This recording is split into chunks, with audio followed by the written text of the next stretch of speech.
Hello, and welcome back to another stream. It is Friday night, which means around here it is Friday Night Magic. Hey, Sammy, how you doing? What's your plan tonight, Sammy? Are you going to stay up? Are you going to wake up to watch the boxing at 3 a.m.? Because if so, if all of you guys are going to stay up and watch the boxing, then I'm going to clean up house at badminton tomorrow because you're all going to be fucked up. Absolutely not yet.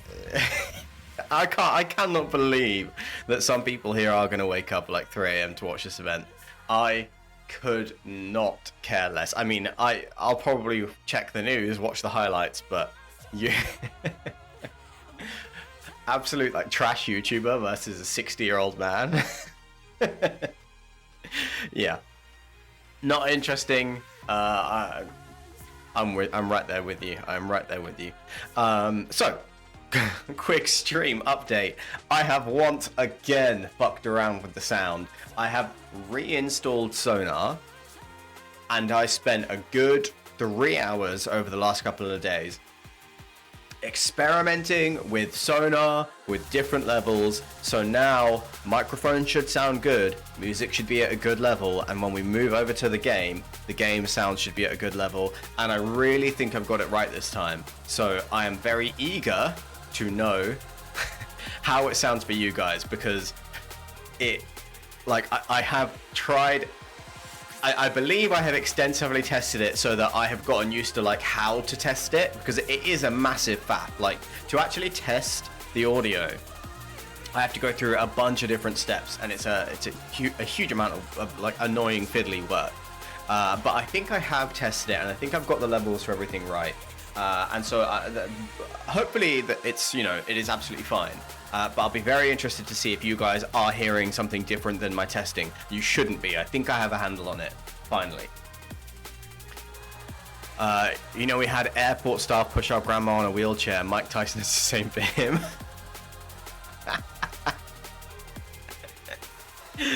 Yeah, God, what if something awful happens during this fight? I don't think it will, right? Like, I think it's gonna be, it's not gonna be an interesting contest. It's going to be a show, and that's a lot less interesting to me. Yeah, they'll be 40 million richer. It's like this kind of fight is bordering on wrestling.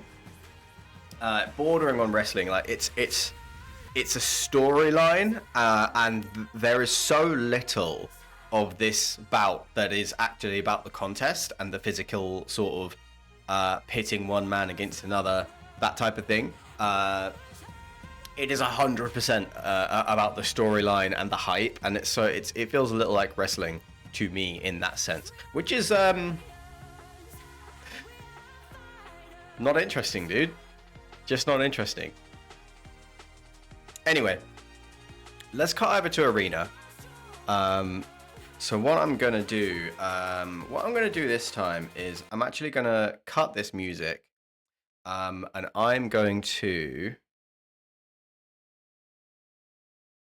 We're gonna leave the in-game music on because I think it's FNM and it's quite nice, and I think maybe the music can be a little bit distracting. Excited to watch because you've not played any more drafts at all. Being a free-to-play player sucks. Yeah, it does. Arena's like economy is such arse. It does suck. But yeah, feel free to just like sit and backseat game, Sam.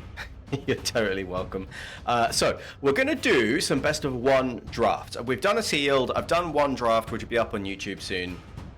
Didn't do very well. I think I went 3-3 and then 1-3. Definitely still, like, I don't even know all the cards in the format. So we are going to do best of one draft for now. At some point, once I feel like I have a handle on the format, I want to switch over to best of three. I enjoy best of three more. I think it's a more consistent experience. But for now, we are going to do best of one. Just because the drafts are faster, so you get more experience more quickly.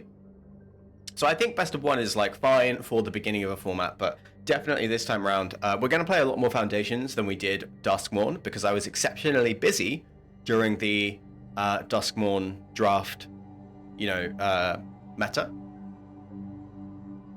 All you know is Aetherize is a fucked up card. I don't even know what Aetherize does, but if we see one, I will give you that assessment. I know it's a reprint, but I don't know off the top of my head what it does. I wonder if there's like a Twitch chat integration where you can get the definitions of cards, right? I ought to do that. Okay, well, we pick one, pack one, and Embercleave. I didn't know that was in a set. There's also Loot, which is pretty decent. There's a Kaikar in this pack, which is also very good. Let's see, what else have we got? What else have we... Yeah, that Embercleave does look sick. This artwork is really dope. I really like this. Gold Vein pick. I mean, yeah, if we wheel, like, Goblin Borders or Savior, and we take the Embercleave here, I think that's pretty good. Embercleave is insane. Like, even in draft, this is really good, right? That's bonus sheet. Yeah, it's not back in standard. Yeah, it is. So I think we take this here. And passing Loot and Kaikar definitely does sort of cut aggression. So I think we could be drafting a good aggro deck here, but we'll take Embercleave and we'll see. We'll take Embercleave and we'll see. There's a Brass's Bounty that's not fantastic. Heroic Reinforcements is excellent. Courageous Goblin, also very good. Fanatical Firebrand. Other good cards, Bake into a Pie is great. Felling Blow is a really good card, as is Rune Sealed Wall. Now, I do think I think Courageous Goblin keeps us more open, but I'm kind of inclined to take Heroic Reinforcements and just force red-white. Like, just force, go wide. We have Heroic Reinforcements, we have Embercleave. You unironically feel like Firebrand is the best pick. Very possibly, but you can get Firebrands later. And I think you are potentially correct. And actually, no, I'm going to take the Heroic Reinforcements. I think it's the highest upside. I do think you could take Goblin, you could take Firebrand, absolutely, and I think that might even be correct. But why not just go Embercleave, Heroic Reinforcements, and then try and build red-white? Let's see if we can make it happen. Because now, yeah, we get Heatler's Hawk. So there's a Gold Vein pick in this pack, which is also very good. There's a Goblin Borders, which is just okay. There's a Ruby in the pack, which maybe it's a little early to start thinking about taking Ruby, but I think following the Heroic Reinforcements, we definitely take Healer's Hawk. And then, I mean, it's looking at least right now, it's looking like it's coming together. Because Heatler's Hawk is a pretty high pick, not in the face of like some commons and uncommons, but it is a very, very good card. Yeah, so let's snap up that Healer's Hawk. Okay, Heartfire Immolator, 2 mana, 2/2 prowess. There's a Firebrand. There's a Tolarian Terror and a Treetop Spinner. These are all good cards. There's a Regrower and a Good Fortune Unicorn too. I mean, Mossborn Hydra going this late is very interesting. Because this is an insane card that can just win you a game on its own. And it is splashable. So there's a possibility that we take it and we want to do Naya, but we see a Firebrand here. There's kind of no reason not to just take the Firebrand. I think Firebrand is better than Heartfire Immolator. No, Immolator's better, I think. Yeah, just like the possibility that you use this as a removal spell is pretty busted. Yeah, Immolator does seem better. Yeah, exactly. Like the removal spell on it is really strong. Okay, Slumbering Cerberus is pretty damn strong. We've also got Squad. What does Squadralia do? Meh. There's an Incinerating Blast, which is also meh. Green definitely seems okay, but red is not. It seems open. We might get some 4 power matters stuff. Slumbering Cerberus, I think, is the pick here. 2 mana 4/2 with Embercleave potentially. So yeah, like putting an Embercleave on this thing is pretty busted. And if you have removal to go along with it, it's perfectly fine card. I wonder if there's a way to like give it vigilance and just get around the downside. Okay, Frenzied Goblin is really good, right? There's a Healer's Hawk in this pack too. There's a Goblin Surprise, there's Goblin Borders. Yeah, I think our colors are open, but I think this is Frenzied Goblin here. 1 mana, 1/1. When it attacks, you pay red. Target creature can't block. Really nice. Yeah, this is a really nice pack. We kind of want Inspiring Paladin, Healer's Hawk, Frenzied Goblin. We can get Goblin Borders pretty late, but Goblin Surprise also seems decent. But definitely we'll take Frenzied Goblin here. I would love another Healer's Hawk, but I think Frenzied Goblin just slightly better. So we have got a Gorehorn Raider, which is a good card. There's a land. We could just take the land. Because it is important that we curve out. I don't love a tapped land, though. We've got Make Your Move to... I don't think that's the pick. I think it's between Gorehorn Raider and Windscarred Crag. Now, because Windscarred Crag is a tapped land, I think I'm going to take the Gorehorn Raider. Yeah, I don't think... Even an aggro deck in Limited will prefer tapped lands over basics. What, so you think take the land? I'll take your word on it, Sam. I'll take the land. I do think Gorehorn Raider's a pretty decent card, but it's not fantastic, and as you've just seen, we can get them pretty late. Fishing Pole. It's not Fishing Pole. This is not a Fishing Pole deck. This is not a Thrill deck, so we'll take the Gorehorn Raider now. If it weren't Gorehorn Raider in this pack, it would probably be Swiftwater Cliffs, just to give us the option. So yeah, taking the land last pick was probably correct. Interesting. So we could choose red or white on Heraldic Banner, but I think it's probably better to just take the creature here. We could do mono red banner. I don't know. Goblin Borders does go very late, and it has Wield. I think we'll get another one. Let's just pick up the banner. It might be something that we play.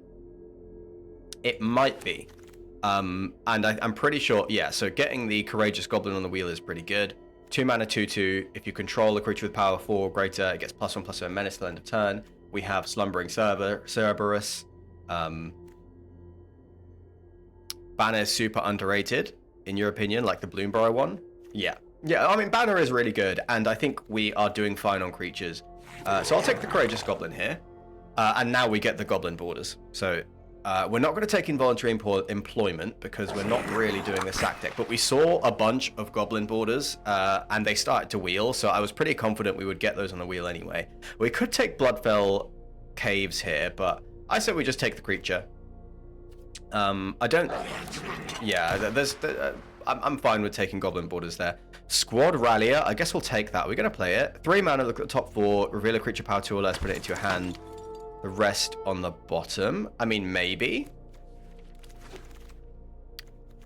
It's a little slow. So there's a Felidar Savior, which is very good. There's a Cathar Commando, which is a pretty great aggressive card. And there's another Heartfire Immolator. Now, we have Banner, we have Cleave, we have Heroic Reinforcements. Yeah, Cathar Commando is a fantastic card. I'm trying to think, is it better than Heartfire Immolator? Probably not.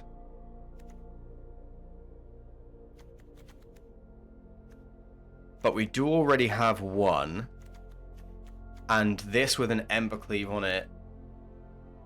Or with a banner down. I kind of think I want to take Heartfire Immolator because we have this Heraldic banner. So I am kind of thinking, yeah, I think we are kind of leaning towards mono red. I think the upside's pretty high, and I think red is very open. So let's put the Squad Rallier away for the time being.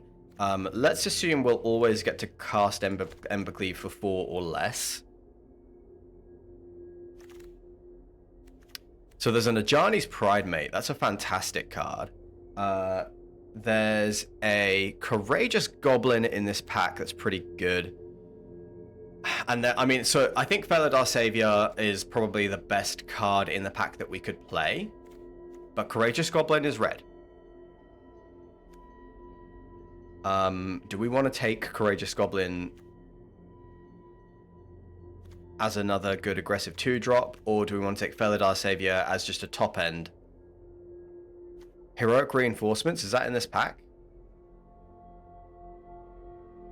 I don't think it is. It is a good card, but it's not in this pack. Oh, it's in the deck? Oh, right, this card.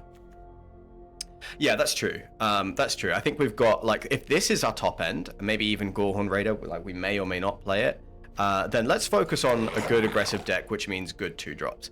Claws Out, pretty great card. What are we doing on cats? We have no cats right now. Goblin Negotiation I don't think is fantastic. Sure Strike is a card we could definitely play, and it is pretty decent. Hidetsugu's Second Right. This is not good, right? This is not good? It's a bit of a meme? Yeah, it does feel like a bit of a meme. There's a Luminous Rebuke, which is more of a defensive card. I think we just take Sure Strike here. Because, like, Short Strike on Courageous Goblin makes a 5/2, a 6/2 Menace First Strike, which is really good. So I think we just take the Combat Trick there. We're pretty happy to pick that up. There's a Gorehorn Raider as a red card. We could take Heir Apparent and just see if that comes together. There's not really anything else interesting in the pack. And I don't think I'm going to play 2 Gorehorn Raiders. I don't want to, at least. I am going to take the Heir Apparent here, and we'll see if we end up playing it. If we open a bunch of them, then we genuinely might. There's a Goblin Surprise. Non-creature spell, triggers our Heartfire Immolators, makes 2/1/1s, which are great for Embercleave, can sneak out a win.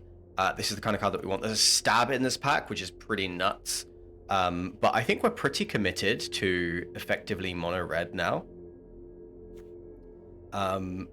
So we'll take the Goblin Surprise. There's a Balmor in this pack. That's really good.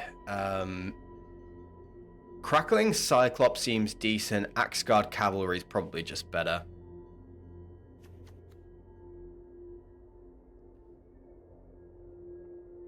That's true, actually. We could go blue. We're only white for, like, there's only a few cards we've got in white, and Balmor would be a pretty great card to splash for. We've got strong 2-drops, 2 Immolators. Yeah, maybe it is Balmor then. Yeah, because I'm like, in this deck, Axeguard Cavalry isn't really doing a lot that's super exciting. Like, Goblin Borders you want to play post-combat, and then nothing else super big is going to be coming down. So I think, yeah, look, we'll take Balmor. Blating Distraction is pretty good following Balmor, but I think Sower of Chaos is a better top-end card. It is the perfect blue spell for a Prowess deck, but I still think Mono Red is better right now, and this is a really good card to have. Like, if you start to struggle with your aggressive deck, Sower of Chaos is awesome. Really good 1-drop, good blue spell, and Fire Spitter Whelp, which is kind of the spell slinger. Now, I think we play into the Embercleave, to be honest. Like, so Fire Spitter is better with Balmor, Firebrand is better with Embercleave.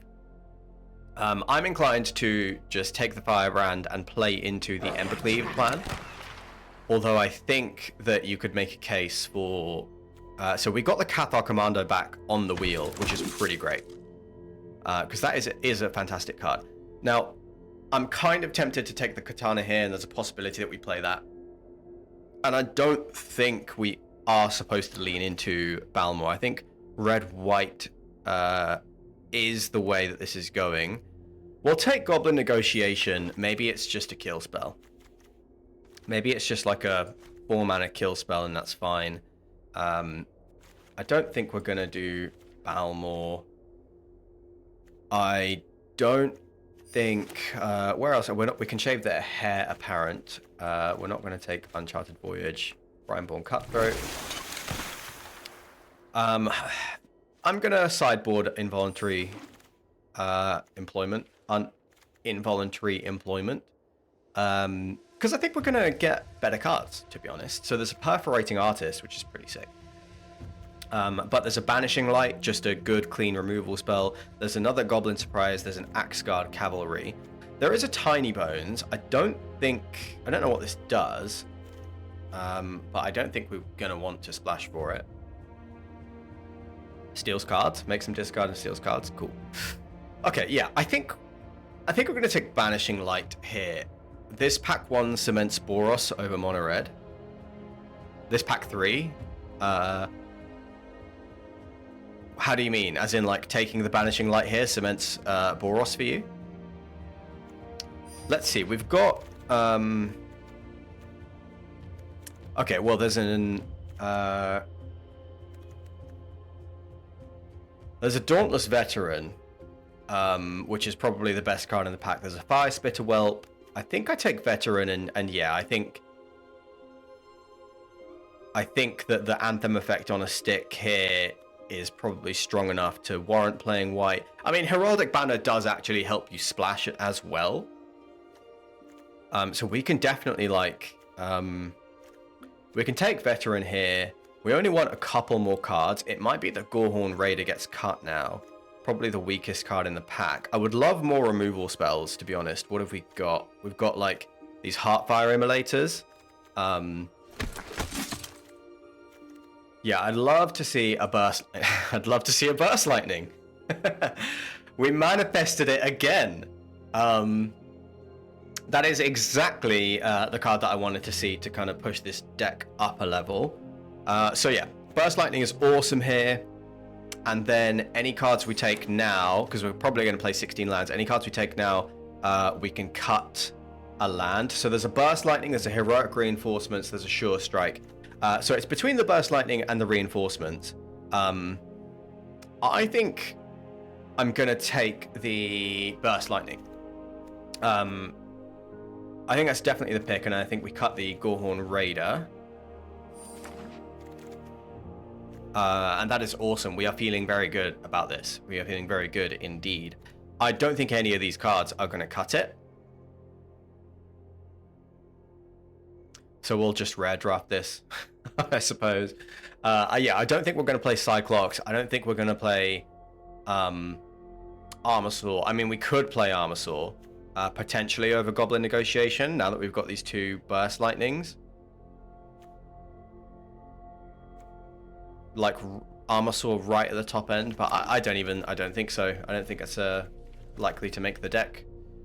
There's a Gold Vein pick. That's very good. There's a Goblin Borders, but we're doing okay on creatures. Maybe we could do with more creatures. Armasaur sucks. Okay. Yeah, so I kind of think this might be... yeah, the pick is really good. We are a tiny bit low on creatures, but we do have time to pick up some more. I'm going to take the pick, cut the Goblin Negotiation.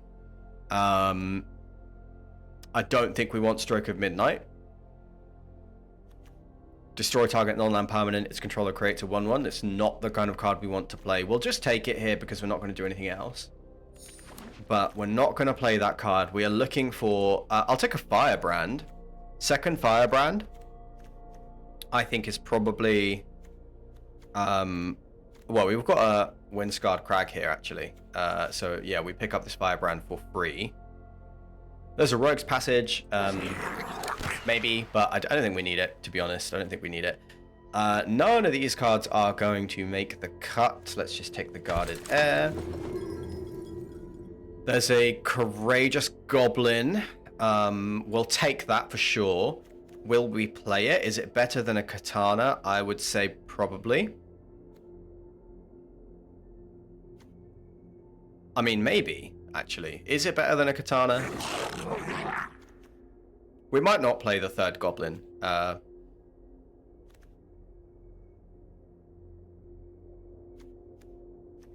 Let's see.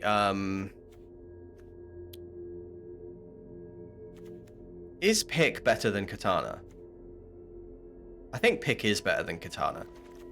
That's my instinct. Let's just take the mountain here.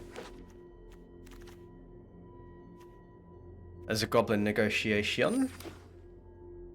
Yeah, so this card is interesting, Goblin Negotiation. It sounds interesting, but it's just not on rate. And it's not an aggressive card. Maybe it's a red-green card. But it's disguised as like an aggressive Goblin card when it's not really. Because you really have to ramp to get the value out of it. You have to have more mana than you need.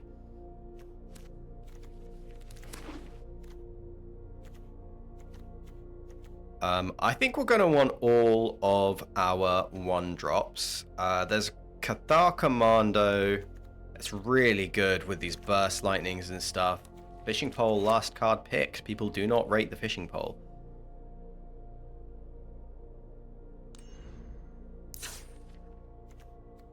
Okay. I'm feeling really good about this, even though I don't like aggressive decks.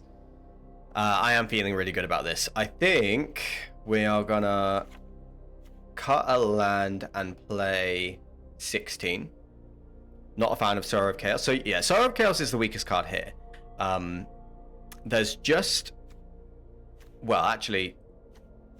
We're down to 40 cards now. How did that happen? I thought we had more than enough cards. Oh, maybe it was the quick draw Katana being cut.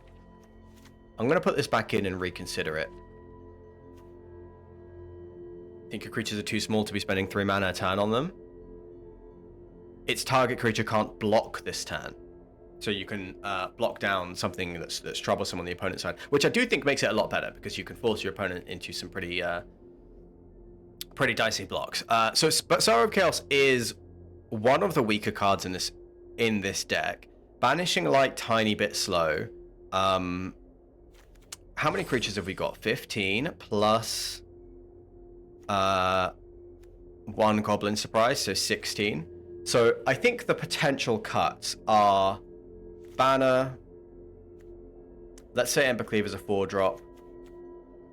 Sorrow of Chaos might just help us push through the damage that we need. I think all of our 1-drops are important. Yeah, Katana is a little slow. So yeah, Katana is definitely a potential cut. I think all of these cards are going to stay. I mean, possibly a Courageous Goblin gets shaved. Right now we have 6, 7 2-drops. We have 1, 2, 3, 4 1-drop creatures, 7 2-drop creatures.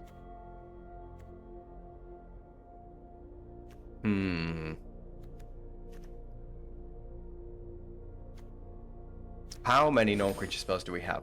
5. And then, well, we've got 5, 6, 7 right now. So Immolator is a 2-mana 2/2. So I guess sometimes it could be a 3/3. It's really good with these burst lightnings too. Aggro depths want like 17 creatures. I do need the aggro coaching. Thanks, Sam.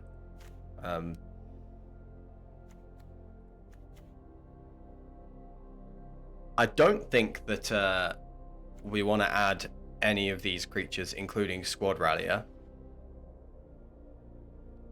I don't really think Gorehorn Raider makes the cut, so I think we are playing with 16 creatures. I think one of these is a cut. Now, if we name banner for red, I mean, we have 1, 2, 3, 4 effectively, 4 white creatures, and 1, 2, 3, 4, 5, 6, 7, 8, 9, 10, 11, 12, 13 red creatures. So let's say banner is always naming red.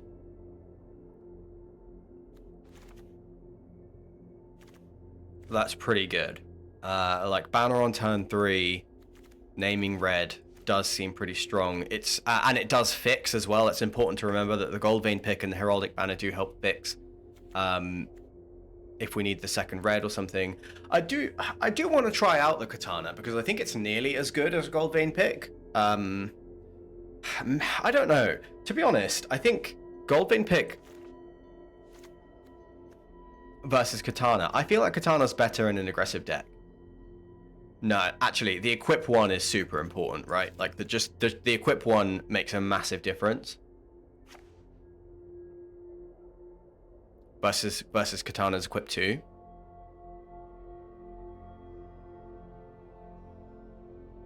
Yeah. Okay. I mean, the deck feels really clean. Let's give it a run.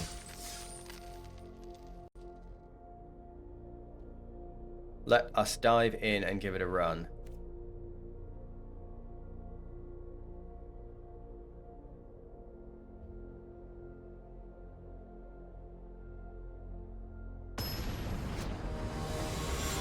Yeah, the deck feels really clean. I'm going to try and play my best aggro game, which is not very good.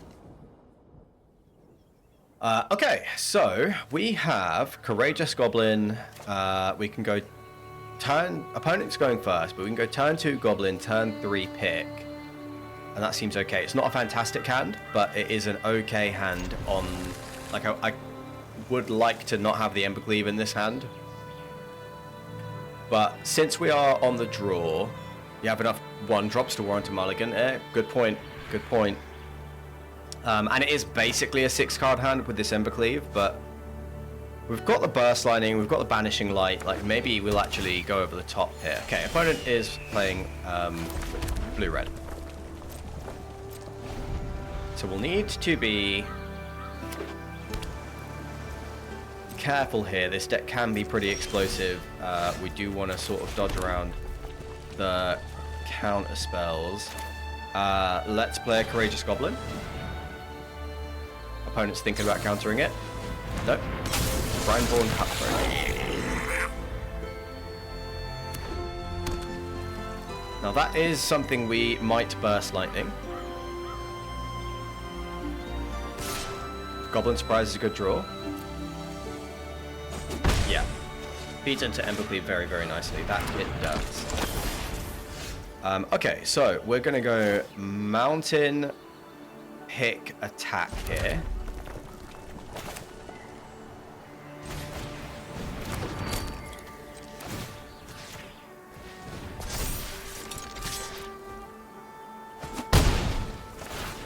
We're going to make our treasure. Now, do we want to hold up Burst Lightning? Not really. Next turn, we can Embercleave if we play Frenzied Goblin here. Which is kind of insane, isn't it? I really would not like to play Embercleave into a counterspell there. But no, let's play... this is when you draw your second card each turn, plus one counter on this creature. If we draw a land, we have... Yeah, if we draw a land, we have Embercleave next turn. Target creature not block this turn. I think I am going to deploy the Frenzied Goblin. Because if we don't Embercleave next turn, we have Goblin Surprise, Banishing Light, and opponent still has problems. If they hold up any kind of counter spell, then we can hold up our Burst Lightning.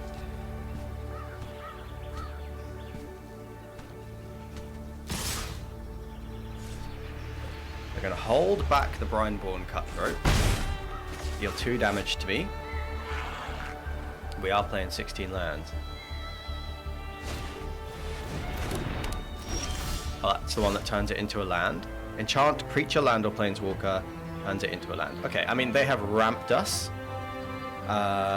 We are drawing a lot of mountains, and we have no white, which is real annoying, but this is fine. We can kill the Brineborn Cutthroat.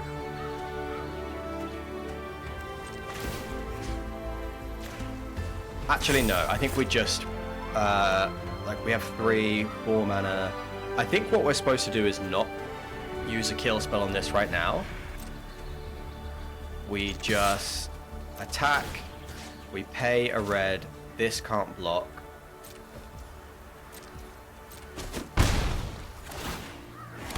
We make the treasure, and we hold up Goblin Surprise, and then we're Ember Cleaving next turn. Yeah, now we hold up Burst Lightning and Goblin Surprise.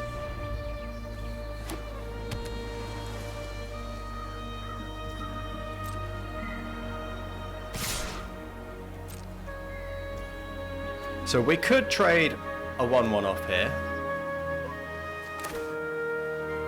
Should we see if this gets countered? I think this is the moment. Wait, hold on. Are we still in blockers?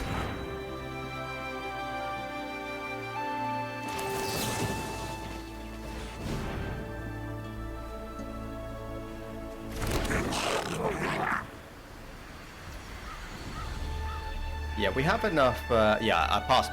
Yeah, I did. I accidentally passed through blockers, which is real annoying, but whatever. It is fine. Now, our opponent has quite a bit of mana up, which is very annoying.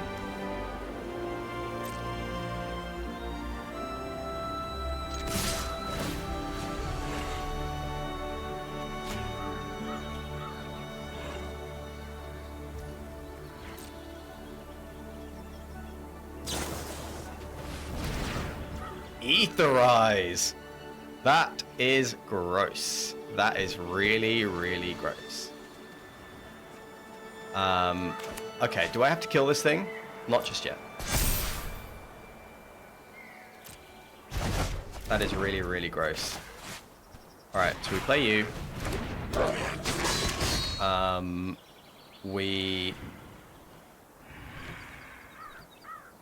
I think I'm going to Banishing Light now.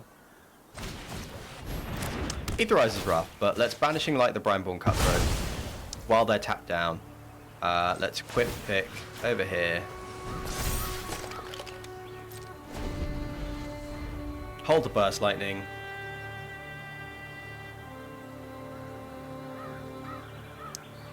We've drawn a fair few lands. Need some creatures off the top, but I still think we're doing okay.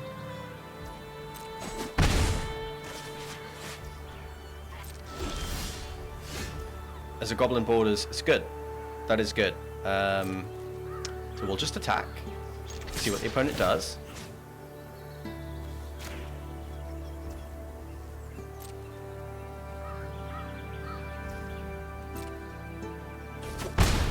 Okay. We'll make our treasure. We will play our Goblin Borders.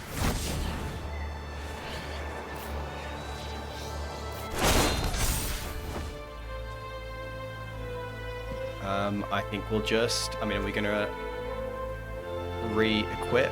It makes sense to, right? Opponent has something. Let's just wait and see what it is.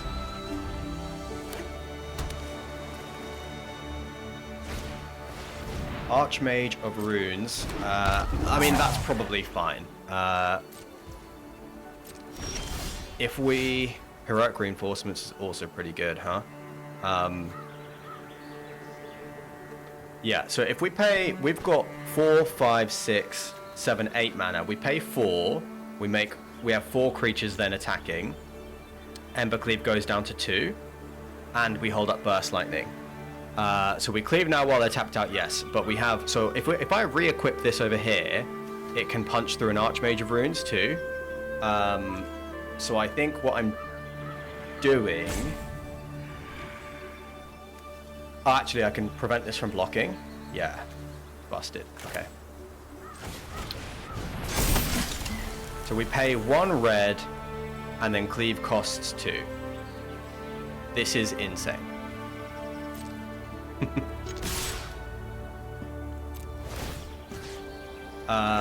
We prevent you from blocking.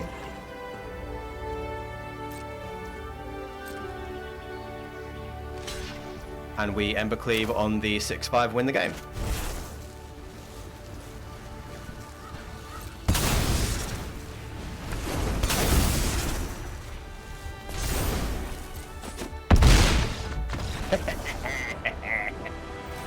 Believe in the cleave! That's such a busted card, dude. Goblin Pick kind of carried. Yeah, Goblin Pick was really strong. That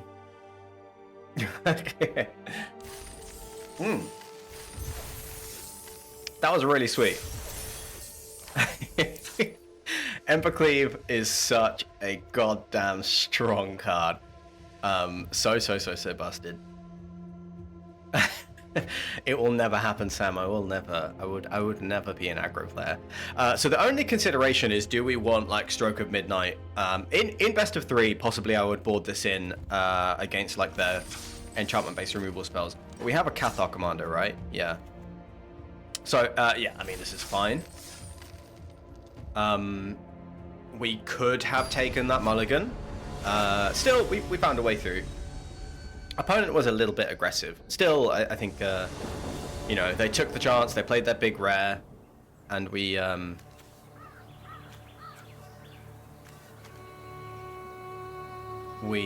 had what we needed to, like, they couldn't really play around Ember Cleave. This is tough. So we're on the draw again, and on the play, no, I think this is a mulligan. You don't like Stroke of Midnight? Feels like you really do not want them to have more of a board. Yeah, you're right. Yeah, it does not feel good. Like a removal spell that gives them a 1/1 is not what you want at all, really. I think this is effectively like, this is a mulligan because we have the Cleave in hand, one creature that we can play. We might not draw the white, so I am going to take the mulligan. I mean, we'll keep the shit out of this hand. We'll put back a mountain.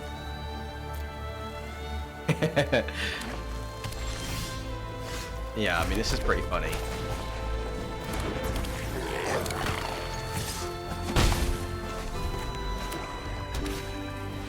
Oh no! Okay, well, that's a lot of... Now, we could play Heartfire Immolator here instead of the Goblin, just because it can remove the 2/2. And I think we will, because this can make a bunch of creatures, right? So I think we might remove this next turn. Actually, I should have held the Heartfire Immolator. Bad spot to play that. Surely. Because I can kill it now. Doesn't make creatures. Create a 1/1 elf if you control another elf. Oh, I see. Oh, I see. When it enters. Okay, cool. So it's just a 2/2. I will not block and will take the 2. Well, there is a Burst Lightning. Okay, so am I supposed to Burst Lightning this and then just attack the 3?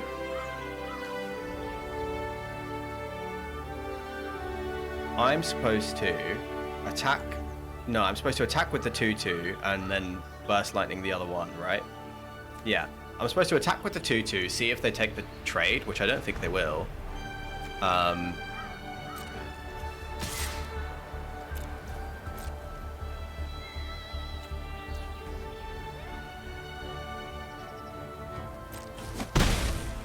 Now, I could trade this for this. I don't know if that's what I want to do.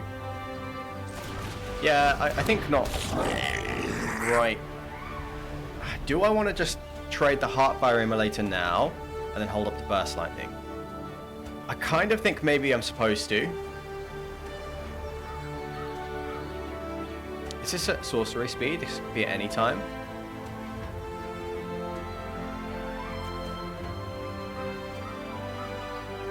don't sack now. They're in green, and I wonder if they have a fast way to grow this. I'm a little bit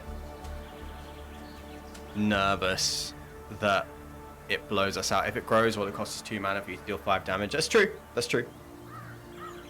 Yeah, that's true.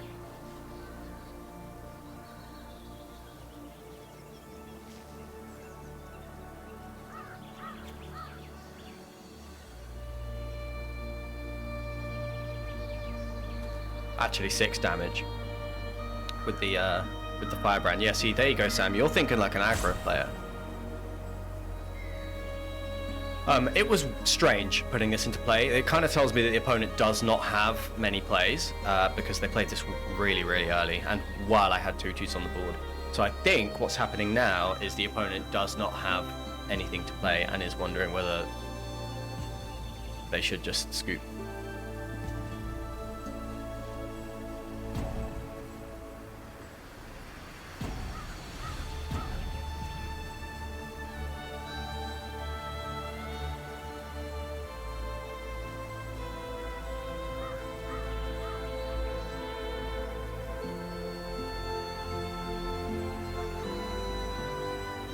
Any day now. I mean,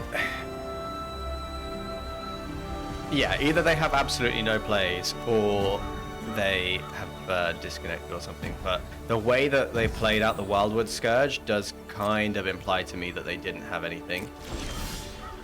We draw land. I guess I don't mind a land.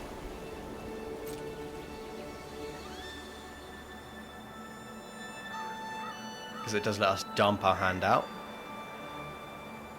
Free money. Free money.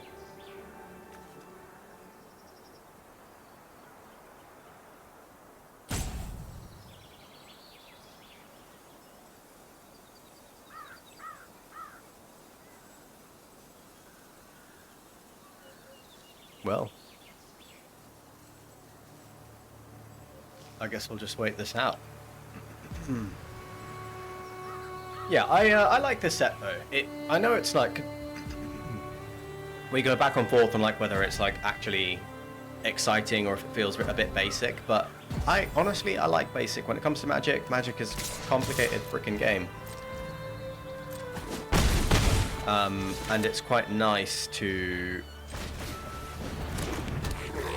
I kind of don't want to... No, I think I'm just going to play this out. As you say, we can scale up our damage fairly effectively. If the opponent kicks into gear now and grows this thing, we can still kill it.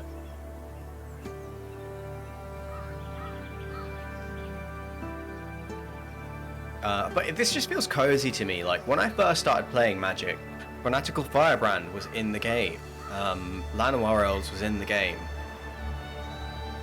The deck does seem pretty good. I think, to be honest, I think most decks would have been able to deal with this very easily, and we would need to top deck some of our bigger threats. And this was on a mulligan to 5, though. This was on a mulligan to 5. We have had 2 mulligans in a row. I'm just going to go and I'm going to check after this to make sure that our land isn't, like, stupid.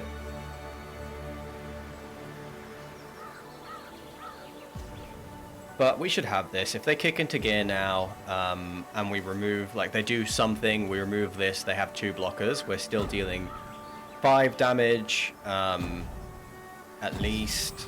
Yeah, okay, well, there we go. Uninteresting, but we take those. We take those.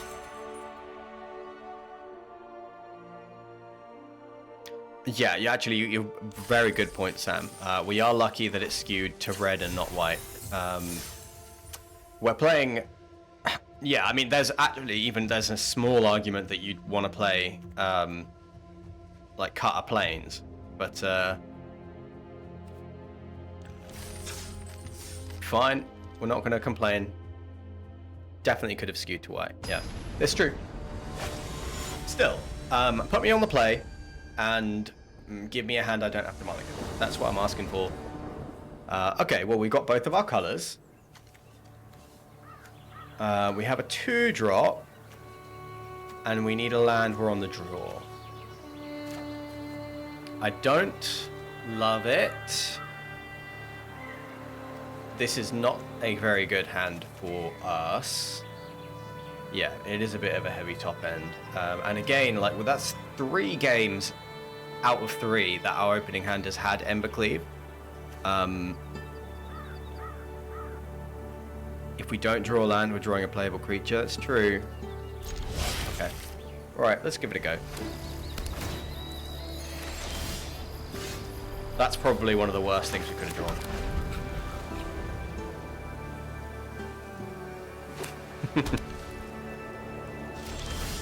Alright, well there is a land.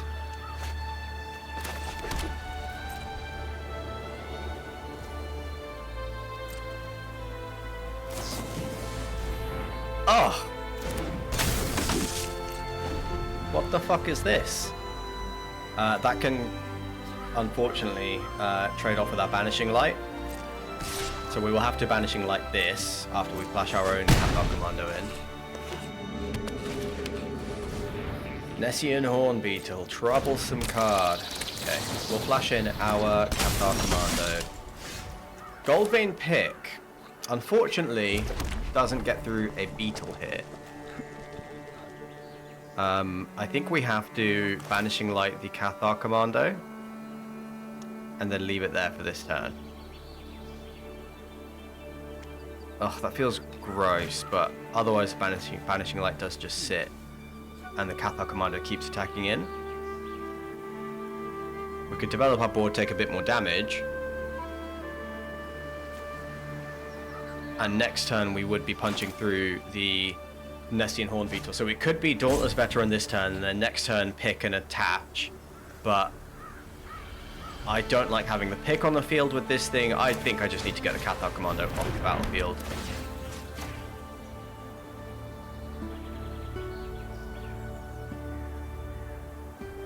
They have a protection spell.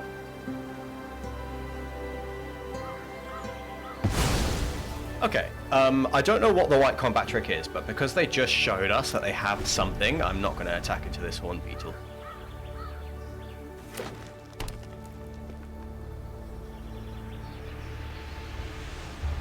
Oh, it was the Cathar's ability. They're going to banish it. We're playing a real mirror match here. A true mirror match, except we are slightly worse. Okay, I guess we can Dauntless Veteran here. And then next turn we can Firebrand. If we draw a land, we can Firebrand and Goldpick Vein. Sylvan Scavenging. That's busted.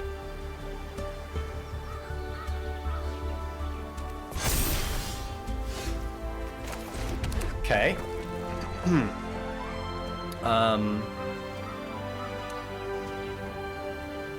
I don't really know how we beat this. Yeah,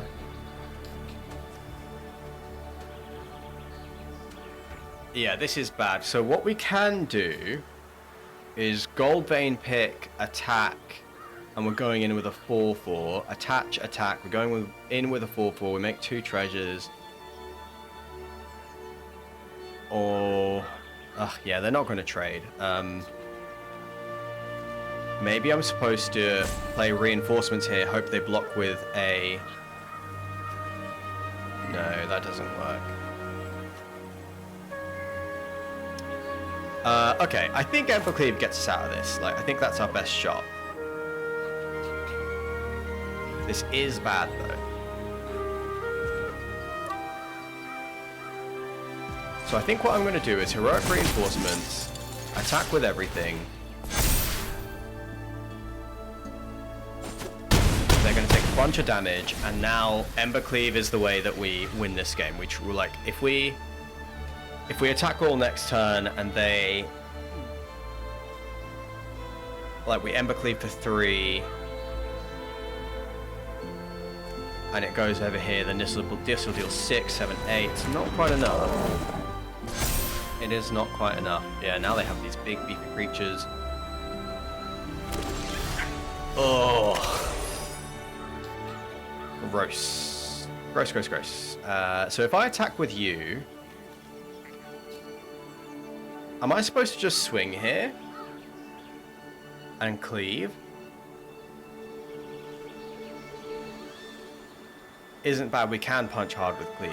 I wonder if this is firebrand. No, I need more red. So I would need to cleave for 3 and then have 1 white up. Yeah. So this might be develop the board, and next turn with the Cerberus down, we go in for the win. Yeah, this might be... Oh, maybe it's Sower of Chaos.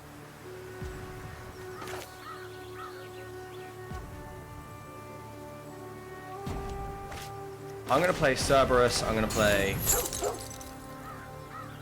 Firebrand.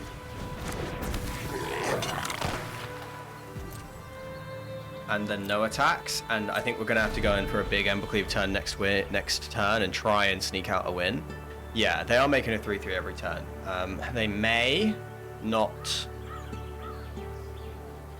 play around the cleave. We might sneak something out, but I'm not feeling super optimistic. Every turn, I think that turn alone, our odds got slightly better, but any turn going forward, they're just getting worse and worse.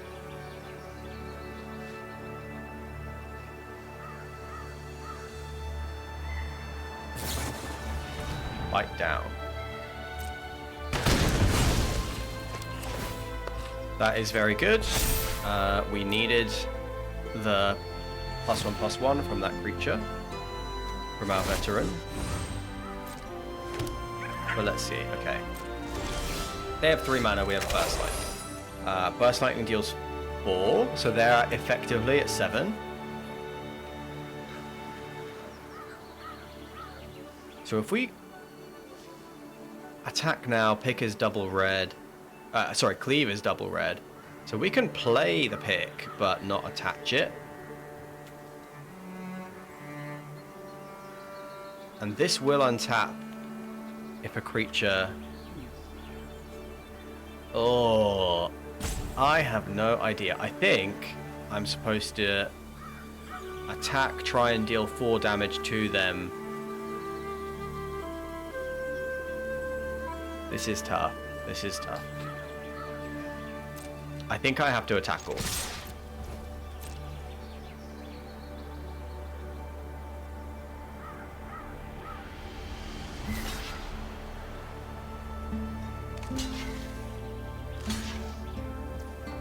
Okay, so Embercleave goes on here. They take 7 damage, and then Burst Lightning kills them next turn as long as we survive, which right now we're not going to survive. Actually, this will untap, so we might just survive. Yeah, so this is a potentially winning run.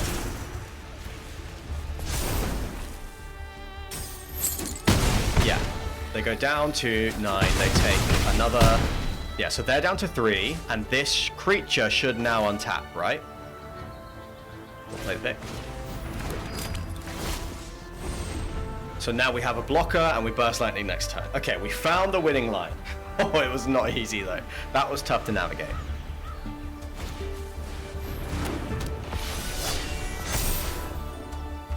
Just one that gains life? Oh, no, it doesn't. Thank God.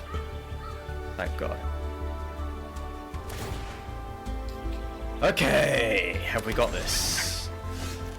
We have got this. They have 1 white. So we just... Oh, shit. Oh, shit, we need the land. Oh, no. Ah, fuck me. Okay,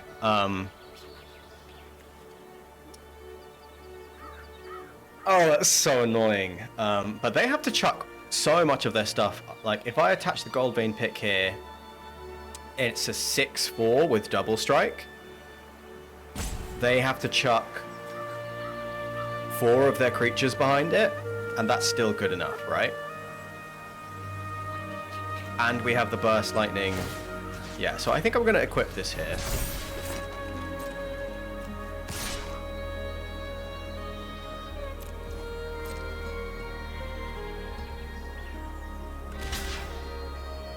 If we can deal a single point of trample damage, which, well, now we can't, but... Remember they need a creature with 4 power to make more creatures? Yeah. Well, They've left this where it is, but that's fine.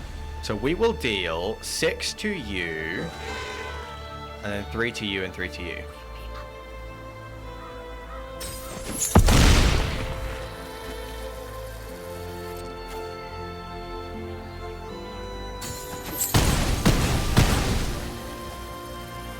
Okay.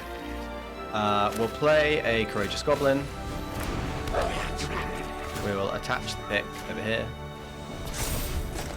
Embercleave is 3 to equip, so they are under a massive amount of pressure, and a land off the top wins us the game. This is still somewhat okay. Creatures off the top are fine. Land off the top wins. Thank you, opponent. Thank you for all your compliments. I appreciate you. Oh, we're so close, dude. We're so close. If I draw the tap land now, I'm going to be so pissed off.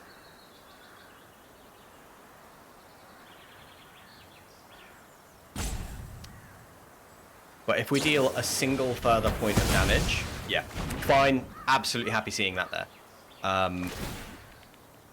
If this is what they're spending their time doing, yeah, there's the win.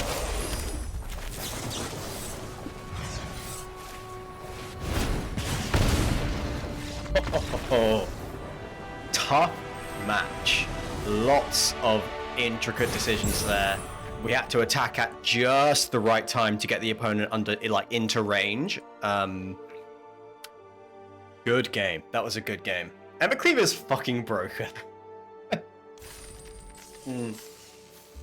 Maybe I shouldn't be complaining about having it in every starting hand, because it is such a disgusting card.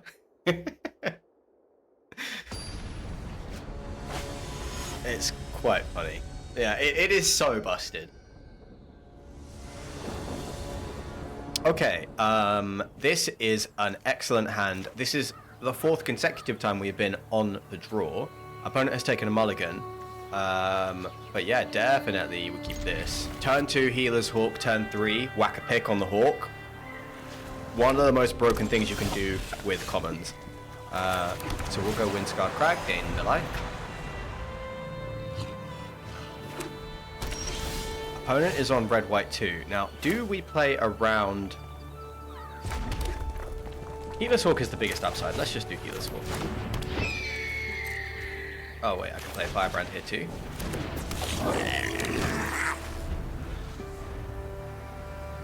Yeah, opponent's deck was insane, to be fair. They had a really strong deck. So yeah, next turn, Goldvein Pick kind of blows this thing open. Well, Goldvein Pick no longer blows this thing open. However, we can Vanishing Light that. And I'm on board with that because it does gain them life.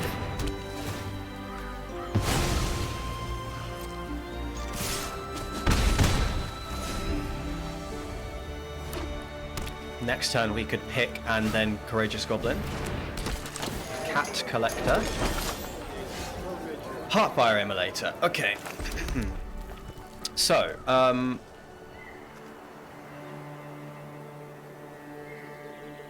first time during each of your turns. Now, do I want to put the pick on the Firebrand and trade this off for a Firebrand? Yes, I do. And they're not going to take that trade. They're not going to take that trade. So we are going to equip you over here.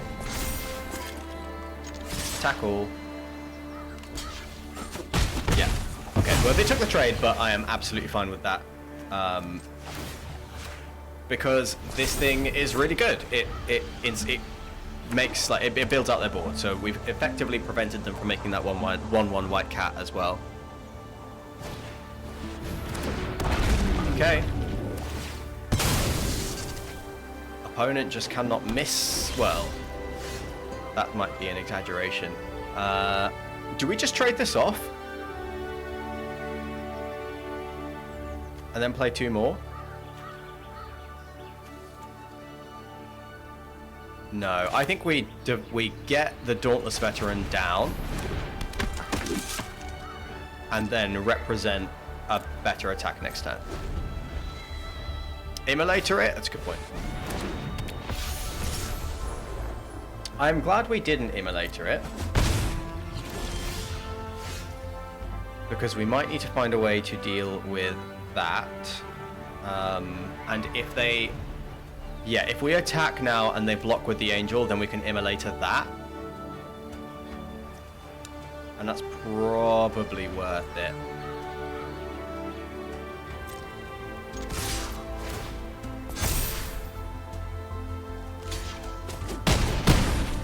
They blocked the healer's fork, which I think was very incorrect.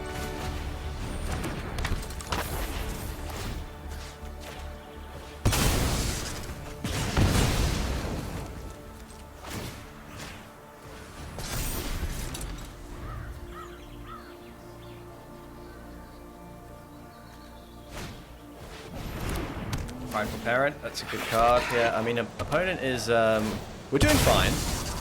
We just need to build out our board and push through, because they're doing stuff, but they're not doing anything too scary, really. We have a nice high life total. Sure Strike is a good draw there. We have a really nice attack here.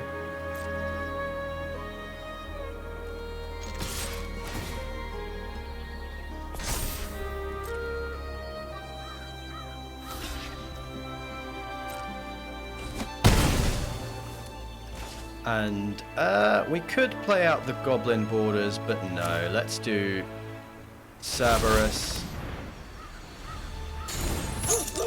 goblin.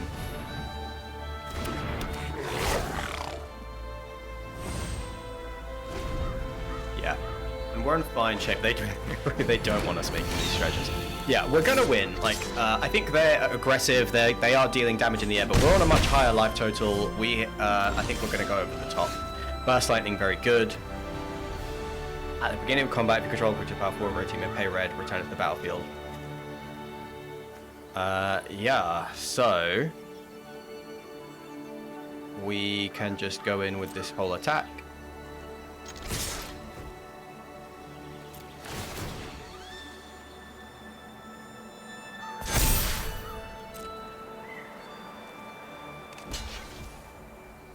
This is a 5-3, but okay. What have you got? Right, I'll take the 1 damage, and then what does this do? +1/+1 counter, gains flying, prevent all combat damage that would be dealt to it this turn.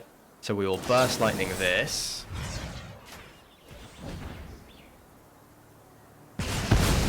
Sorry, opponent. We will deal 8 to the opponent.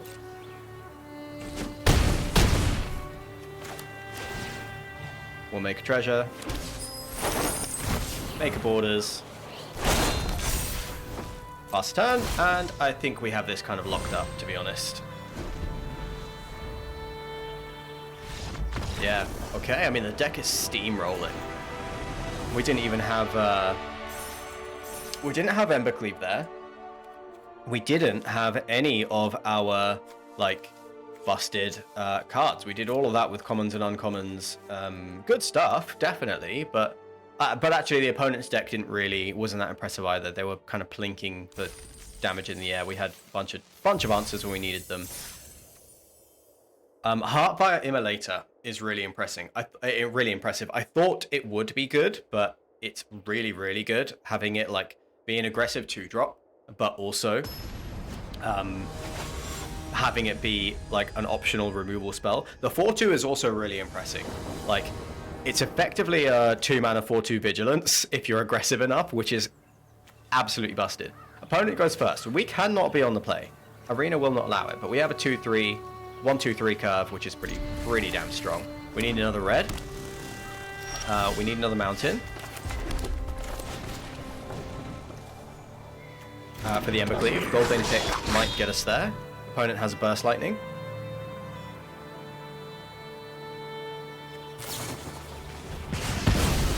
Okay. Well, better that they use it there than on our Heartfire Immolator.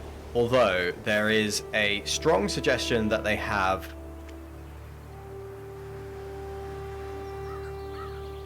another removal spell. Let's find out.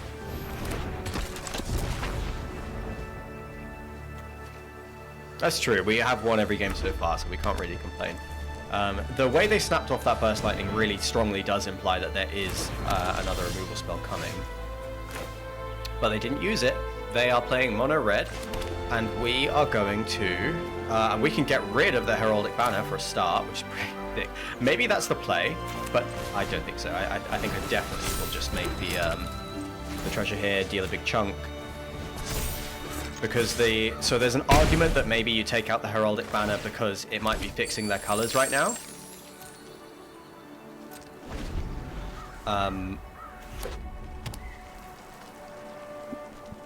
Yeah, pick does get double red, that is true. But yeah, if they now... that's not good, opponent. That's... I mean, I guess it's not... It's something. It's something. Yeah, I mean... I'll just play a Borders out. It's a shame that I can't play the second one, but we'll equip. Yeah, Goblin Negotiation I think is just way too much of a mana investment. I don't think we're... Well, we're banishing like Krenko. I guess we'll give them the chance to trade first.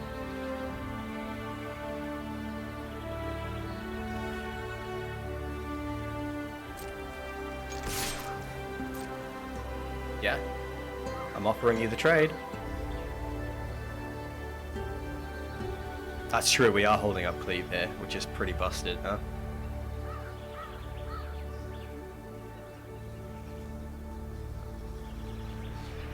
And if they don't take the trade, then we can actually Banishing Light and Borders.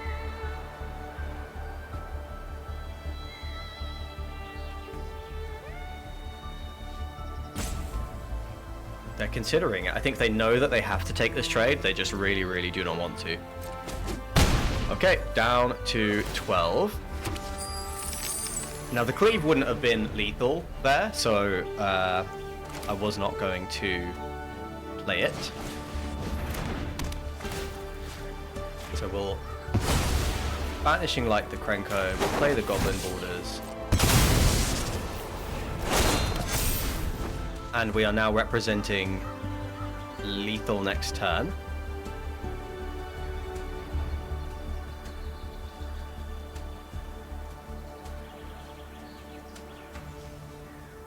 Yeah, if the opponent blocks wrong, or doesn't block, thinks they can take another hit. Well, now I have no idea what's going on, okay. Don't know what the opponent's deck really was there. 5 on the draw and 5 wins is correct. Yeah. I have no idea what this was. They played Burst Lightning, Goblin Negotiation, and Heraldic Banner. And that was like... and the Krenko. And that's all they did with like 6 land. So it's like they were mono red, but not aggressive. Or they kept a dodgy hand. I can't remember if they mulliganed or not.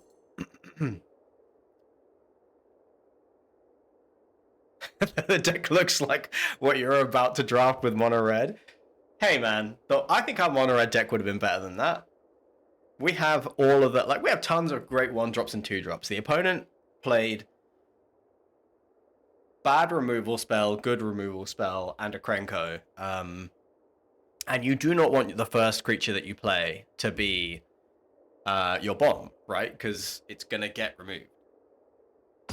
Got to try and force your opponent to make tougher decisions than that.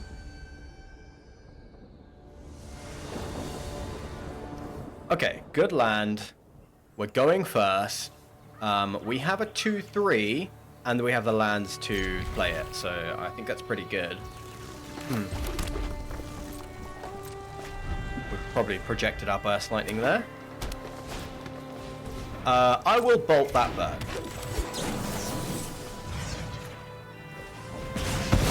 I'm pretty sure Llanowar Elves is a really good card, even in this format. I think it always is. God, it's like we're playing Constructed right now.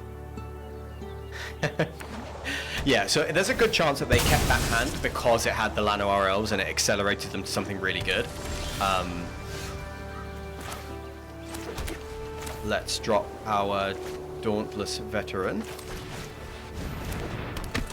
Get our attack in. We've got Heartfire Emulator, we've got Banishing Light to buff it up once. I think opponent is going to be in some trouble here. That is a 2-2.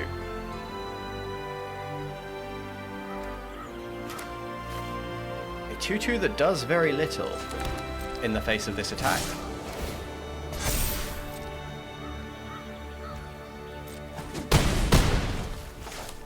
Painful for the opponent. Lovely draw, yeah. Yeah, so Banishing Light in hand now probably more or less wraps up this game. Big Fin Bouncer is good. If they're smart, yeah, they bounce the Dauntless Veteran. Still, I mean, this Heraldic Banner is interesting. Heraldic Banner is interesting, but I think what we're going to do here is... do we Banishing Light the Big Fin Bouncer and then attack with everything? I think, yeah. Yeah, that is what I want to do. Get another massive attack in, and then we're really forcing them to make some awkward trades because they're under so much pressure. This gets them down to 5.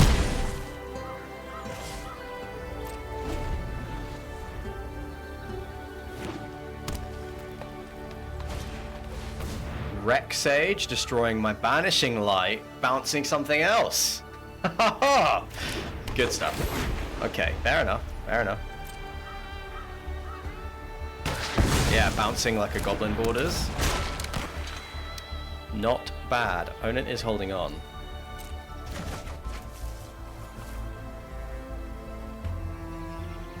Yeah. But we can spend some time developing our board here, and then we just have so much lethality, you know? Red off the top is nice, so we can Heraldic Banner and Dauntless Veteran. There's a possibility that there's a counterspell on the cards. So it might be that this is the Cathar Commando turn.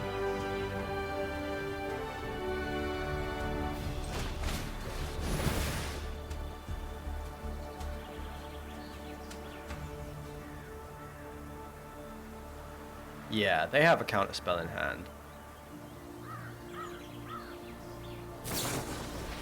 Oh, it's a bite down?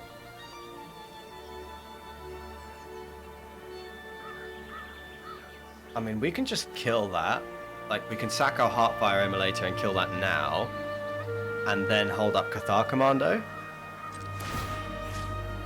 And I think this is, yeah, this is the best target. So we will kill Big Fin Bouncer in return.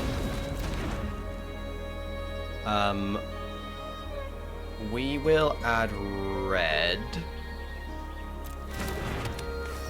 And then hold up Cathar Commando.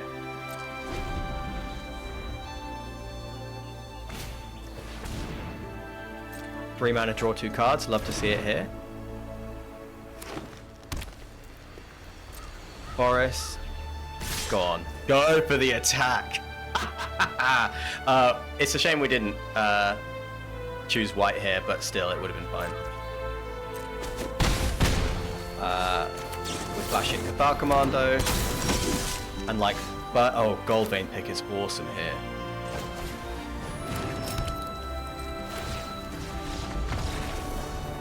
Gross. Gross. Yeah, good stuff. Yeah, awesome. Awesome. Deck is a lot of fun. I will give you that. I'll give you that, Sam. Red-white proving to be a lot of fun right now. And Embercleave is just busted. And we got pretty fortunate, I think. Like, Embercleave into the red-white gold card. On the way to a clean sweep, indeed we are. And then, you know, we got lucky that red was super open, white was open enough. But starting off with those two and then just being able to build straight into red-white was, yeah, really strong. Really strong stuff.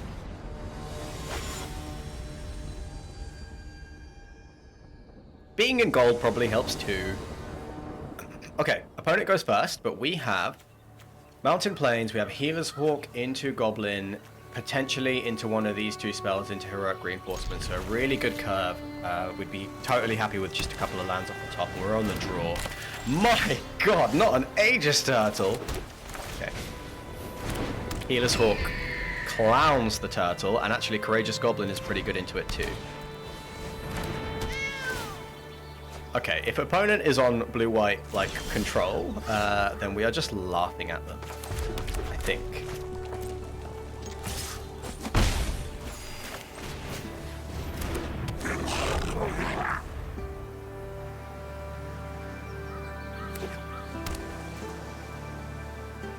Well, probably we may Banishing Light the turtle. That might be a thing that we actually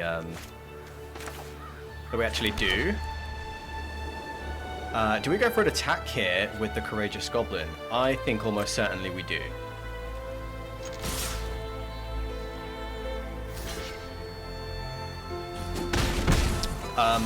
What, we Veteran before we... Yeah, we do. So I'm a little bit worried about a counterspell here. But I think Veteran getting countered is probably better than Heroic Reinforcements getting countered next turn. So I am going to play out the Veteran.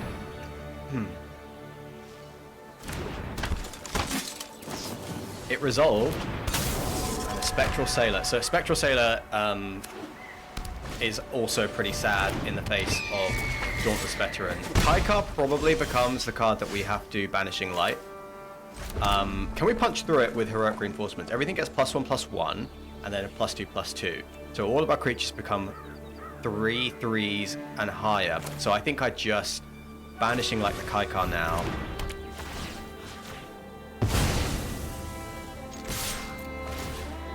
Go for the big attack.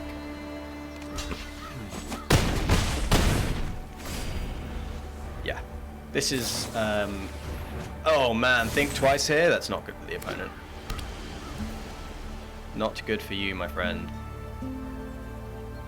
They hit the land drop. And they think they're supposed to attack? Okay, I mean, how much... What the fuck is Aetherize? And do I need to be afraid of it here? Does it change anything, in fact? Does it? It does change whether I play the Heroic Reinforcement. MTG, Aetherize. Aetherize is 4 mana. So we're good. Okay. Let's go for the reinforcements.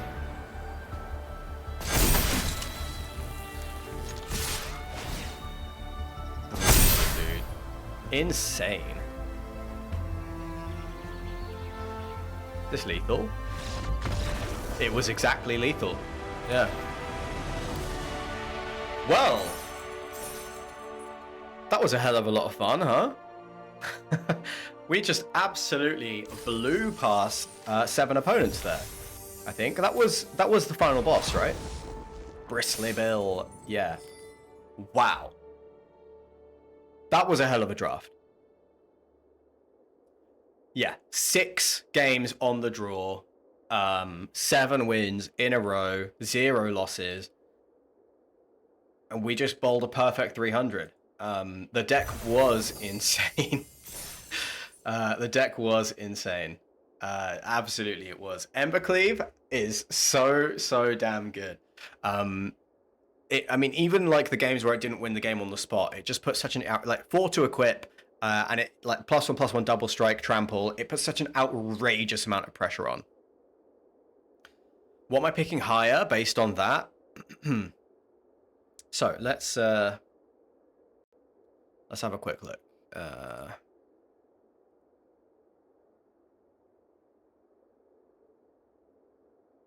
Let's look at the deck. So Sower of Chaos saw no action there. We didn't get to test this card out. We still need to see if it's good. It might be that I just want another aggressive creature instead of this. Dauntless Veteran, really strong. I knew it would be, but it massively overperformed. It did even better than I thought it would. Heraldic Banner didn't really do anything that whole draft either. Heartfire Immolator, way higher on this card than I was. I thought it looked good. I thought it looked like a good 2-drop, but like a 2-mana 2/2 with prowess that is also shock, or well, not shock because it's creature or planeswalker, but that is also like shock is so strong. This card massively overperformed. Massively. Slumbering Cerberus also busted card. I like 2 mana 4/2 with a downside like this that actually is almost an upside because it ends up being like pseudo vigilance if you kill something every turn, which is very easy to do when you're aggressive.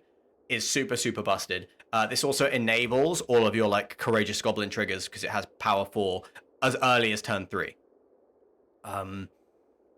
So Slumbering Cerberus, really strong. Really like superb card. I think those are the cards that I'm much higher on. Goblin Borders, I think, did overperform, to be honest. I still think this is like a C, like a solid playable card in these decks, but getting it down as a 3 mana 3/4, like it's just a really decent creature. I think most of the time, with the exception of the fact that we had Heartfire Immolators, I think most of the time I would have preferred Goblin Borders to Goblin Surprise.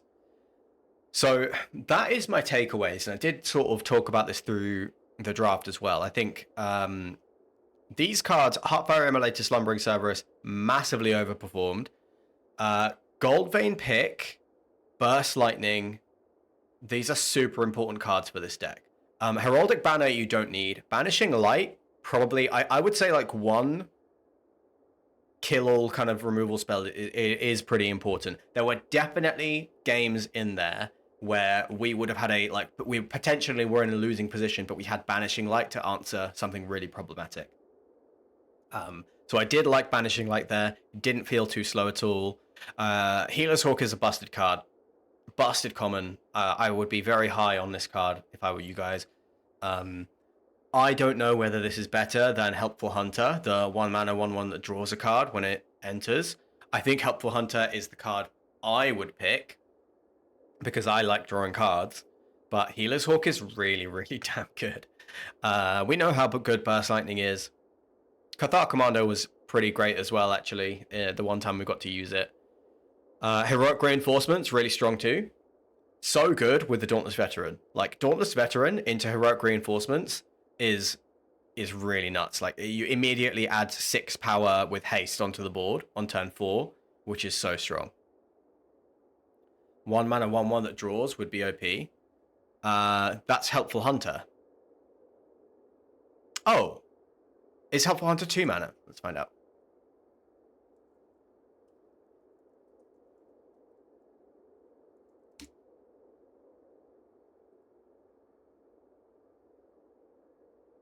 Oh, it is 2 mana. Yeah. Okay. Yeah, that makes sense. Still a contender for best common, though. Like, whether the best white common is Healer's Hawk or Helpful Hunter, I'm not sure, but I'm pretty sure it's one of the two. So I think if I were to try and draft this deck again, and let's say I didn't open an Embercleave, I would be looking for Heroic Reinforcements as a sign that this deck is open. And I think your important cards are probably Heartfire Immolator, Slumbering Cerberus. Like, these are, I think, are signs that this deck is open. And definitely like Healer's Hawk is and Firebrand feel really important in this deck. I think Frenzied Goblin is better than Firebrand, but we didn't really get to use this card. We cast it once, it got killed straight away. But I think this is better. I think you won the games on the draw because you always had a 1 or 2 drop as well. Yeah, definitely, like, 4 is where you want to cap out at a deck like this. That's kind of everybody knows that. If I had to make a change, like if I had another good card, let's say I had another Heroic Reinforcements, well, then I definitely would have replaced the Sorrow of Chaos. If I had another good 3-drop, honestly, if I had another Banishing Light, I probably would have replaced the Heraldic Banner. Because Heraldic Banner in this deck gives us a +1/+0, but Dauntless Veteran gives us +1/+1. And you know, it's not as meaningful a buff. Heroic Reinforcements gives +1/+1. Embercleave gives a buff, and Heraldic Banner in this deck ramps us from 3 to 5, which we never need. So I think Heraldic Banner probably I would have cut from this deck, and I would have happily played like another Dauntless Veteran or a Banishing Light instead. So yeah, some interesting takings. Some interesting takings from that draft. Felt really good. you know, after going like 3-3 and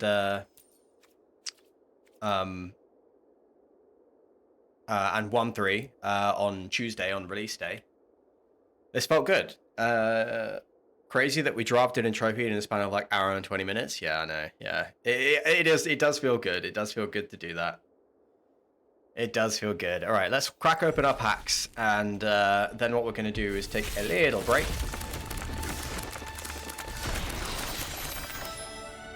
Bang, bang, bang, bang. Cool. Okay, folks, what we're going to do is take a little intermission. I'm going to run to the bathroom. I'm going to rest my voice, stretch my legs, and I implore you to do the same. We have been streaming for an hour and a half, so it's a good time to just get up and stretch. Make sure you look after yourself. So we're going to come back and, you know, it's only been an hour and a half, so I'm totally down to jump into another draft. I can't tell you guys what to do. You are absolutely welcome to sit where you are, enjoy the music, chill out for 5 minutes. But those are your kind of two options. Or I guess you could go and find another stream to watch for 5 minutes. But if you do that, please do come back afterwards. Please, please, please. I would appreciate it. Okay, quick 5-minute intermission. I'll be back in a few minutes. But do take a minute, make sure that you are hydrated, make sure that you stretch your legs. You cannot play your best Magic if you are not looking after yourself. I firmly believe that. You've got to take breaks. All right, I'll be back in 5.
I wish you stayed the same. I know way too many thoughts. I wish you stayed the same. I know way too many thoughts. I got way too many thoughts in my brain. I got memories that run through my veins. I'm not one to blame. but I could point out every way that you change. Some things stay up while others go right down the drain. And lately we've been going down in flames. But if I'm honest, I get my feels when I want you. Say you feel it too, I'll haunt you. Hold on till I'm lost in the final. But if I'm honest, I get my feels when I want you. Say you feel it too, I'll haunt you. Hold on till I'm lost in the final. But if I'm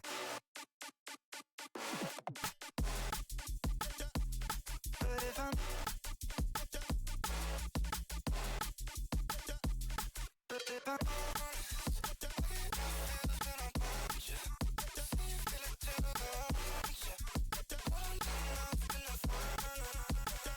I'm moving out for good. At least my therapist is saying that I should. I don't believe it, but I really wish I could. Instead, I guess I'll stay misunderstood. Oh, 'cause I'm stuck now, just trying to figure a way out. I try but can't seem to slow down. I don't know if I want to. But if I'm honest, I get my feels when I want you. Say you feel it too, I'll haunt you. Hold on till I'm lost in the final. But if I'm honest, I get my feels when I want you. Say you feel it too, I'll haunt you. Hold on till I'm lost in the final. But if I'm But if I'm But if I'm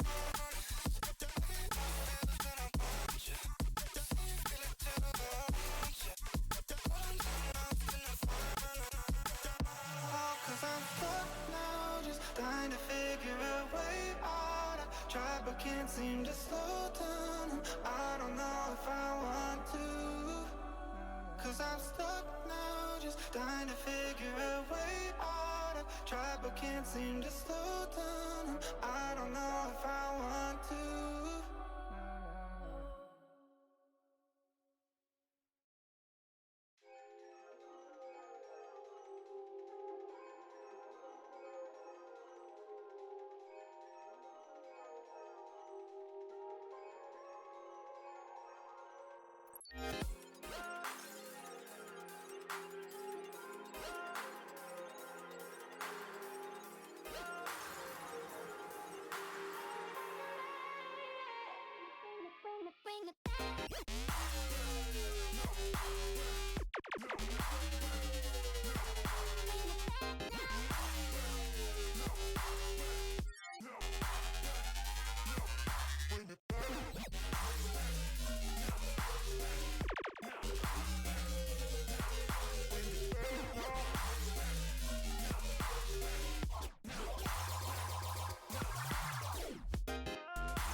Hello, we are back, and I am refreshed. I really like having a standing desk.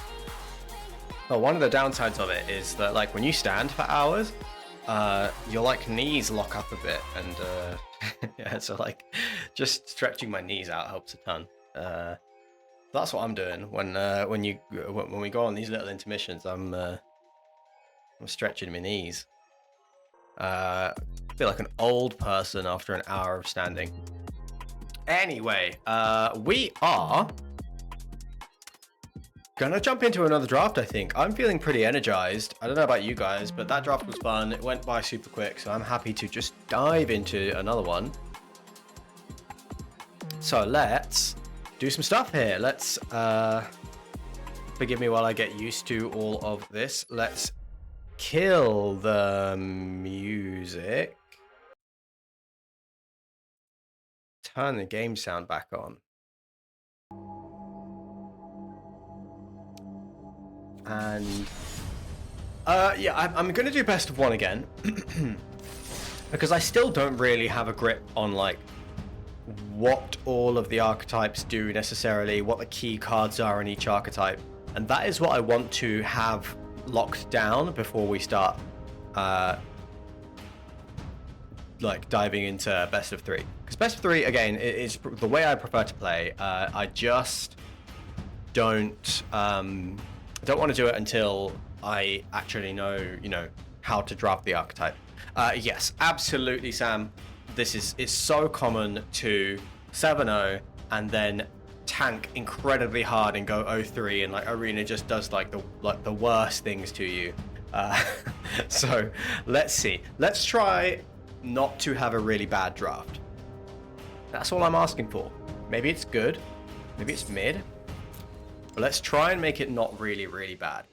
Still, it is early days. We are still experimenting with the format, so we're not going to take it too seriously. Like, we're not trying to win right now. I'd say when I get to like best of 3 drafting, that's when I'm really trying to win. Right now, I'm trying things to see what works and what doesn't, because I don't even know, or I'm not familiar with all the cards in the set, and it's still very early drafts for me. This is only my 4th draft. I'm definitely planning to draft more of this format than we did Duskmourn, though. Like, I might do some extra drafts here and there, which I will record/stream. So there will be up on YouTube, Sultan Josh, youtube.com/Sultan Josh, or Sultan Josh VODs if you want to check out the VODs. Okay, let's see what we got. Leyline Axe, +1/+1, double strike trample, Embercleave at home. Dare I say? Embercleave at home. I think that's good enough to first pick and keeps us incredibly open, which I really, really like. Brineborn Cutthroat is good. Garruk's Uprising also is really good. There's an Eaten Alive, which is decent. And that's kind of it. Like, if it weren't for the Leyline Axe, I think I'd be looking at probably Garruk's Uprising. Yeah, I think it would be Garruk's Uprising after that. But yeah, I think we could pick Leyline Axe here.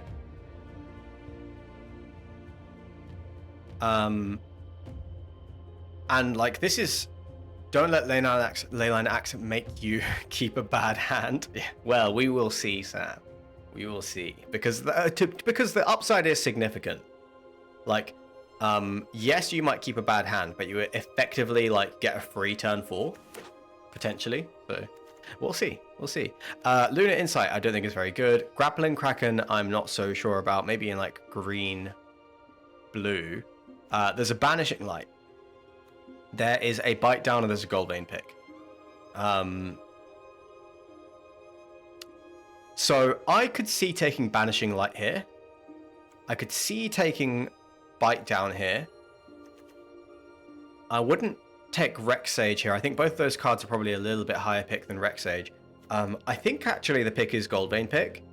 It's a really solid card. It's good in a lot of decks. It's good in Flyers. It's good in the ramp decks. It's good in the aggro decks. It's a fairly good follow-up to a Leyline Axe, and it keeps us incredibly open. And there's nothing really super exciting in this pack. So I think we can take this, stay open, and we've just got 2 decent cards for whatever deck we end up in.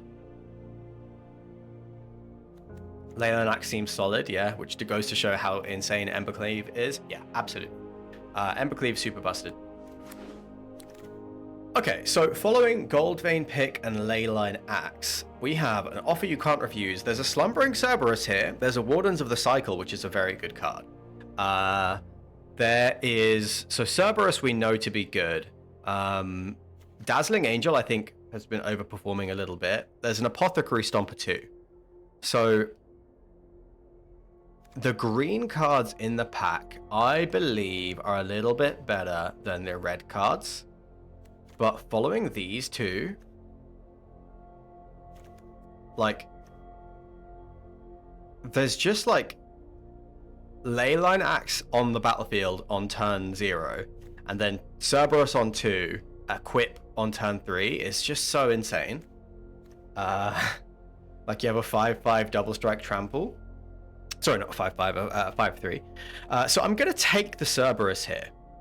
It might be that we switch off and green is more open, but actually green is not where we want to be following these 2 picks. Now, we might just be drafting the same deck again, but if it's open, it's open. And Cerberus did massively overperform. There's a second Cerberus. There's a Cackling Prowler, so green-black's looking really good. There's a Grow from Ashes, also a very good card, but there is a Cathar Commando and a second Cerberus. There's an Adventuring Gear, which is interesting. and pretty good. But I'm kind of tempted to take second Cerberus here, because it is good in green red. It is good in red white. It's pretty good in black red too, because you have a lot more removal, so it does have like a higher upside more often. It is really good with a gold vein pick and a leyline axe. So I'm gonna take second Cerberus here. We've seen 2 Axe Guard cavalries go around, and it would appear that red is open. Unfortunately, it looks like we're doing the same thing again. Revenge of the Rats is great. Tolarian Terror is great, but I think this is a very late Burst Lightning, and I think that's just sort of no question that you take the Burst Lightning here, following Cerberus with these aggressive cards. Tolarian Terror is awesome, but I think following double Cerberus, we just take the Burst Lightning, and we're building towards a solid red deck. Now, we have some decisions to make. Wildwood Scourge is insane. Well, I mean, not super insane. Ruby is also good. This is a pretty late Ruby. This might be the take. Like, it's a good aggressive creature. It's probably a sign. Yeah, like Ruby is good. We might be doing red-green aggro. I think it is a sign. It's pick 6. It synergizes with our Slumbering Cerberus as well. Like, comes down on turn 3. It has haste. So it comes down and can immediately attack. There's a bacon to a pie as well. But I think there's 2 really good green cards in this pack. So I think green probably is a little bit more open. There's another Tolarian Terror, which is very interesting, because that feels like it's super open then. But, I mean, we could just take the land as a Dwinnen's Elite, but we're good on 2 drops, to be honest. Ruby's not an elf, is it? Yeah, not an elf. Ink Mage is decent. Tolarian Terror is really good. Do we want to take the Terror, or do we want... I mean, we've got Pick, we've got Ruby... The tapped land is very tempting. I think I'm going to take the Terror. Just to hedge our bets. So Bushwhack is a pretty easy pickup here. I think it's the best card in the pack. Prideful Parent is decent. Seeker's Folly, I think, actually is pretty good too. But for us, I think this is between Uncharted Voyage, which is decent, and Bushwhack, which is great. So we'll take the green. I think we are playing green, so I think we can put this Tolarian Terror away. Ambush Wolf, 3 mana 4/2 with flash, fairly overstatted, works nicely with our +4 power, you know, synergy, the stuff that we're doing there. Arbiter of Woe is good. Giant Growth is also good, but I think I can take an Ambush Wolf here. Giant Growth's pretty damn good. I don't know if it's better than Ambush Wolf, but I think Ambush Wolf is important to the red-green deck. Bite Down, Wield, which is kind of nuts. So we've made the right choice being in green. Infestation Sage is good too, as is Cathar Commando. So those are going very late, and that's pretty interesting. That is pretty interesting. I'll take the Fishing Pole here. I think this is good. 1 tap, bait counter on it. When it becomes untapped, remove a bait counter, make a 1/1. I don't think we're going to play it. But good to know. Grow from the Ashes. I'm fine picking that up here. Yeah, that's basically free here. Now, Revenge of the Rats is a really damn good card. I'm going to take the land here. Like, double off-color land is obviously not what we really want to do. And I think we have good enough 2-drops that we don't need the Campus Guide. So there's a Tiny Bones, which is great. But there's also... that's a Felling Blow, which is probably just an easy pickup. There's a Swiftfoot Boots too, which is pretty good. What do we need? We need... See, this is the trouble at the moment. I don't know what the red-green deck's, like, iconic important cards are, but my guess is that we want big stuff to ramp into. We have Ruby, we have Gold Vein Pick, we have 1, 2, 3, 4 removal spells right now. We have Leyline Axe, so I think As long as we have a good removal package. There's another Felling Blow. There's a Fiery Annihilation too. We have tons of 4 power enablers. Yeah, this is true. I think Cackling Prowler is going to be a really good card in this deck, but I don't think I can pass Fiery Annihilation. Although Felling Blow is almost always going to be dealing 5. But just being an instant is makes it a little bit better, right? And green has been super open, like Bite Down wheeled, so there's a possibility that one of these green cards is going to wheel. So I'll take the red card while I can. So we have a good removal package.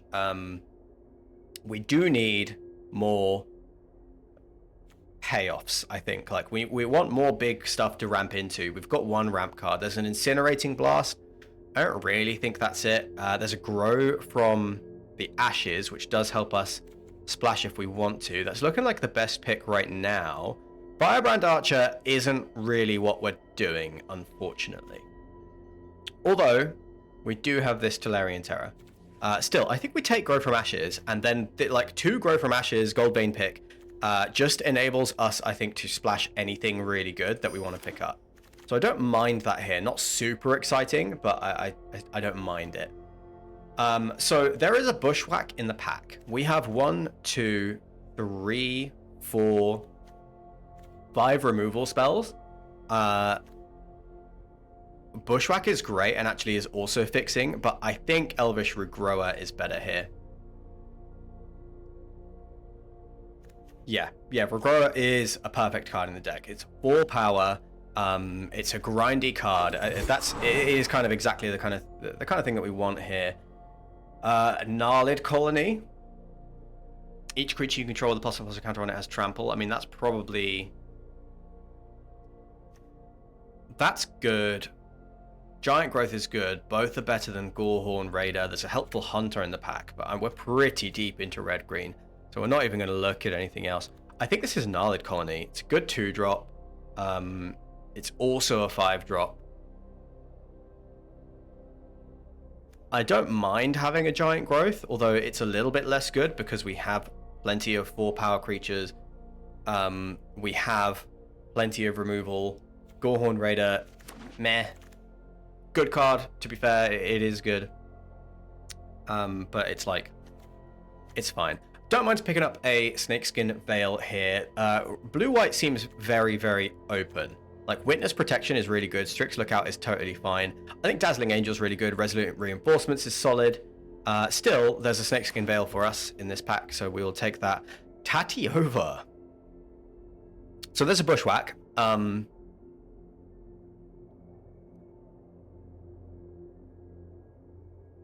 I don't know how we don't take Tatiova here. We're not going to play this land, but we have a bunch of fixing for it, and I think this just pushes us way over the top. We have 1 Bushwhack already, and we have a bunch of removal. I think we can take Tatiova, and I think it could be good.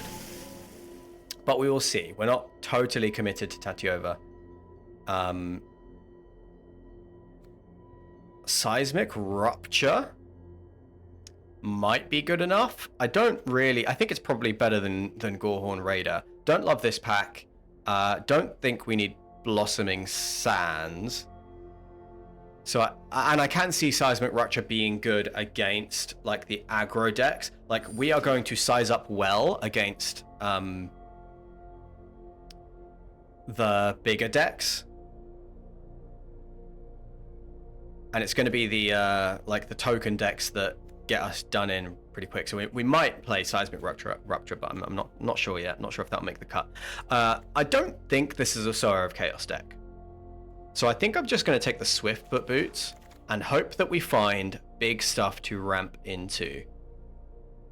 We're not finding the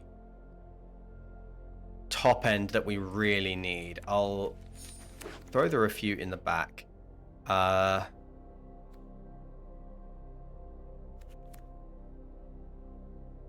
guess we'll take the Firebrand Archer, hope not to play it. I mean, maybe The barrier is so bad. I think I'd rather... I'll take the barrier, but again, we're hoping not to play that.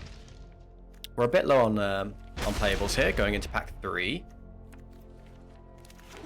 But we do only need like 5 or so really decent cards. There is a Gnarlid Colony. I mean, there's an Omniscience. Do we want to play Omniscience? No. Omniscience is Mimi. Homunculus Horde, I don't think we're really the deck for that.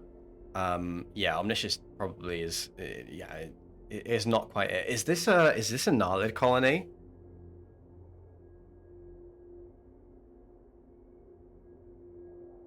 It might be. The negotiation works in this deck.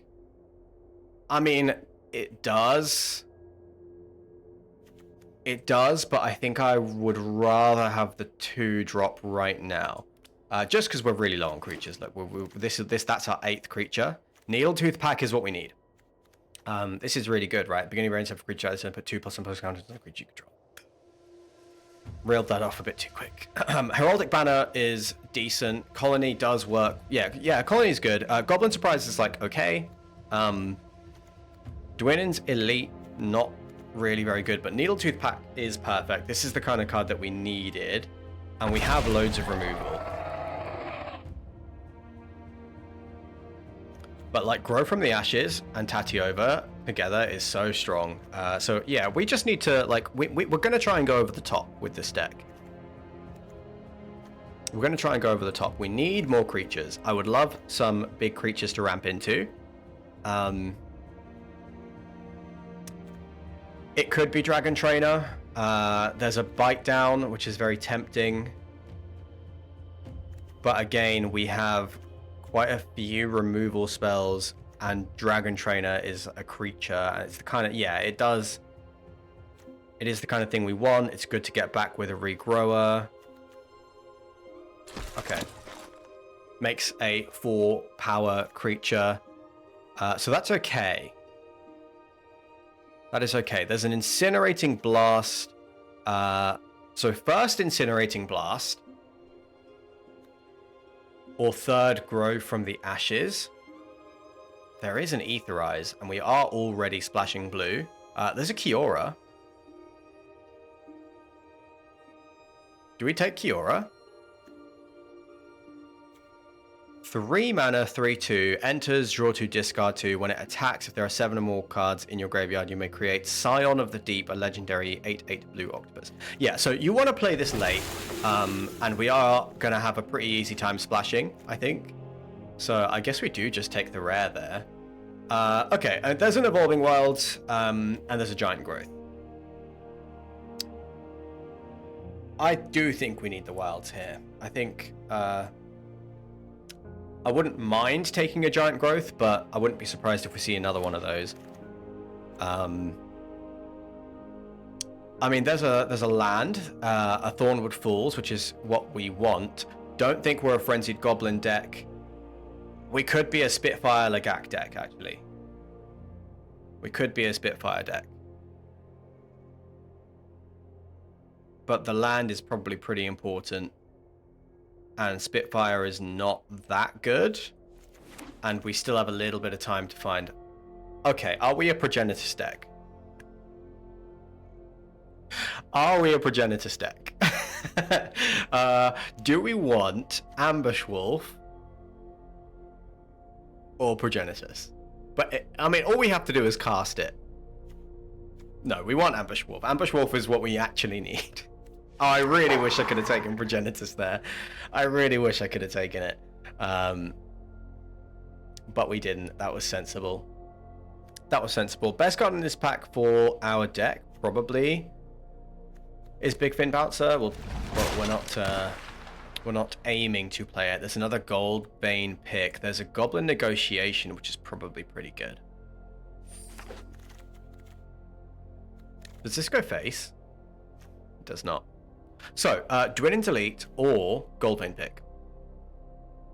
We have no other... We have one elf. So this is kind of just a 2 mana 2/2. And we have enough stuff already. I don't think we're going to play the second gold vein pick, but we will take it. We don't need the jungle hollow. I don't think we want to play the campus guide. There's Beladar Savior. Actually, Witness Protection is probably a better card to pick up here, but I don't think we're going to need it. Okay, it only kind of came together. We have the elements of a really good red-green deck here, but not quite everything we need. And blue was super open. Like all of these blue cards, we basically picked accidentally. One gold vein pick is enough. I don't think we're going to play the second one. So, I mean, what does this deck really do? We go over the top with like Kiora, Tatiova. Yeah, it does feel we are low on creatures, and this is kind of my major concern. Like we knew we were going to be low on creatures pretty early on. I mean, maybe Fishing Pole is playable because we're low on creatures. Making a 1/1 every turn probably isn't good enough. A lot of our kill spells, like Bushwhack, Bite Down, Felling Blow, do require for us to have a creature in play as well, which is a little bit scary. So Seismic Rupture. Probably not good enough, and it like kills our Slumbering Cerberus, which isn't very good. So that's probably a cut. I think we're definitely playing the 17 lands. We have 1, 2. I think we can cut the island and put in a forest. We'll put 1 island in.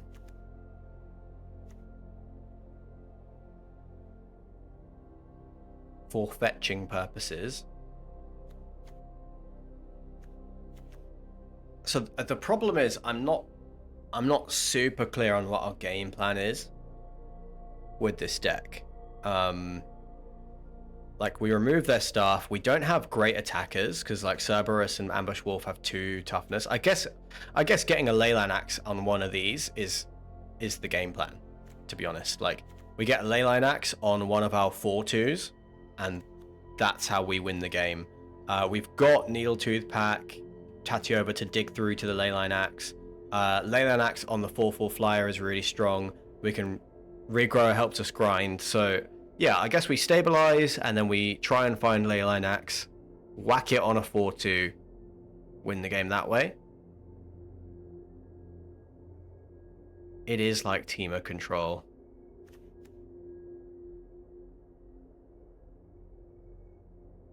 Yeah. Okay, so I think there's a question around whether Swiftfoot Boots is good. Is this good enough to play?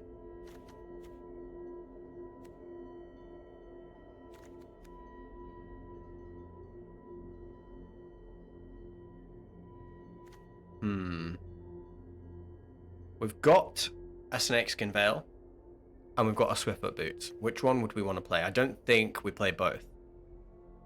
And I think, I mean, the Veil works a little bit better with like the Gnarlid Colony. So yeah, we'll like hit with big trample creatures, and that's how we win the game.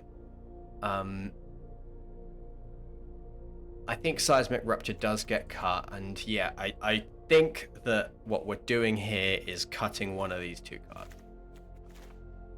Now this is a big question, because I don't know which one of these is better. My inclination is that it's the Boots. Boots is better, and I think I'm supposed to cut Snakeskin Veil.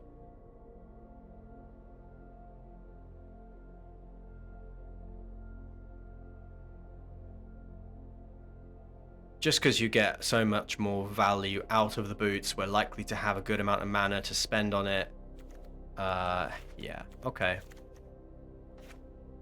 And I think that's right. We're a little bit low on creatures. Goblin Negotiation arguably counts as a creature, but kind of barely, to be honest.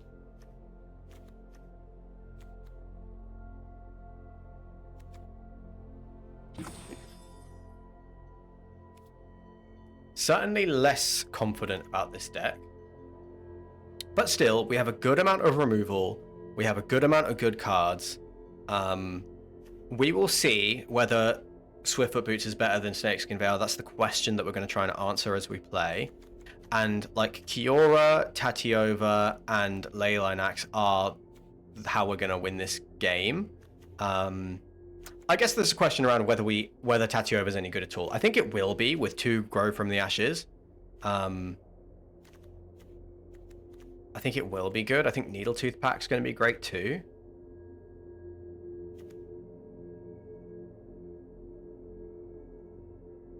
I think having all the extra mana is going to be great for like re-equipping all this equipment.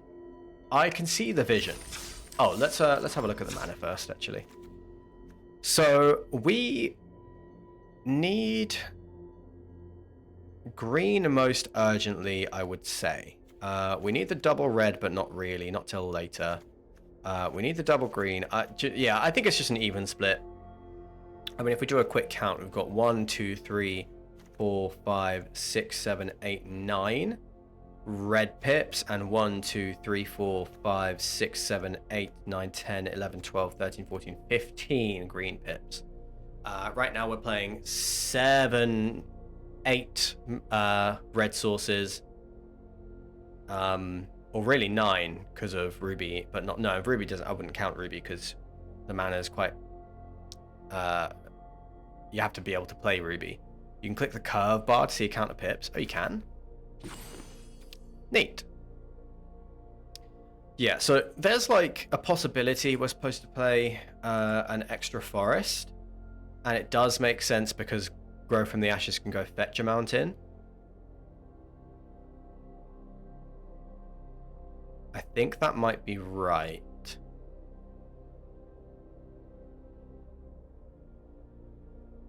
I'm gonna do it. I'm gonna add the extra forest, cut a mountain. Let's see how it feels. Certainly less streamlined than the last deck, and I think that the draft started off really strong, middle was really strong. What we needed at the end there was big dumb idiots to ramp into. We needed like the mammoth, the apothecary mammoth thing, and we needed like Pelaka worm and just like big dumb creatures to ramp into. That would have been good, but we will make our own big dumb creatures with the help of the axe, which we're going to have in our opening hand right now. We tried. Okay, but this is good. We're going first. We can go Ruby straight into Cerberus on turn 3, or Wolf on turn 3, and then Ruby gets +2/+2, and it's a really strong start. Really strong aggro start. Bite down in hand 2 is pretty sick. We can hold up, bite down, and ambush Wolf.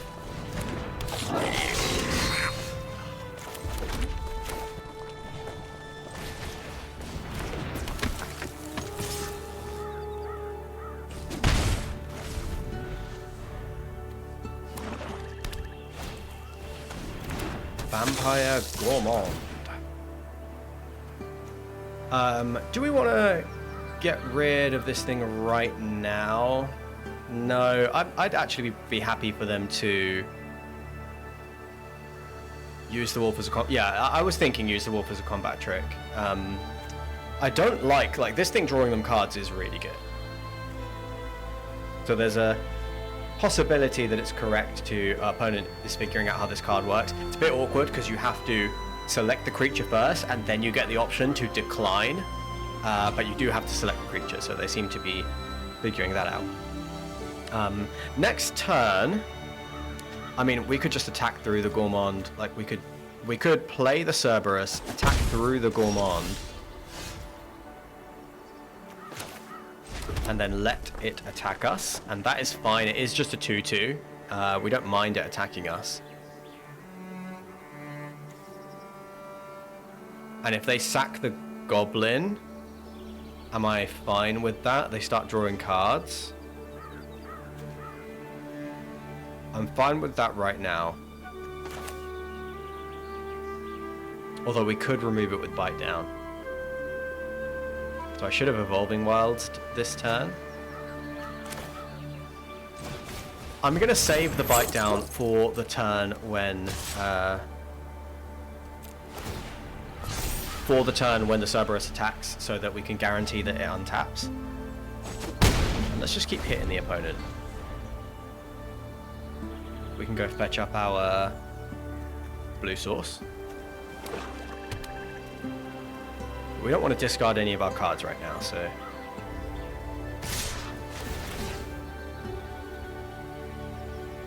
The opponent plays the red. Yeah, I mean, we're winning this race right now. Are they going to sack the goblin now? Okay, yeah. So this turn cycle, they've drawn one card with the Gourmand. This turn cycle, I will remove it.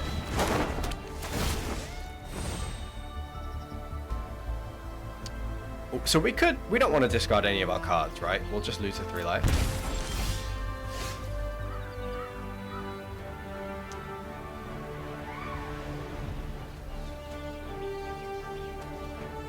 Kind of thinking could I get rid of the Perforating Artist, leave the Gourmand alone? No, because they have to attack with the Perforating Artist. Yeah, they have to attack with it. So I think I just make this attack, hold up Ambush Wolf.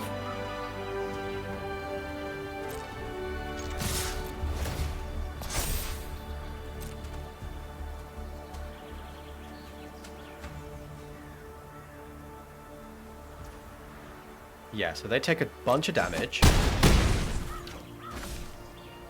Cerberus is not going to untap right now. They're going to have to attack. I kind of want to just bite down the Gourmand now. Then they have to attack with Perforating Artist. We could trade it off with Ambush Wolf.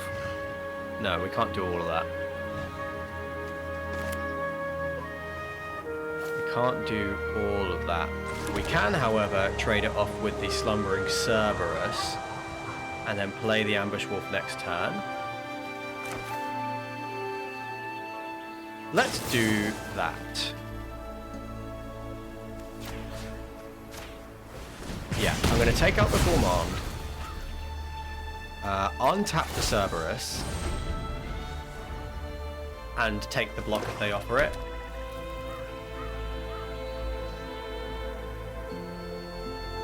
No. Actually, I don't take the block because... Well, we'll see what they do. Billowing Shriek Mass. When it enters, mill 3 cards. This creature gets +1, +2/+1 as long as there are 7 or more cards in your graveyard. Okay.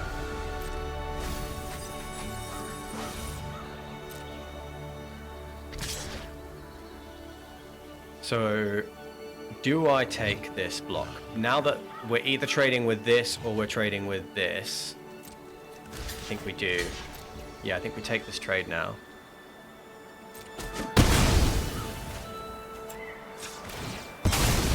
We go get our blue.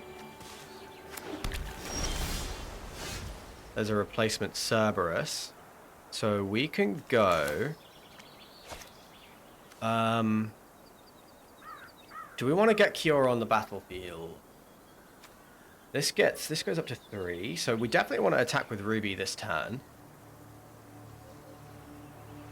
We definitely want to play this forest. Yeah, we want to Cerberus, attack with Ruby.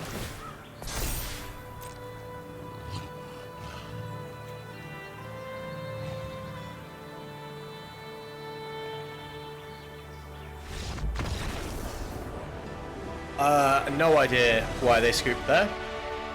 I really did not think we had a total winning position there. But we'll take it. So, yeah, I mean, I did not feel like that game was even close to over.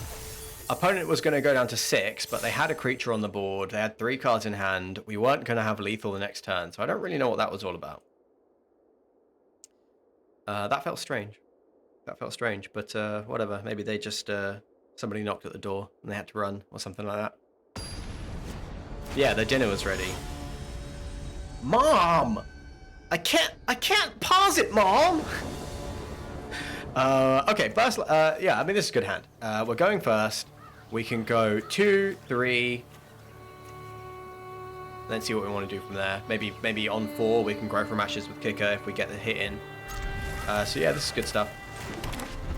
But we will Gnarled Colony on 2.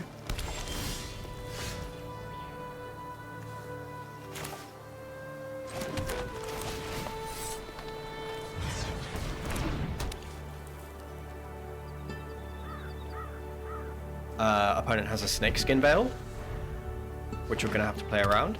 Or a Giant Growth, actually. It could be a Giant Growth. If it is a Snakeskin Veil, we do have to use it to get that thing gone. If it is a Giant Growth, then they would be not trading.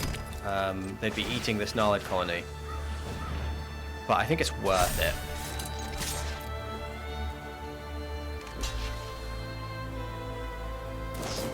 Yeah, it's Giant Growth. Cool. Okay, that is fine, because now we can bolt this next turn. Yeah, see, they're not even going to get to use it. Felling Blow. So, we could get the Leyline Axe down. I don't think that's really it. I think this is Grow from Ashes. And then I think we are supposed to bolt this. Because I think we can outsize this and remove it later. I do want to bolt the bird. Yeah, I'm going to do it. I'm going to bolt the Llanowar Elves. Play the Grow from Ashes. Find the island.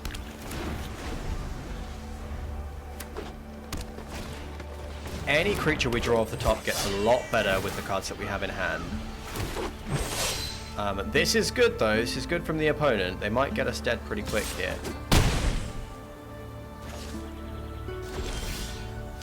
Needletooth Pack is a good card.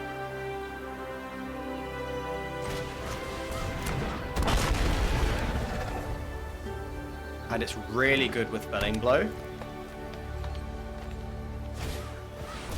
Gnarled Colony with kicker. So, okay, with 6 mana, we're not doing anything extra, are we? So we can tap the blue, Felling Blow, take out the Gnarled Colony.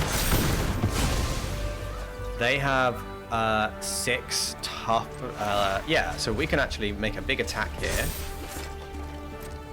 Because they can't kill this thing.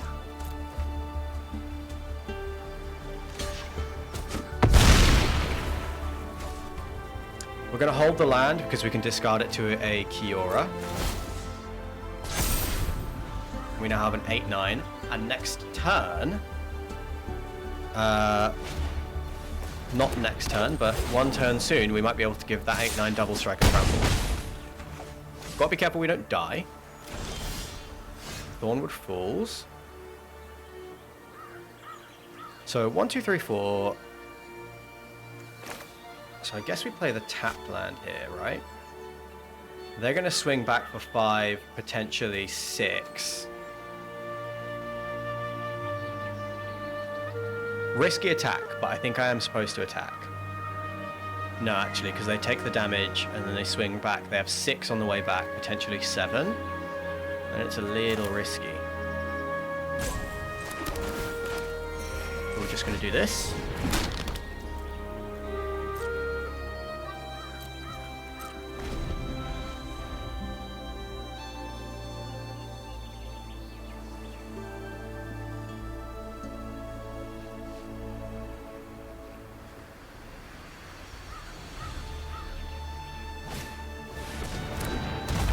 Stomper. Not big enough. We can just make sure that we can stay alive. Yeah, Evolving Wilds is not what we needed there. Let's still, we have a 9-10 double strike trample, but we cannot attack because they have lethal on the way back. Unfortunate. We need to draw some creatures to keep us alive. I'm going to hold the Evolving Wilds in case we draw Tatiova. Genesis Wave. Before? They missed their Vivian Reed. Unlucky. They missed out on their Vivian because they wanted to hold up this 2 mana. Could really do with Tatiova now.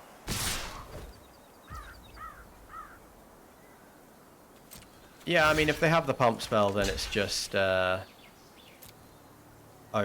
And they do have a lethal again next turn. Unlucky. We draw a few too many lands. Ooze is annoying. It's fine. They had us either way there. Yeah, we had a few outs, and we did play to them. What we should have done is we did need to kill that Llanowar Elves. They do have a good deck here. What we should have done was maybe just not made that last attack with the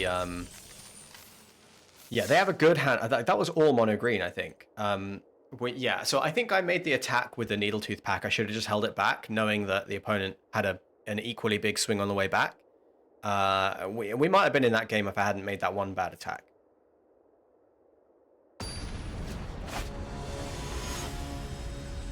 Here it comes. Here comes the 0-3. Here comes the 0-3. Alright, so this isn't good, unfortunately. We might just get run over really, really quickly.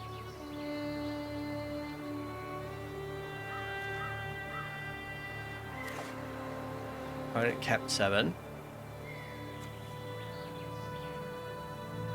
I'm gonna mulligan. This is better. We can put one of these back.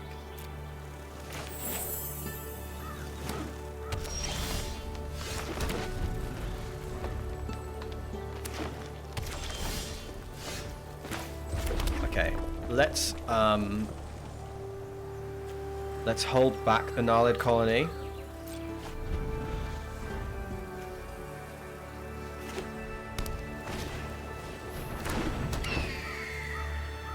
Healer's Hawk.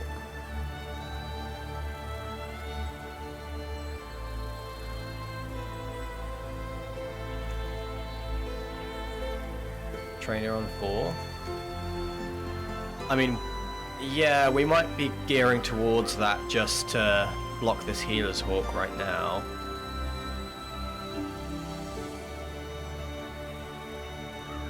We're not under too much pressure. Opponent is thinking.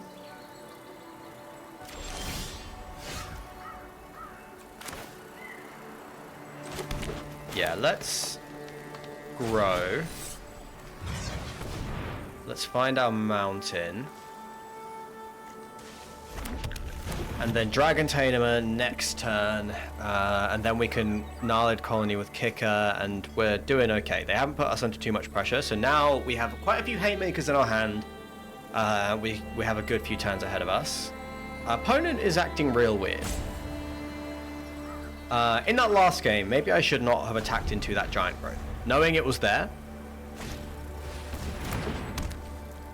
I should have not attacked into it. Sylvan Scrying. Fuck me. Okay, +1/+1 counter there. Yeah, so we need this Healer's Hawk gone. We can still just Dragon Tamer this turn, because they don't have a creature with power 4 or greater right now. And then whenever they make those, we can kill them. So let's just Dragon Tamer.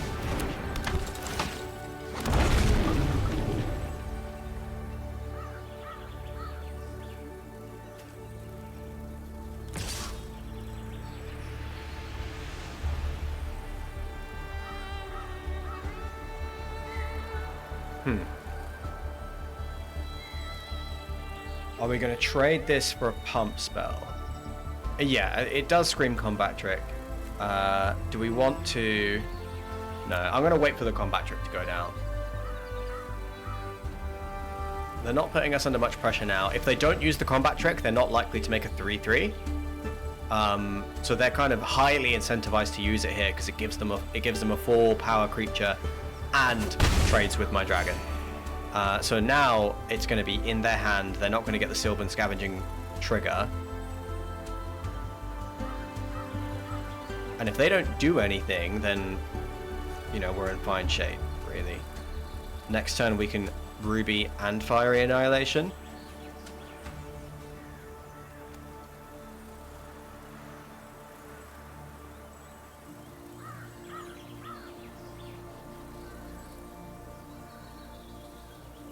Yes, they can use it to outscale my kill spells, but...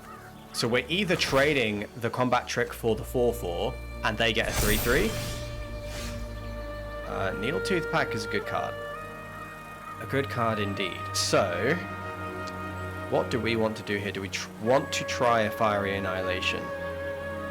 I really don't think so. I think what we're supposed to do is Ruby.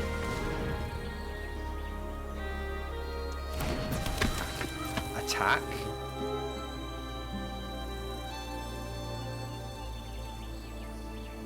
They didn't play a land. Yeah.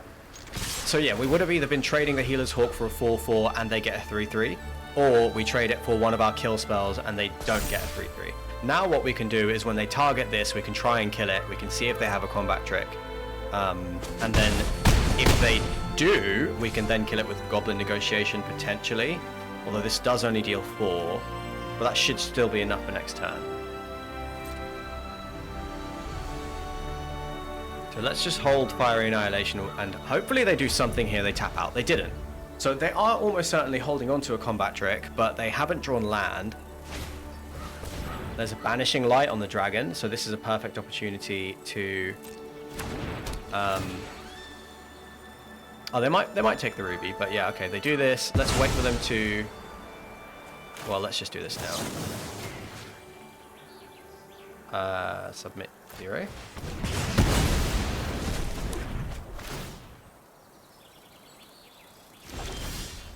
Sylvan Scrying doing nothing. So do we want Gnarled Colony or Needletooth Pack? I think we want Needletooth Pack, right? Yeah. Let's go Needletooth Pack because we have the Goblin Negotiation in hand. Let's also play that land. Maybe we're supposed to keep that back for a Tatiova, but I like getting the tap land out of the way, especially when we have a Goblin Negotiation in hand. Opponent is sad and doing nothing. So I guess we'll go in for our big attack. Do you have anything now? Do you have a wolf?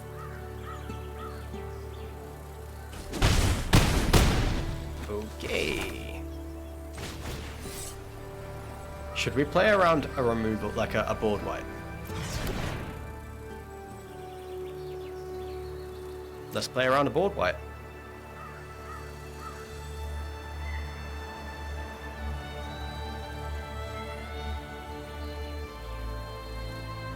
Yeah, it could be Land's Day of Judgment. So let's just make sure that we... it's not Day of Judgment. Leyline Axe? Well, okay. Weird game. Not totally easy. Not totally easy. Like, the opponent's... Healer's Hawk Sylvan Scrying is really good. But it's the opponent got stuck on 3 mana and they didn't, like, miss 2 turns. So, unlucky. Unlucky for them. They kept a hand with a Sylvan Scrying they could cast and Healer's Hawk. Like, I think it was probably a fair keep.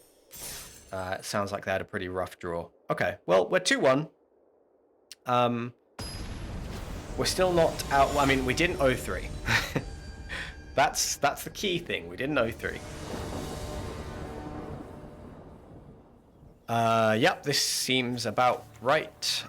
We even put in an extra forest. Maybe we should have put in an extra one. Opponent goes first, kept a hand of 7. We are on the mulligan.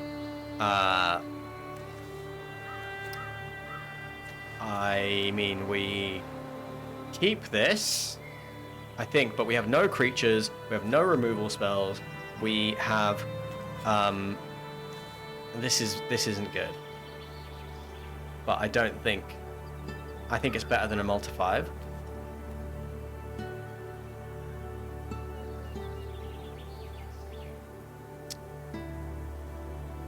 Yeah, I think I'll take the chance.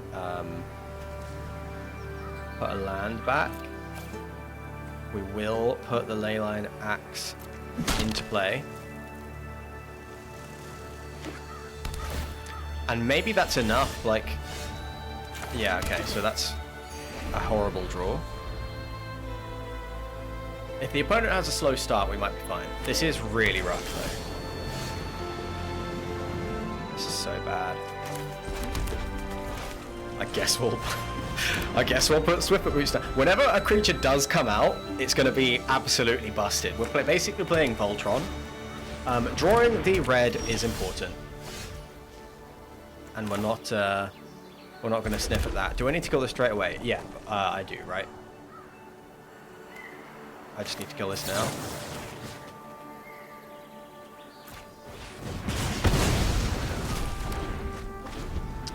Yeah, creature land, I'm not too worried about it.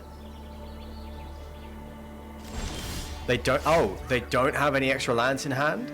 Because they played the... Oh, because they didn't play another one.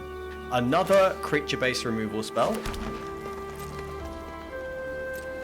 Unfortunate.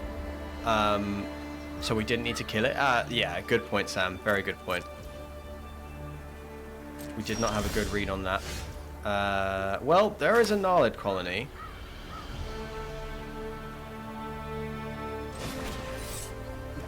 We're both having a really rough time here. I'm going to equip the Swiftfoot Boots, and now we are away to the fucking races, bro. Oh yeah.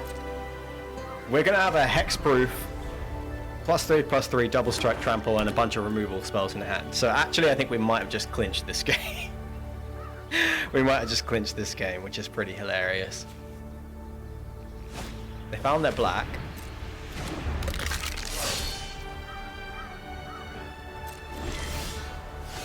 So we will go land, because I don't mind holding up Bite Down. This is a really... I mean, this is not a good game plan. It took way too long to assemble. But this is a pretty winning combination here right now. Like, we just remove the next few things they play and we just win. It was a bad mull. We got very lucky that our opponent kept a hand of 7 cards that seemed to be pretty bad. I think they just saw the loot and thought, oh yeah, absolutely keep. Bloodthirsty Conqueror.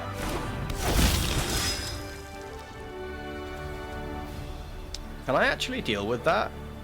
I don't think I can.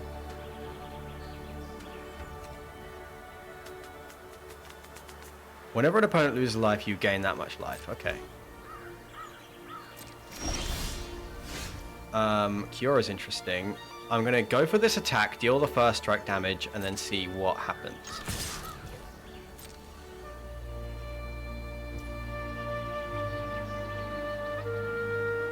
Bite Down doesn't fight.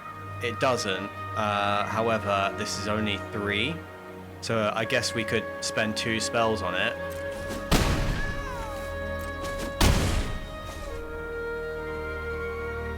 Yeah, I think I'm going to do that, aren't I?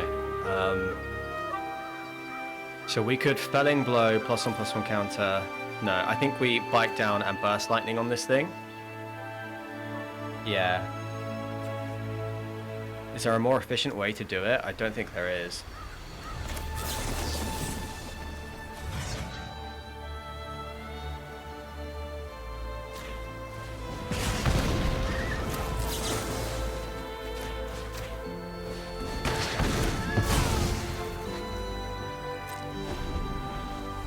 And then Felling Blow is, if they play 1 creature, Felling Blow is probably lethal.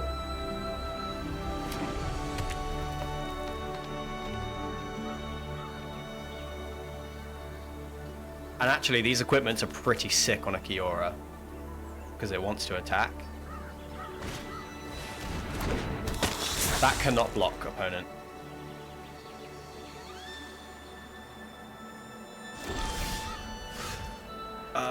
Ruby also is... Well, actually, Ruby's not lethal.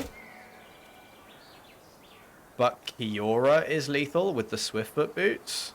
That would be 1, 2, 3, 4... No, Felling Glow is just lethal, right? Is there any way they... Is there an unsummon in this format? There isn't, right? So this should just be lethal.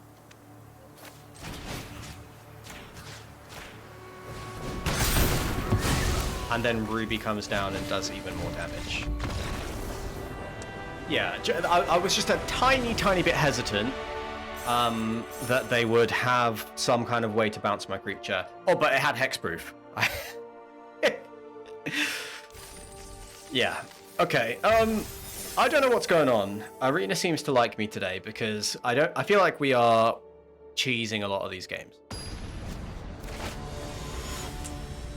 Not complaining. Although, actually, in that last game, we mulled down to 5, so... No, we mulled down to 6 and kept a very bad 6. We are going first. We have 2, 3. It's the battle of bad hands, and ours are slightly better. Yeah, so Kiora, I mean, this is basically a 6-card hand, but the curve is kind of nuts, going Cerberus into Ambush Wolf. With Burst Lightning in hand to untap the Cerberus, it's all strong stuff. Gnarlid Colony as well. Yeah, so let's just drop the Cerberus here.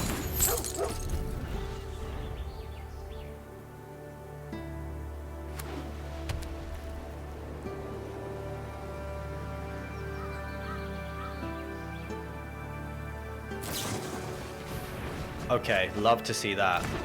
Love to see Thrill on that turn. I'll play the Ambush Wolf here. I mean, I could play the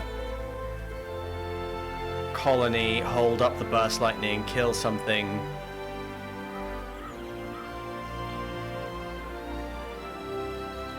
Nah, let's just play the Ambush Wolf. Yeah, so the play could have been Colony, Burst Lightning something, untap the Slumbering Cerberus. But this is good too, because this is Ambush Wolf, Burst Lightning this. I guess we'll exile this. Yeah, we can guarantee that our Cerberus untaps this turn. I guess we will go get our blue.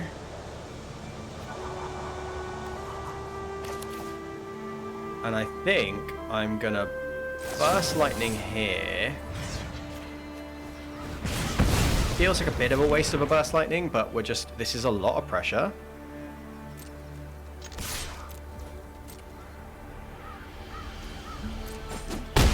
Cerberus is gonna untap.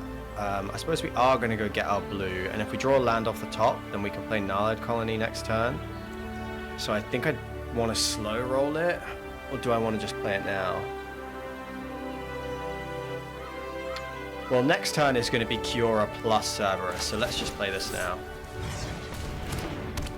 Yeah, let's play to a better curve.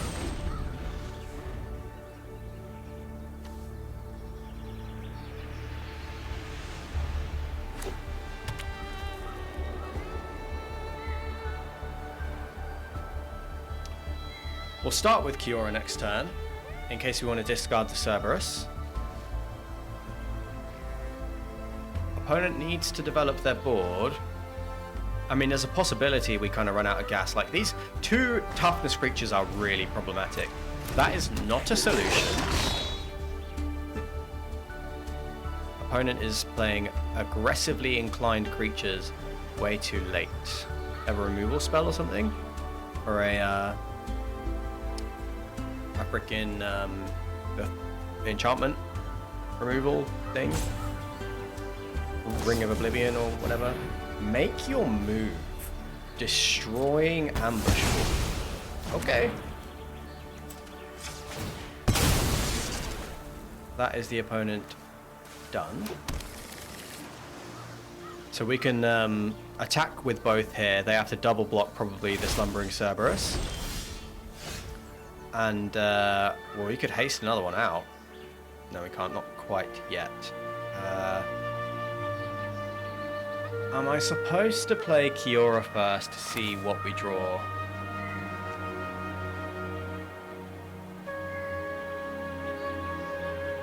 Or am I supposed to just attack? We might draw something that saves the Cerberus. Yeah, we don't know. Well, haven't we played Burst Lightning? We've played Burst Lightning. What else is in our deck? We might find Bushwhack. I think we actually want to keep green open.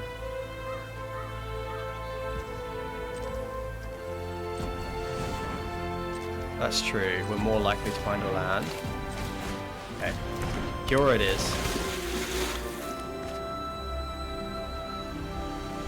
Unfortunate. I think we're going to discard both of these. We don't super need the boots, but we can't play either of these, so let's just get them gone.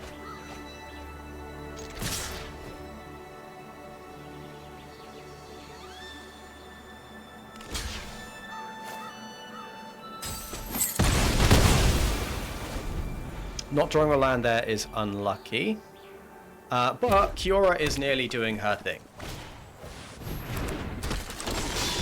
Berserker. Okay, Felling Blow is insane there because it basically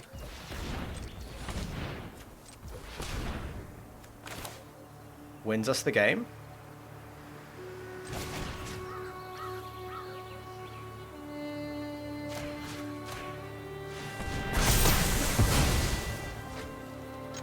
Look at that. Yeah.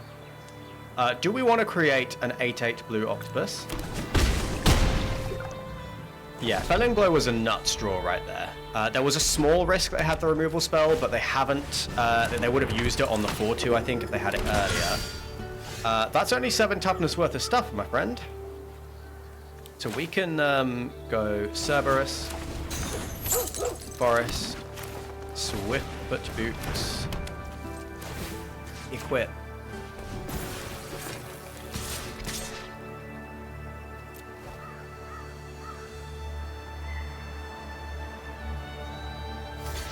Probably should have been more aggressive there. Yeah.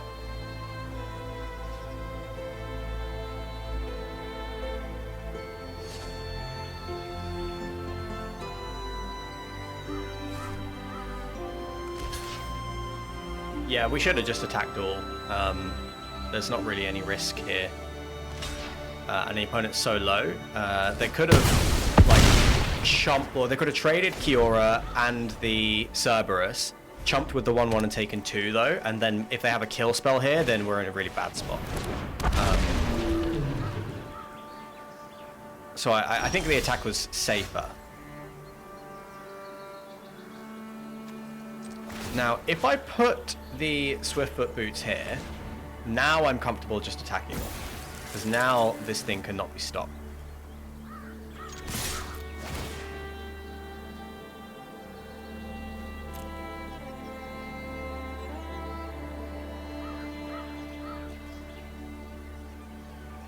Yeah, like now they trade the 3/3, they chump the 2/2, but now we have a hexproof 8/8, so I'm pretty comfortable attacking all there. Yeah, there was just, I think there was a risk of a blowout. If we attacked all on that last turn, then they trade with Kiora, they trade with Cerberus, they untap, and they kill the 8/8, and then we just have a 2/2 in the face of their 5 life. And then we would have just thrown away our whole advantage.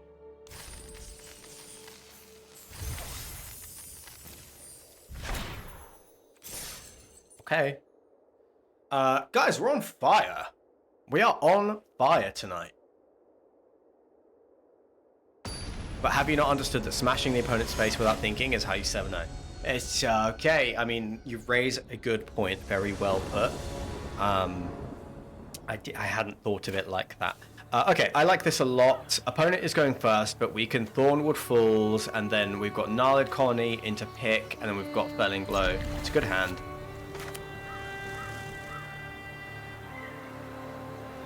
It's a good hand. We haven't seen Tatiova once yet. But when we do find Tatiova this game, we are going to... Oh, we're going to pop off. We're going to pop off with Tatiova. Keep the opponent distracted with this Gnarled Colony Miner. Well, that is a Cerberus. And that is a better turn to play. Opponent might have a counter. They do not have a counter. Yeah, Cerberus holding a pick and with Felling Blow is just all really insane stuff. Oh, this hand loses because it's good? That's true. Maybe. Opponent has... I mean, our opponents have been pretty unlucky.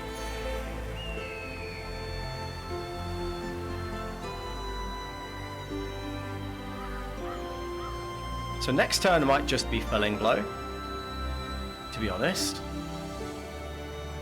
No, it would be pick. Yeah, this is probably just Felling Blow, isn't it?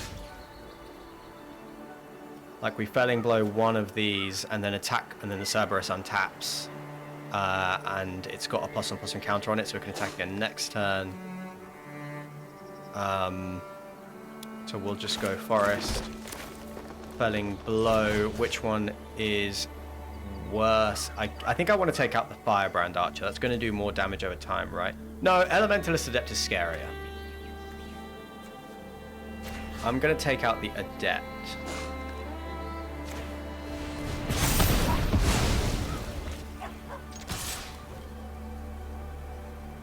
Yeah, I think Adept is just, like, Prowess is like a permanent combat trick, whereas this is a lot more predictable, and we know we can attack through this next turn, whereas they could have kept up any spell, and this could have traded with the Cerberus next turn.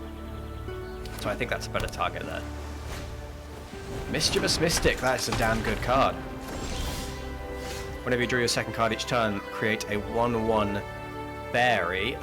Fairies that are 1/1s are not very strong into tramplers, though. I think what we're going to do here is just equip the pick and attack and kind of press the issue. And next turn we can Gnarled Colony.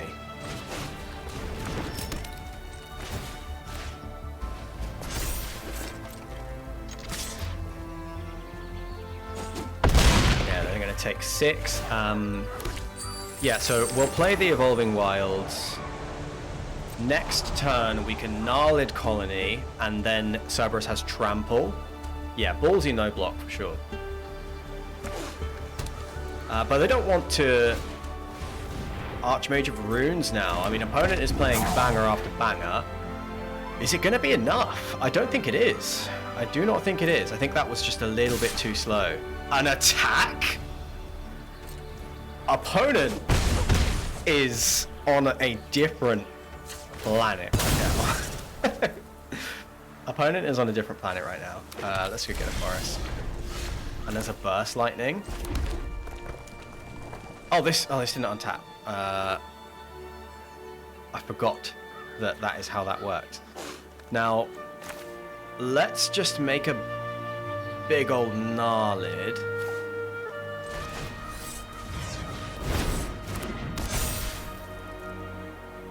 And I guess we hold up the Burst Lightning. Do I want to get this thing dead now? Because... well, we can't attack through this. We need the Burst Lightning to attack through the Archmage, actually. And now that everything has Trample, the 1/1s aren't even really that relevant. So let's hold on to the Burst Lightning for now. Okay, draw a bunch of cards. Opponent has got a real good engine going. We need to end them very soon.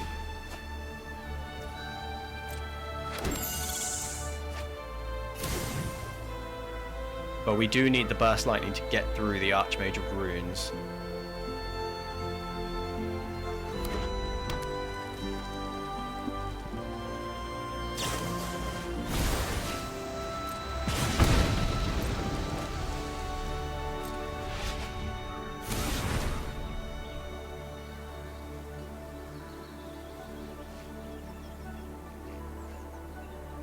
Yeah, opponent is going to be on a clock.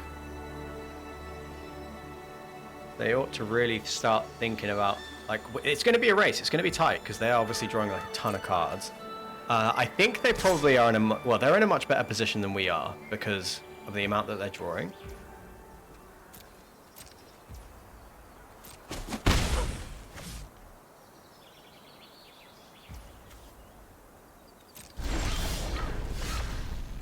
Okay, so let's re-equip.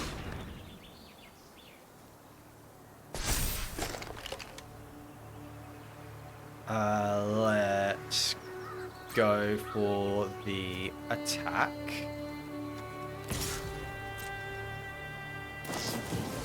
There's an Elementalist Adept. What is that doing?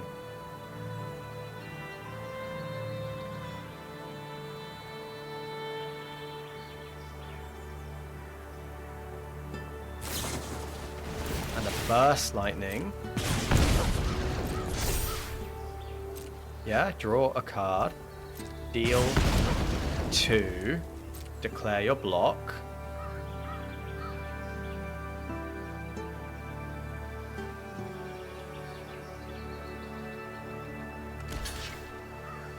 So I think we Burst Lightning and take this out now.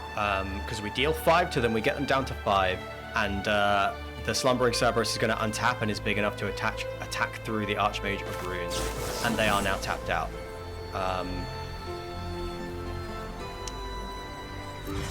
Or do we deal 3 to them? They're on 8. We've got to find 4 more damage, and we've got 4 right here. I don't think that's as good. So if we kill this, we preserve our Gnarling Colony. We have several big attackers. We have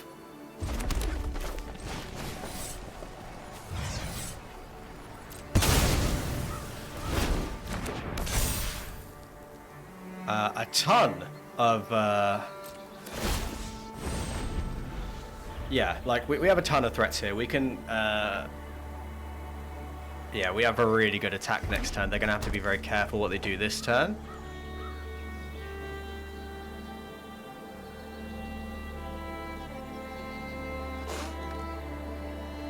If they remove one creature, they have 1, 2. Interesting. They must have a second Burst Lightning here. See, yeah, but even if they spend their whole turn doing this, they have 1, 2, 3, 4. Yeah, that wasn't a very impressive opponent. 10 toughness, and we will have 10 trample damage.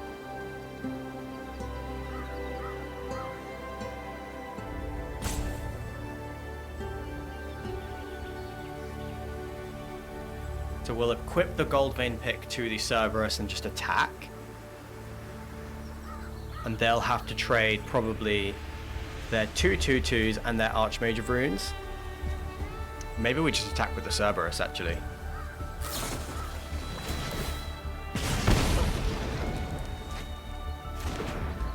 They think they can win here? Are they going to go for an attack? Are they trying to get me dead? Don't know why they played that at sorcery speed. I don't know what they're digging for. I still don't think that they were going to lose that game. I don't know who was bribing our opponents today, but that was mad. Absolute shame concede. But their deck is busted, dude. Look at this shit. 2 Burst Lightnings. They've got Archmage of Runes, Mystic. Like, they've got all the pieces they need. I have no idea what was in their hand, but I still think that they were going to win that game. They could have attacked there, dealt 5, and all they needed to do was like find some way to interact, and like maybe they throw away their Archmage of Runes, but they're massively up on cards and they have lethal in the air next turn. All they needed to do was survive the next turn cycle and they would have had the win. So I have no idea what went wrong there. God, they drew like a dozen cards off of that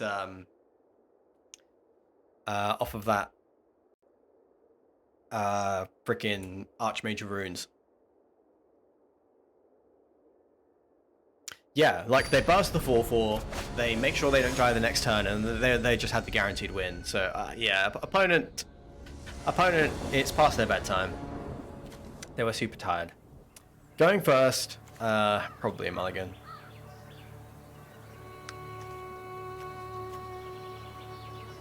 Yeah. Our average 6 is better than this, right? Tachyova's not really a card. This is worse. This is worse.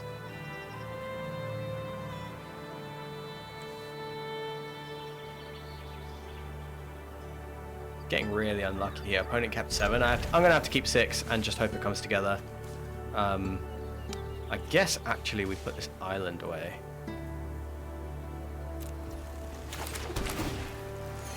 That was 2 pretty unkeepable hands, so we're just gonna have to hope. Kiora can actually get us somewhere and works pretty well with the Elvish Regrower.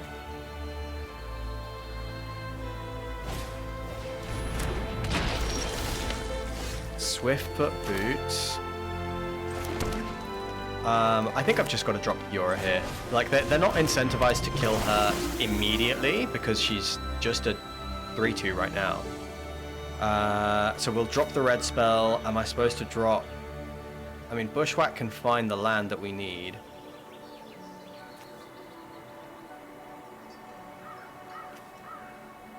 I think I have to drop Burst Lightning. I think I need Regrower to get back something. I think Swiftfoot Boots on Kiora is going to be important. Bushwhack can find us a red, so we need all 3 of these cards. I mean, maybe I'm supposed to just drop the Forest, actually. Yeah. Yeah.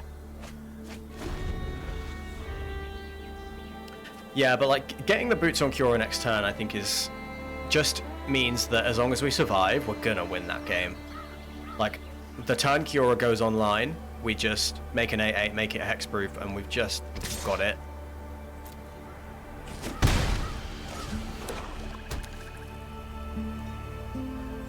Okay. I'm sure the opponent has... okay, Giada, I don't mind seeing there.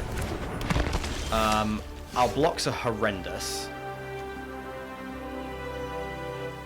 I would love to... I think I have to Bushwhack here. Yeah. I have to Bushwhack and find the mountain. Not miss my land drop. And then it's mountain, boots, equip, pass, take a bunch of damage, and hope to kind of piece it together over the next couple of turns. But Burst Lightning helps against this hand.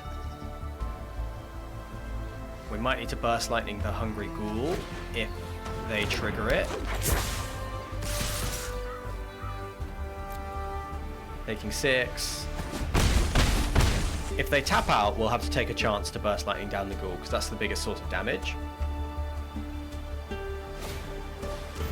Yeah, okay. We are going to discard. I think it's going to have to be this Needletooth pack. Because if we draw a land and we regrow and Burst Lightning, that's good. Yeah, there's the land. We needed that. Yeah, well, Giada is scary, but there's not that many angels. So I need to Burst Lightning this Ghoul down. And I need to play the Regrower. This has to happen now. And if I play Regrower, I get back Needletooth pack.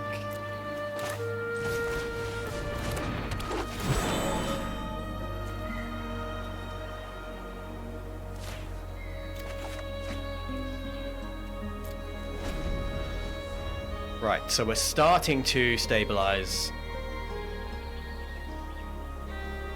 Yeah, so Giada is good, but you do have to build around it. Like, the angels in the set, there are a handful. None of them are that good. Like, all of the angels are, you know, the 3-mana, 2/3 flying that you gain a life whenever a creature enters, which is pretty decent, but it's nothing super special. There's Sarah's Angel, or like 5-mana, 4/4 flying vigilance or whatever. Like, yeah, so like, yeah, so I'm really glad we got rid of that fucking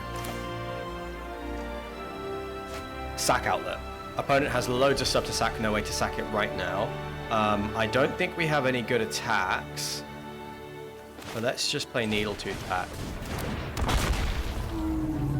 I mean, we could swing, but they'll just chump block forever with this.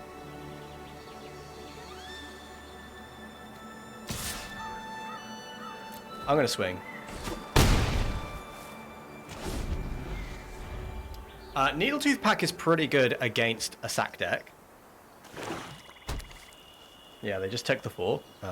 So, okay, fine. They have 1, 2, 3, 4, 5, 6, 7 power on the board. Banishing a light. Okay. Can't hit the Kiora.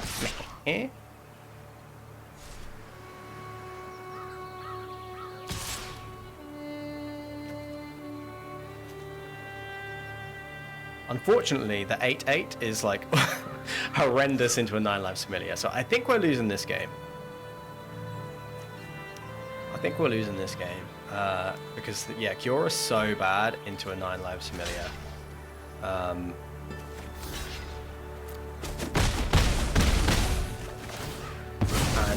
Yeah, they've got enough pressure on us. And we are not drawing anything good.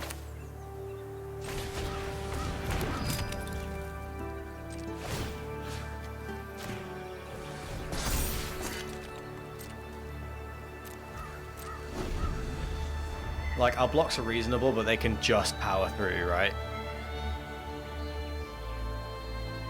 Like, they could attack all, and we just, yeah, like, because they have this Infestation Sage, that wraps it up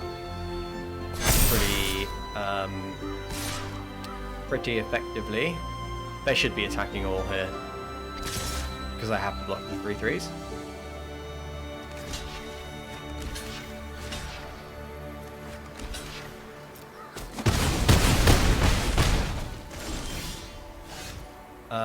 Well, unfortunately that doesn't cut it. So they can still squeeze through a point of damage, right?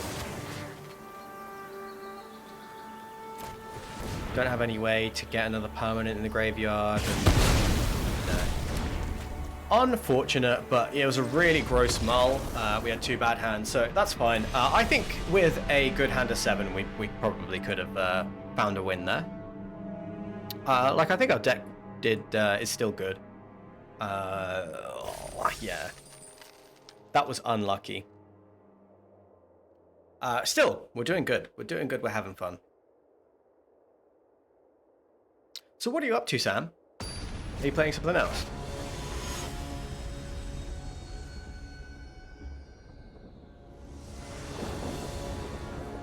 Oh, you're playing Baldur's Gate. Exciting. Okay, opponent has taken a mulligan. We have turn 2 Cerberus, turn 3 Bite Down, Bushwhack, Grow from the Ashes. This is good shit. I think strong barbarian.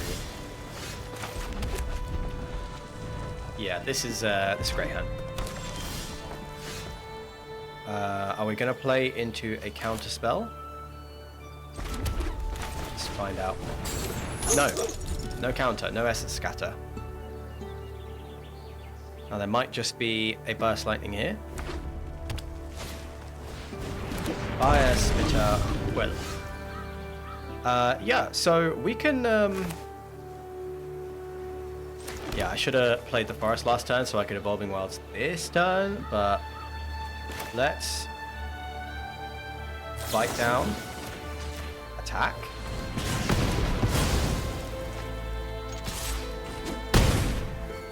Keep pressure on the opponent.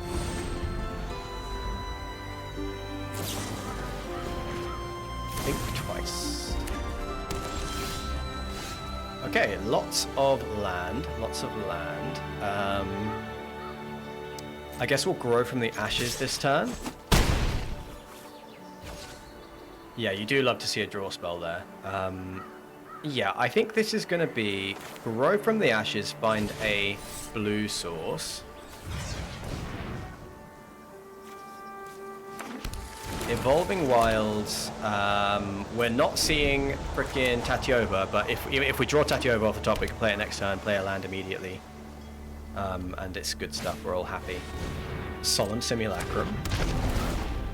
So next turn we can actually Gnarled Colony and Bushwhack this thing down. and keep up even more pressure. So I am going to get our land into play, get our forest. Lots of land indeed. Yeah, Cerberus is real good, huh? So let's cast Gnarled Colony. Bushwhack is a sorcery. I want to do it now so Cerberus is untapped.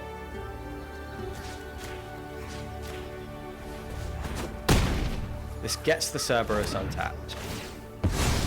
Does give them a card, but they spent their whole turn doing that last turn, so it's kind of like it's fine. They spent 4 mana effectively, draw a card, put a land into play. Rill? What the hell is their deck? I would love it if they just did all this and then just deck themselves. That has flash, but sure. We are flooding real hard. We are flooding real hard. I think I am just going to swing. Because they don't have a good block either way. Like, they block here, fine. They trade their 2-drop for our 2-drop. That was a really strange sequence. Yeah, I mean, I guess they're keeping themselves alive, but whatever. We just need to draw some stuff. We need to draw some spells, please. Okay, they have the stuff to make their deck good, but now they're down to 2 cards in hand, and are we scared? Are we scared? Well, let's equip the boots, because why not?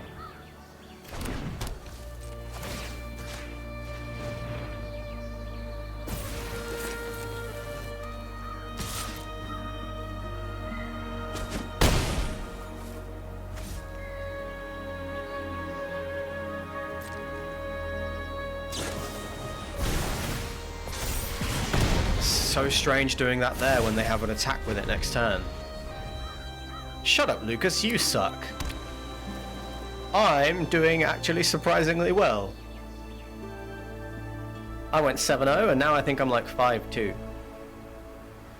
Which is good for me. I have no idea what the opponent thinks is going to happen. But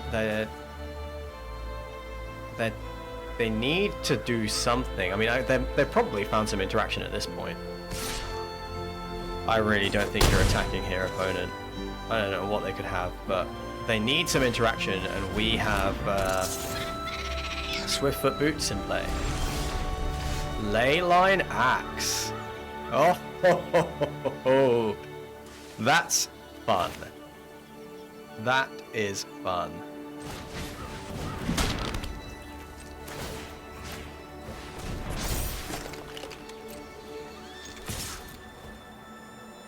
That is very fun.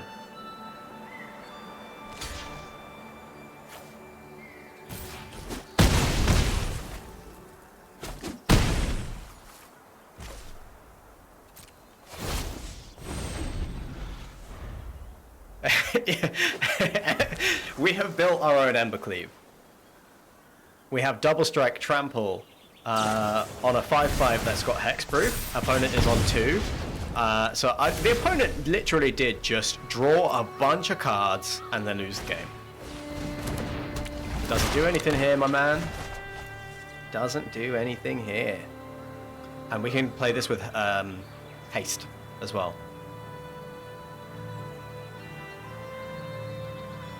But like super doesn't do anything. Hexproof is busted, yeah.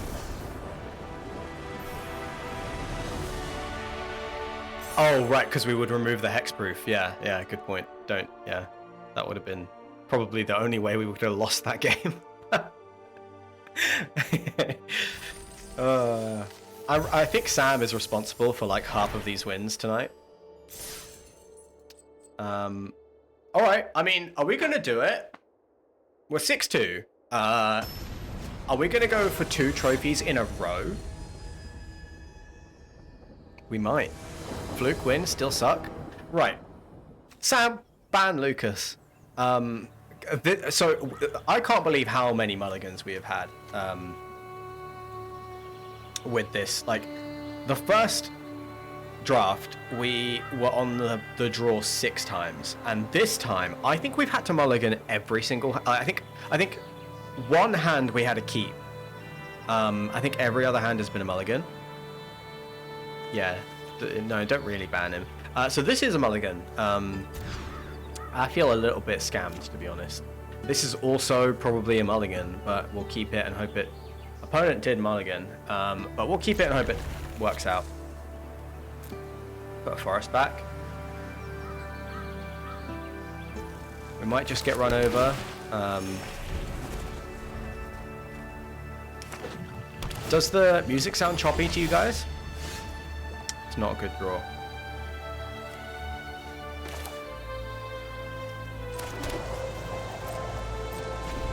Sounds fine to you. It's a bit choppy for me. It's like arena's lagging.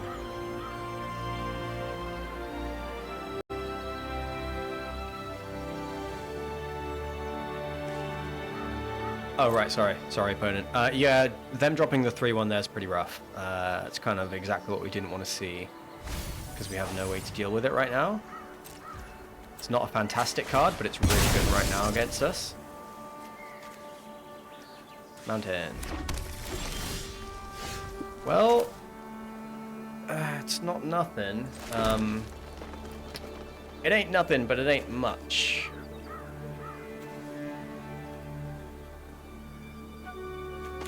Yeah, we gotta get on the board.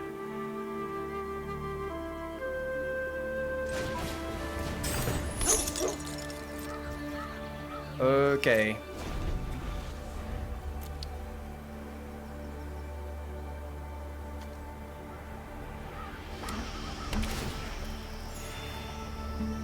We could bushwhack for a land. Maybe I was supposed to do that there. Ugh, am I supposed to do it now? I don't think the attack is good. And I think this could actually just be ramp. I think it is. I think this is grow from the ashes, find a green, bushwhack, search a land, find a red, play the red, no attacks end the turn, because next time we can goblin negotiation this and then attack with the Cerberus. Actually, we want Needletooth Pact down before we do that. Sure. I'll take the 3. What's my attack back looking like? Big Fin Bouncer, bounce the Cerberus, no sweat. No sweat. Nice and cheap to play those. Let's get Needletooth back online. Because if they find a way to remove this, we can regrower it back. Opponent is on like Sultai base green, maybe base Civic. Yeah, splashing black for something.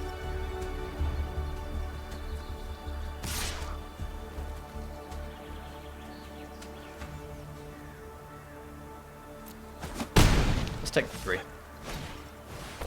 Second Big Fin Bouncer. Tatyova. Bad in this spot, but we'll just play the Needletooth back again.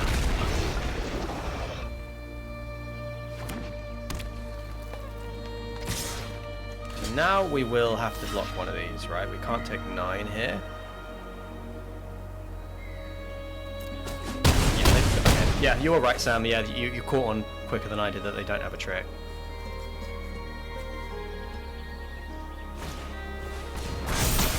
Okay. Okay. This is okay, because they are down to 1 card in hand. We can make a bunch of 1/1s, and then they can't really attack through them. I mean, we could just do the Tatyova thing. Do I want to hold this land for Tatyova? I mean, we can Goblin Negotiation for X equals 3, make... no, hold on. The 3/3's no good here. A 4/4's... no, I need to kill this thing. So I need to go Mountain, Goblin Negotiation for 4, and make a single 1/1.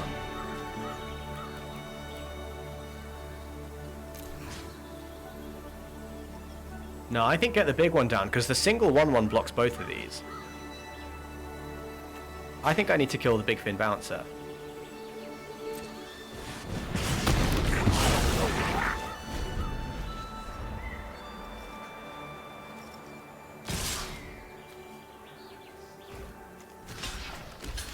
And then they have got 2 cards in hand and a Llanowar Elves against a pretty stacked hand, to be honest. Felling Blow's good. We can buy back Needletooth Pack. We have 6 mana. So we can do that and play Cerberus, and that's all pretty good, huh? So Regrower. Essence Scatter, okay? Cerberus.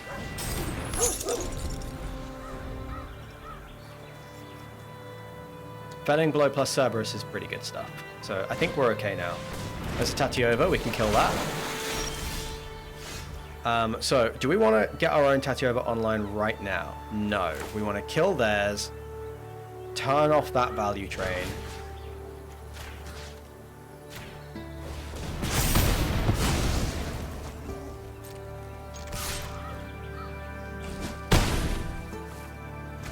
And we can just end the turn here. Whenever Gnarled Colony comes down, it gives everything trample. Leyline Axe, is that better? It probably is, right? It's better than Tatiova here. 1, 2, 3, 4, 1, 2, 3. Yeah, we can. Now let's hold on to the axe for a moment. Let's force the double block out of them. Oh, good draw, opponent. Good draw.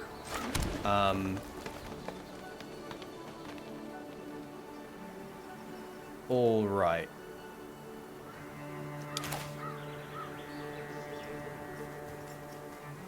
This comes back as a 4/3. Yeah, so this is no attacks. I think I am going to play the Gnarled Colony because we want to play Leyline Axe next turn.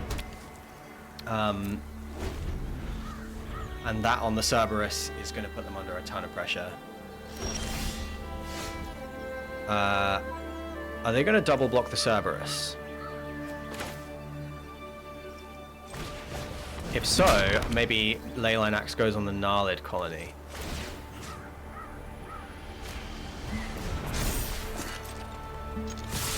Yeah, because they're like, yeah, they're taking 6 here. They're going to want to double block. But this is... yeah, this is definitely good enough. We've been going blow for blow, but we are obviously far ahead on board right now.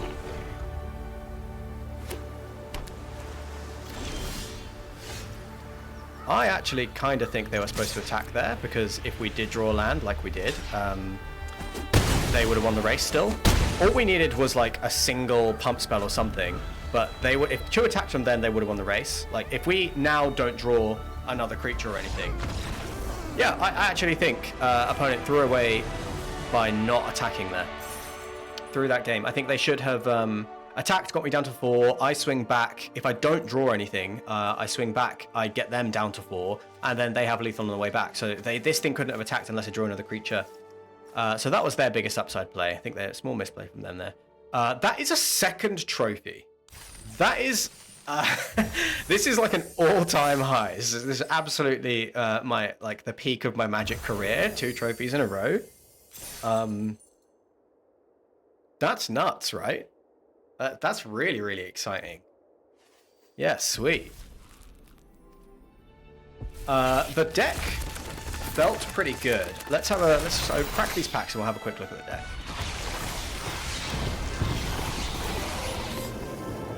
Ooh, a coma. Okay, so Arena is glitching out on me a little bit. I'm just going to exit the game, and I'll restart it after.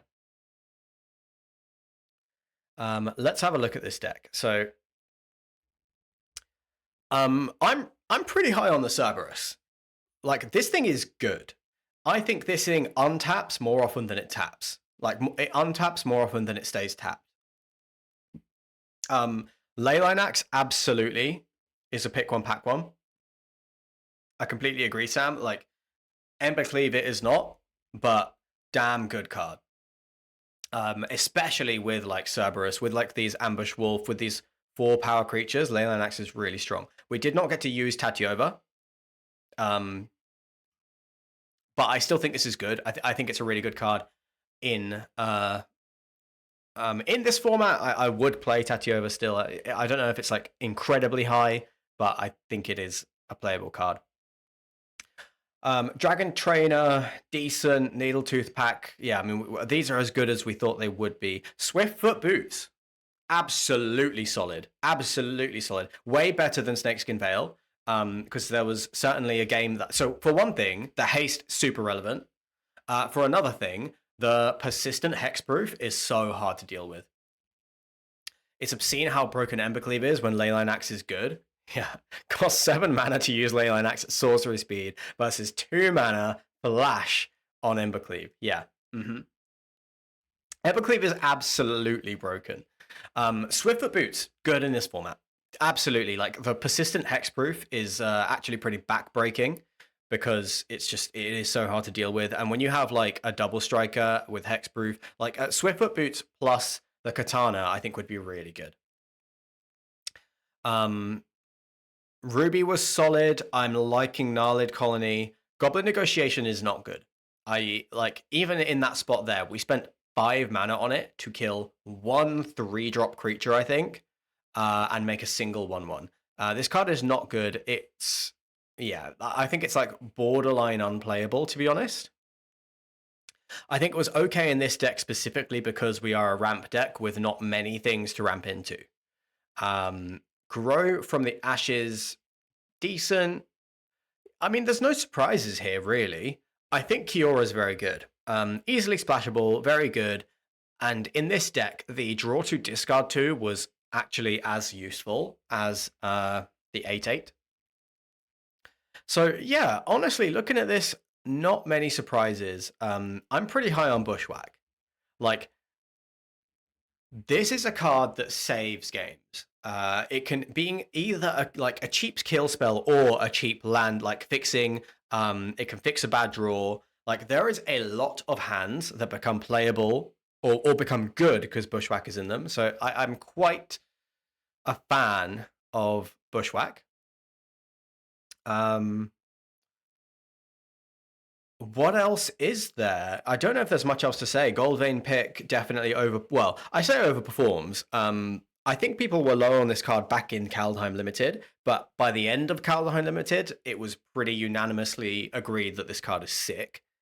So I think now we know that Goldvein Pick is good. Ambush Wolf, I'm not sure about. I actually think we only played it a couple of times. Now, it is overstatted. It is super good if you can give it like first strike or double strike. The flash is pretty good, and I'm sure it's even better in best of 3. Not sure I would pick it super high in best of 1. But yeah, I mean, it was good. I don't know if there were many surprises. Yeah, don't know if there were many surprises with this deck. Everything felt about as good as it was meant to. Elvish Regrower, great card. Like, 4 mana, 4/3, draw a relevant card is actually excellent. Like, it's almost always 4 mana, 4/3, and draw something that you actually want, which is a really good card, really good rate. So I like that a lot. Yeah, I think that's all there is to say. Elvish Regrower reminds me of Under the Skin from Duskmourn, yeah, which was a very good card. And that made a 2/2, right? Under the Skin.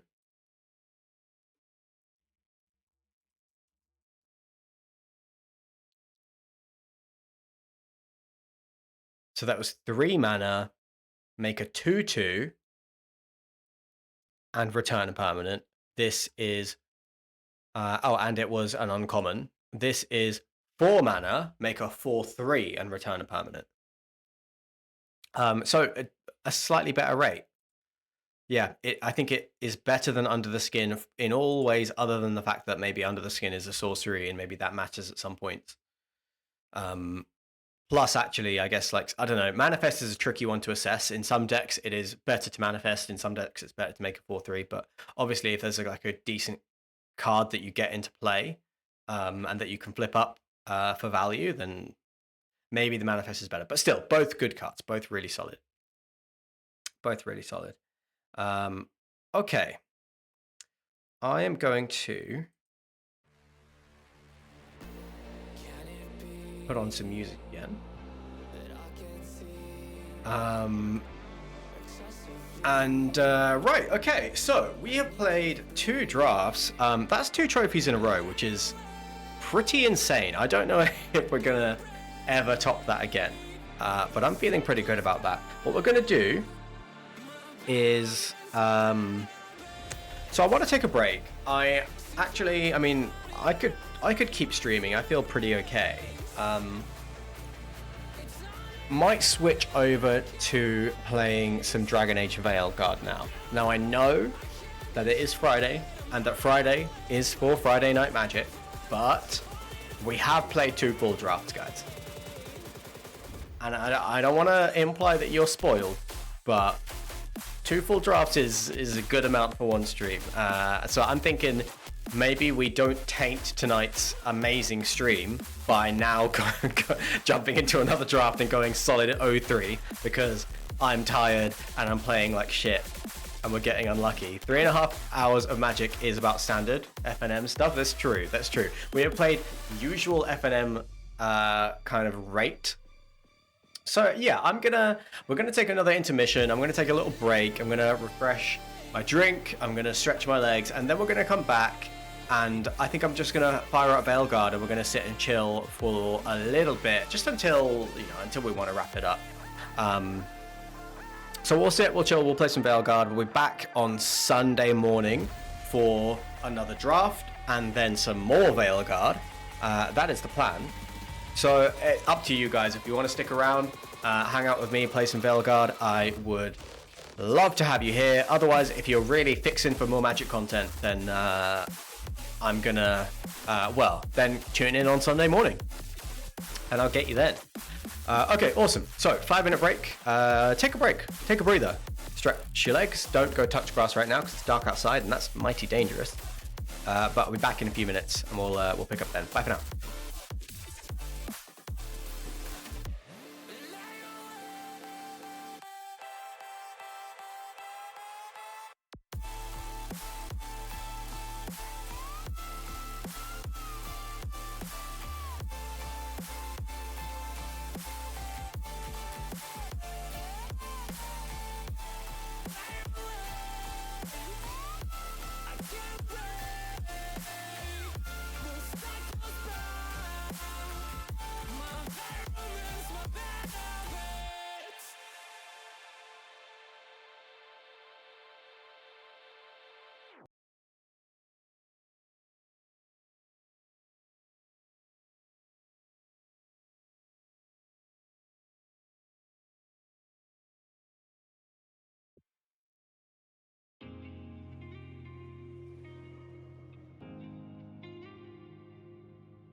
the edge with you.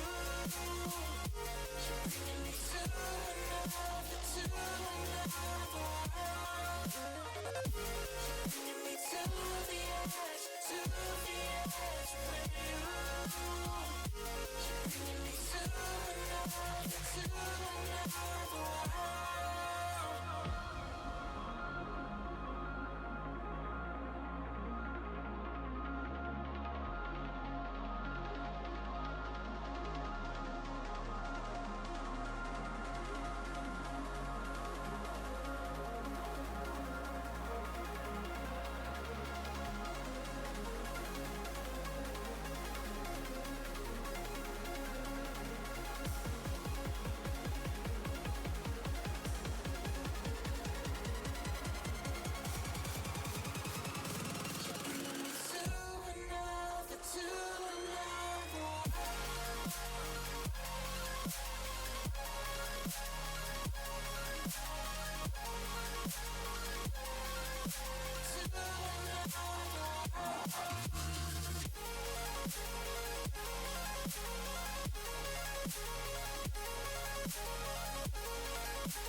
Hello, my lovelies. We are back.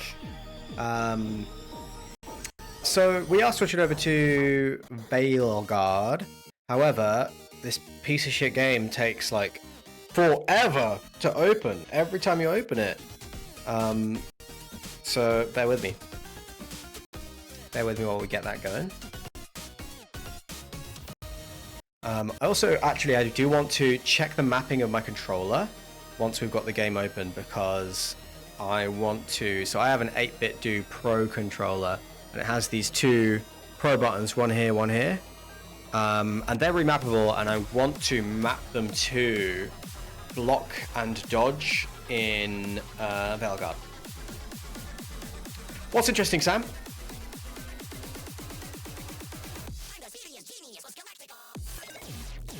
Okay, the game is finally open. So let's just move it over to the right screen. It refuses to open on the correct screen.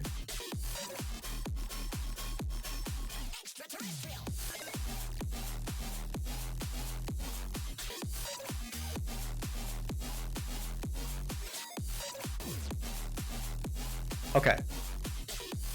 Some weird buttons, yeah, I know. Yeah, okay. So I think the music in the game is a bit too loud. Let's turn this all the way down. Global volume. All right. Let's feed the game music to you. Pause the music.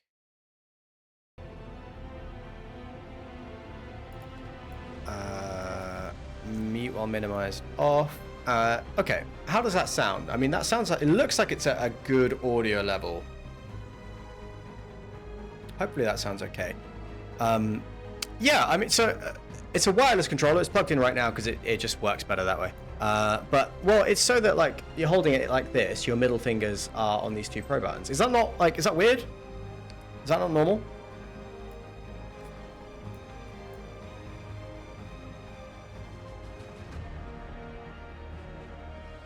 Feels normal to me. Isn't that like what most Pro controllers? What was what? Oh, the buttons on the Pro controller. So they're like here and here, where your middle fingers are, at the back on the back of the controller. Is that not like where Pro buttons usually are? I'm pretty sure it is. Ain't it? We want borderless windowed. You've not seen that before, really? I feel like I've seen that loads.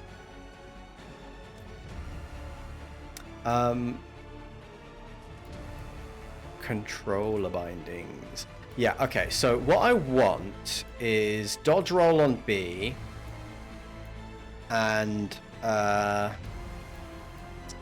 want left bumper should be block. I think that's correct. That's what I've set it to. I just want to check that that's right. Oh yeah, left bumper is defend.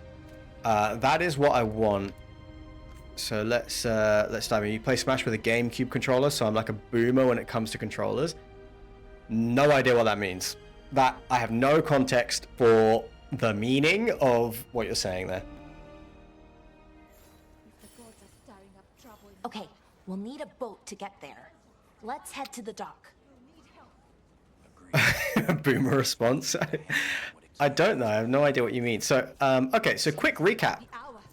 We are playing Dragon Age Veilguard. We are playing on maximum. I think we're playing on like. Let's check the graphic settings. So we're playing on custom, ultra everything. Oh, we could turn up fade touched texture quality. Should we try that? See if my computer sets fire. Yeah, let's find out. Let's turn that up and see if anything happens. But I mean, already it feels a little bit unresponsive. I think my laptop might actually be struggling a little bit right now because some of the audio is a little bit choppy for me and stuff. But we've got ray tracing on all the time. Maybe we'll set this to selective rather than having it on all the time. What's ultra ray tracing? Let's leave it on. Got to leave strand hair on because our luscious locks are quite magnificent to behold. So we're playing on like max settings, ultra and fade touch on everything. We'll go with selective ray tracing. I don't think you actually need it on all the time, and if it's going to turn it on when it's most important, then that is kind of fine. Oh, so we have to restart the game. Okay, fine. That's fine. That's fine. That's fine. Sarah has asked you to check if Ori is eating something. He just ran to the office with something in his mouth. Well, yeah, he's here. He's licking his lips. What is this? Is this a greasy tissue? Who said you can have that, huh? Yeah, look. So this is just like a greasy piece of tissue that he's just run in here eating. Can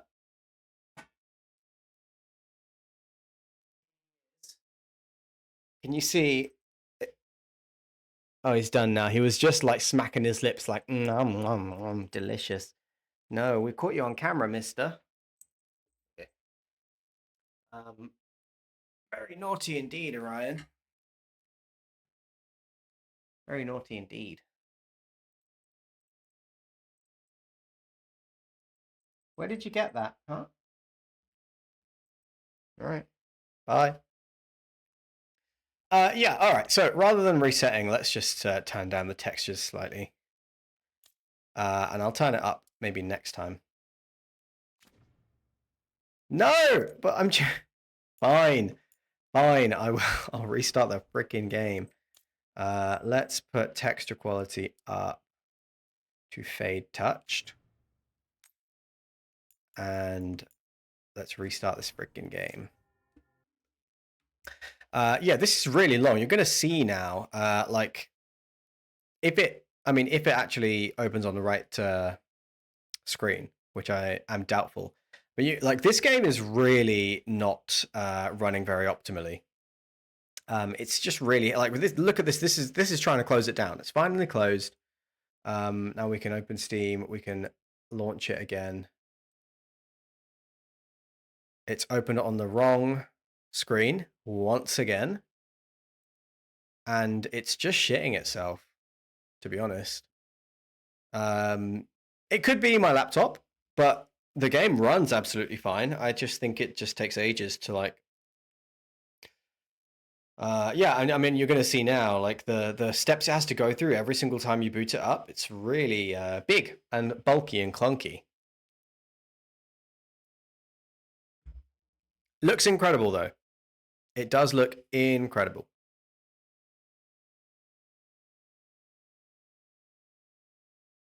Okay, we have a mouse. Preparing Dragon Age, verifying shaders. Yeah, and you like having to go through this every single time you boot up the game is a bit well, it's a bit long. Let's see how my laptop is doing. Let's see how Task Manager is yeah, let's see how we're handling. I mean, 100% CPU utilization, 93% RAM utilization. Graphics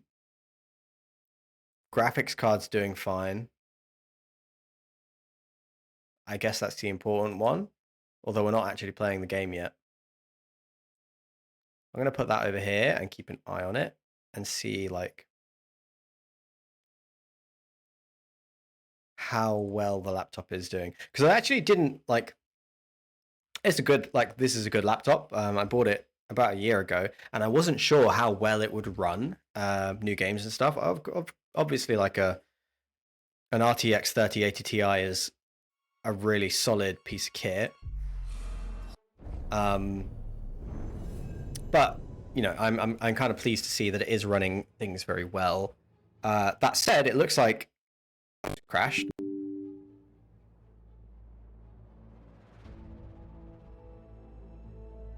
Oh, the graphics driver crashed? Interesting. Okay. Yeah, so they released a new graphics driver for this game, and I I had to install it before I could actually play the game. And so if there is an issue with it, well, that's pretty dumb. That's pretty dumb.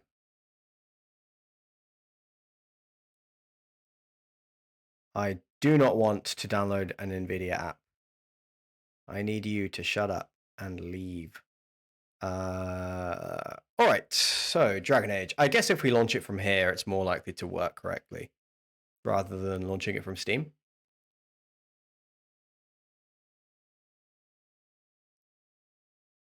But yeah, like laptop feels like it's grinding to a halt a little bit. I mean, obviously there's like a billion things going on right now.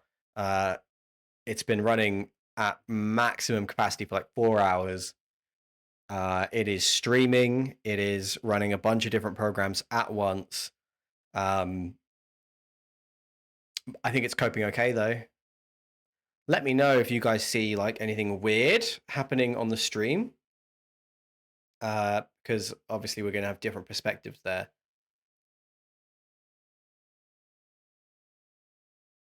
I'm just going to give it a minute to get to grips with its yeah, there we go. Okay, I mean, if I optimize performance, I'm sure we'll get a performance boost, but we'll probably get a drop in texture quality and stuff. So let's try and launch this game again.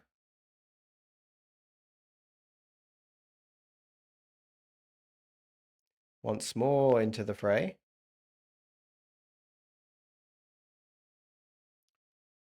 GPU running at 66 degrees Celsius right now.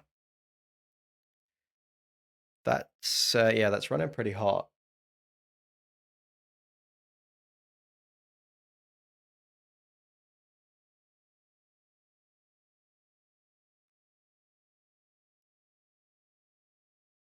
Okay, we're going through all of this once again. Yeah, so yeah, this game I think it's pretty cool so far. My hopes are not very high for it because everything EA touches turns to shit, and that's been the case for about 20 years.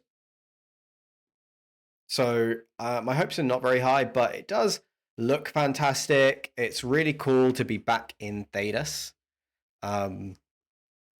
And I'm going to just try and enjoy the game. You know, there's a lot of negativity online.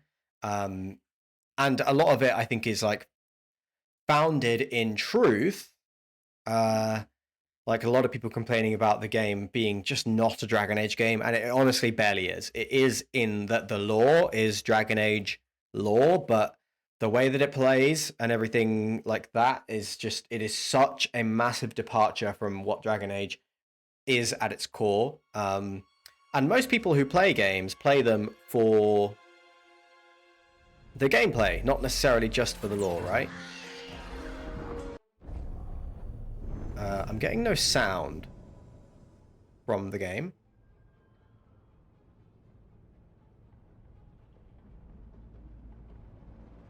But it looks like sound is playing.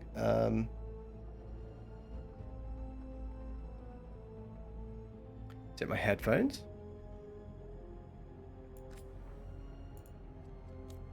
I am getting no sound.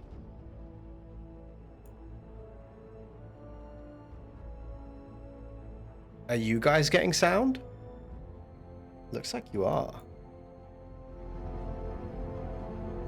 Yeah, it actually looks like it's working everywhere, just not my headphones. Let me reconnect my headset.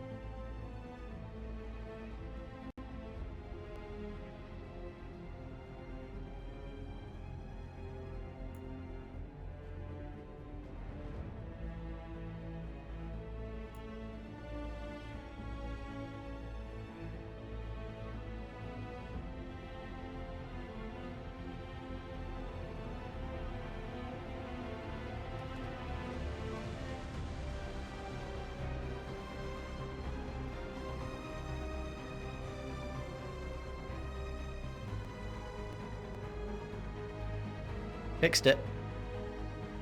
I think I know what went wrong.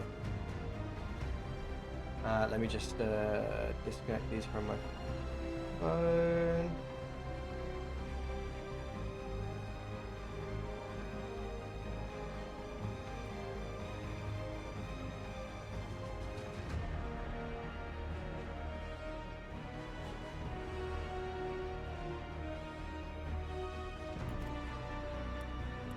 Okay, I think we are good to go.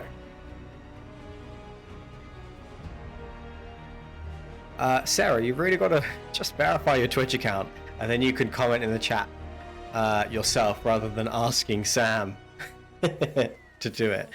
And also, if it's an emergency like that, feel free to just storm in on the stream. That's no Let's head to problem. the dock. Agreed. But first we need to get a handle on what exactly is Right, okay, so where are we at? We have entered the Veil Jumper camp. better than by the minute. Okay, so this is defend. We've got block. Cool. Game's still looking good. Seems to still be running okay.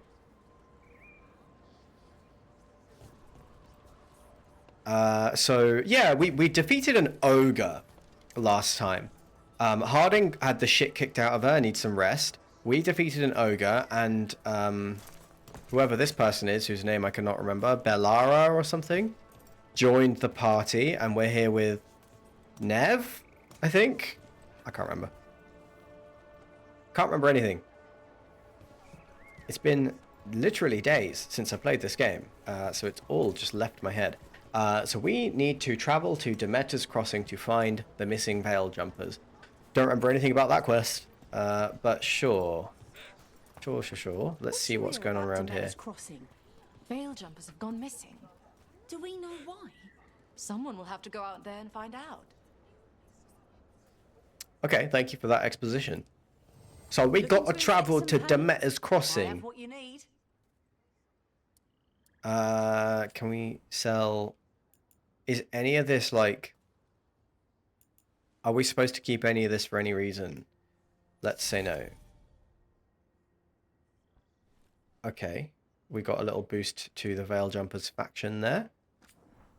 And what can we buy? So, what does this lock icon mean? Does this mean that we cannot use this thing, or that we do not get the... We need more levels to get the upgrade on it? Oh, is it like an upgrade? Would we be buying an upgrade? So this is like buying... Yeah, this is like buying an upgrade. So the Veil's Edge currently doesn't have plus 50% arrow regen, and if we buy this upgrade, which requires shop rank 2, we unlock... It does more damage, and we get the arrow regen. Okay. So shops have to rank up, and our equipment, we have to unlock those extra features. So we could upgrade the Storm Needle, do more damage, and plus 20% penetration.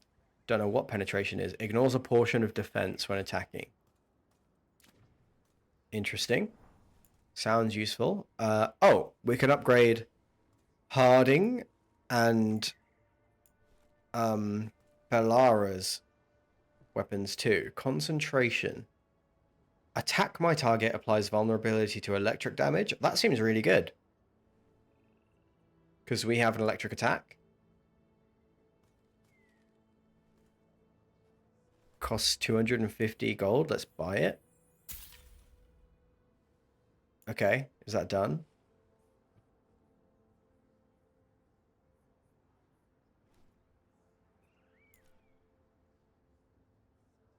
The Storm Needle. Do we want to upgrade that? Oh, upgrade it to an uncommon rapier. Oh, this would cost a lot of money. Okay, forget that. The companion upgrades are considerably cheaper than our equipment.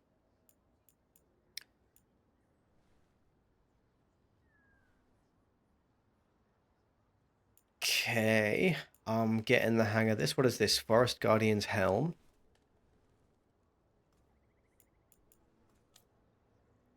Oh, okay, so we can't buy any of this stuff. We can buy some heartwood. Dragon's Bounty. Alright, so yeah, we can't buy any of that stuff. How do we level up a store?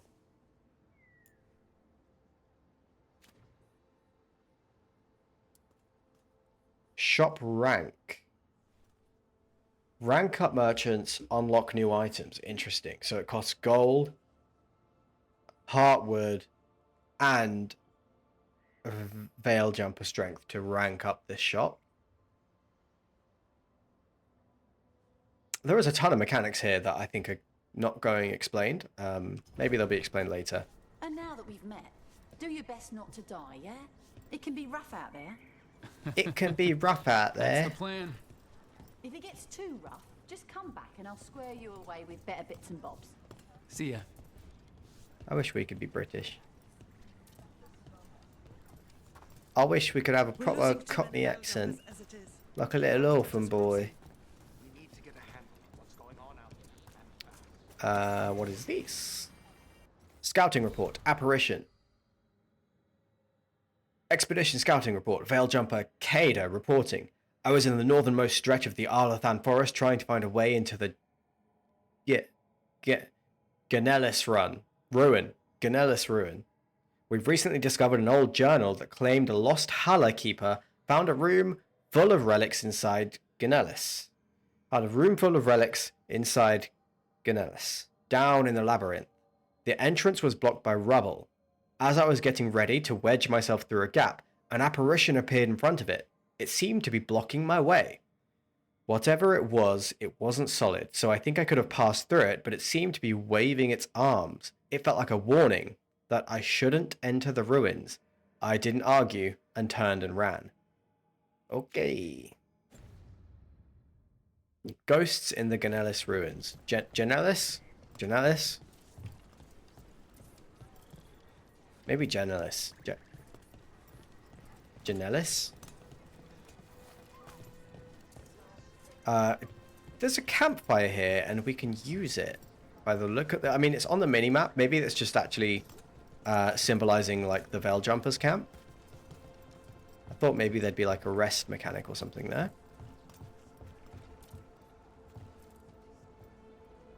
Oh, game still looks incredible.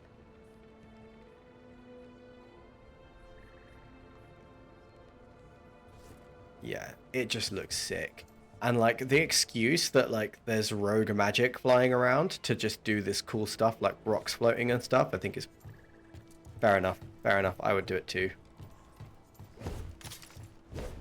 Hey. Okay, what is this glowy thing? It's on the map. How do we open the map?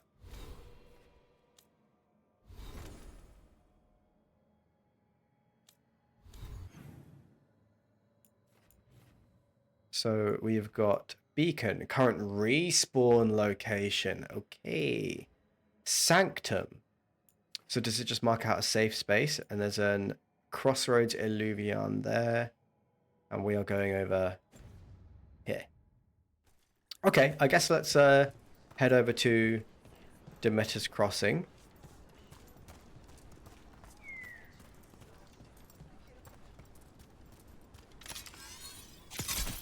Just making sure that I know the controls. What does this do? Oh, that's my skill wheel. Okay. Sounds like a lot happened here. What hasn't happened? This area is where Tevinter Magisters destroyed Arlathan City centuries ago. Whole lot of blood magic during the war. And now? Whatever Solus did stirred up everything again. The old blood magic from the war, it never went away. Ancient relics appear out of thin air, ruins float. It's like an old wound that never healed, and now it's bleeding again. I don't know how much time has passed, but the way that Bellara spoke about that made it sound like a lot more time has passed. Look, I'm not, I am anti-hunting, okay? I am anti-hunting. I'm going to get that out there now. Do not kill animals. I'm going to say that I'm also going to shoot this nug to see if it does anything. It doesn't. Okay. I just wanted to find out. Yeah, okay. I wonder The what nug this is is invincible. What is this? And this is one of those, Right, how do I... Oh, okay, Balara can tinker with that. What did that achieve? Oh! Oh, she unlocked this? Ah, okay, and it was powering this. So we got a skein of yarn and some gold from that. Dragon Age, the vegan god. Exactly, Sam. I can't kill these nugs, so why do they need to run away? When they are literally immortal. Do I have anything to do with this? I guess I can put it here, see what happens. There we go. This feels really tenuous to me. Like, what is this? Is this like an ancient What a view. That was device the capital city. to build this shitty ass looking bridge in this one place? I don't Am I imagine drowning? it floated Yeah. back in the day. Rook cannot swim. Embarrassing. Rook has Altair syndrome. These are dryads or people. Very creepy. Are these like people that have been turned into tree? What's going on here? What are we talking about? What floated back in the day? Or didn't float? This? Probably that. That's probably what they're talking about.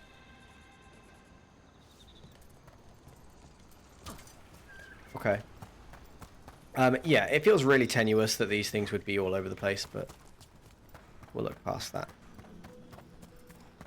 Oh, okay. More creepy wood tree people statues.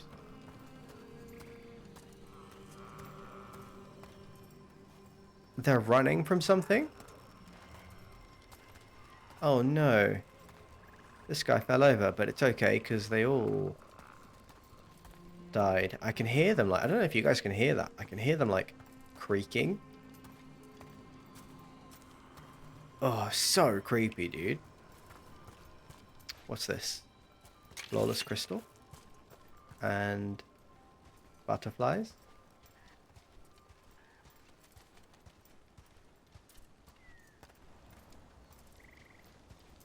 This feels like something.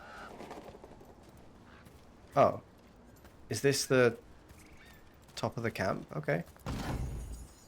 Nug carving and some heartwood. A lament for fallen Elvenan. From a Veil-Jumper's letter. I hear tall watchtowers once stood where these waters emptied into the sky, their torches lit to guide the weary traveller. Sometimes on still days, when the mist hangs low on the river, I can imagine the lighted path up to the golden spires of Alathan, and the voices of my people calling me home.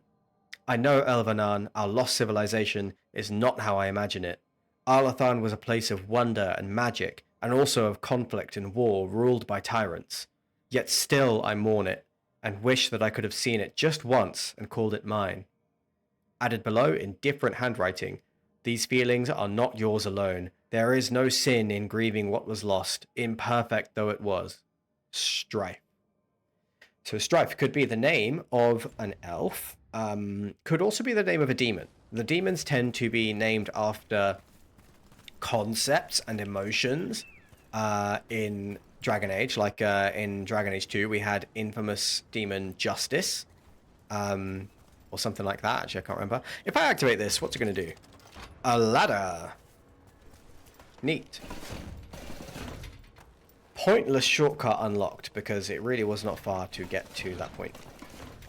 Oh, sorry guys, I'm just going to climb up through your asses. Okay, let's go this way. Let's carry on.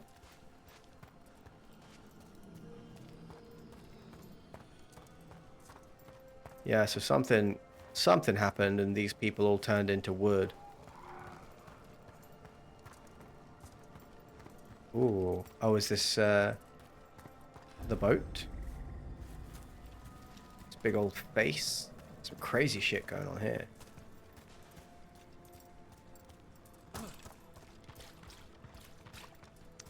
What is this? This is just a light. Okay, just a light. Very pretty light. Currently inaccessible. Why? What does that mean?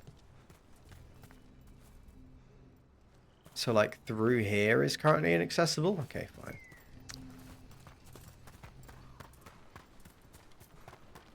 I don't like being told where I can and can't go by the game.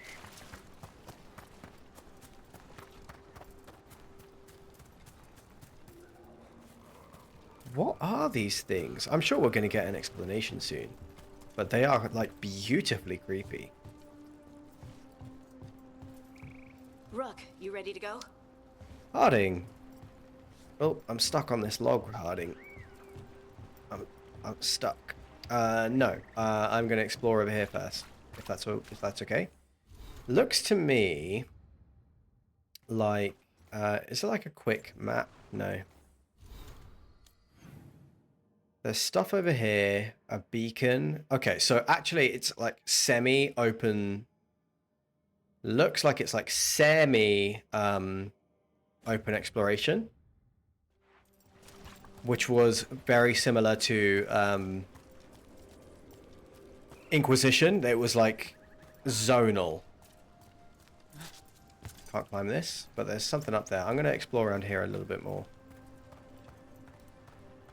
Before we... What the hell is going on over here? Are these going to hurt me?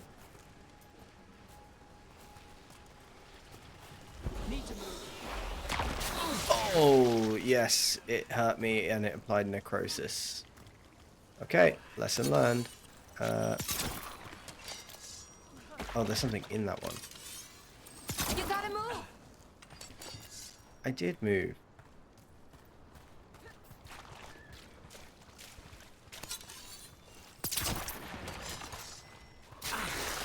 I want whatever's there. It wasn't worth it, I don't think. Oh, wait, did I see something? Still standing, not bad. Is this thing alive? Is it like...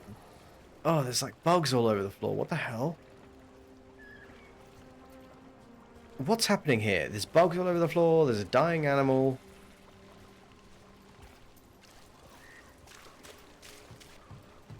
A clue? No, heartwood.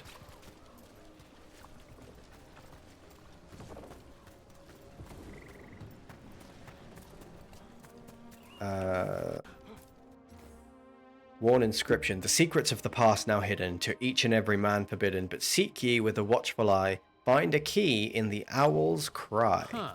A giant owl. Must be something to this. Find a key in the owl's cry. So like in its mouth? A puzzle, a riddle.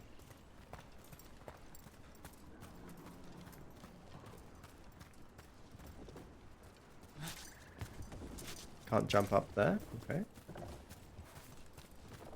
This looks climbable. No.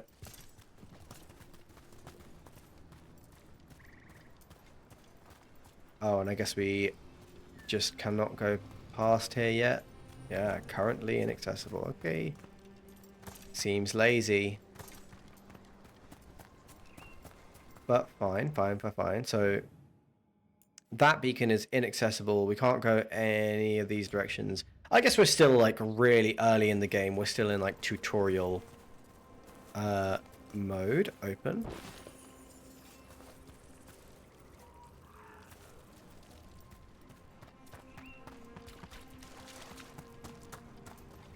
Anything interesting happening up here?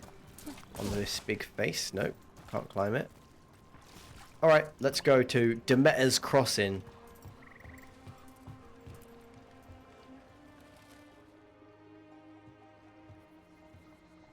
Harding, you sure you're up for this? I'm fine. I need to get back in the fight. Then let's go.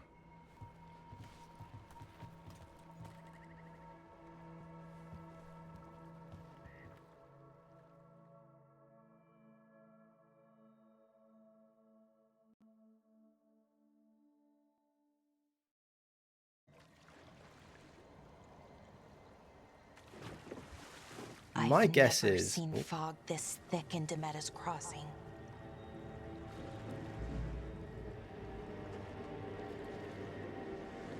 creepy.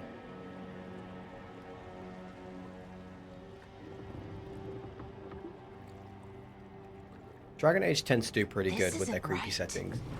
The dock usually has people bringing goods to market, bartering and shouting. It's always busy. Something happened here. Stay sharp.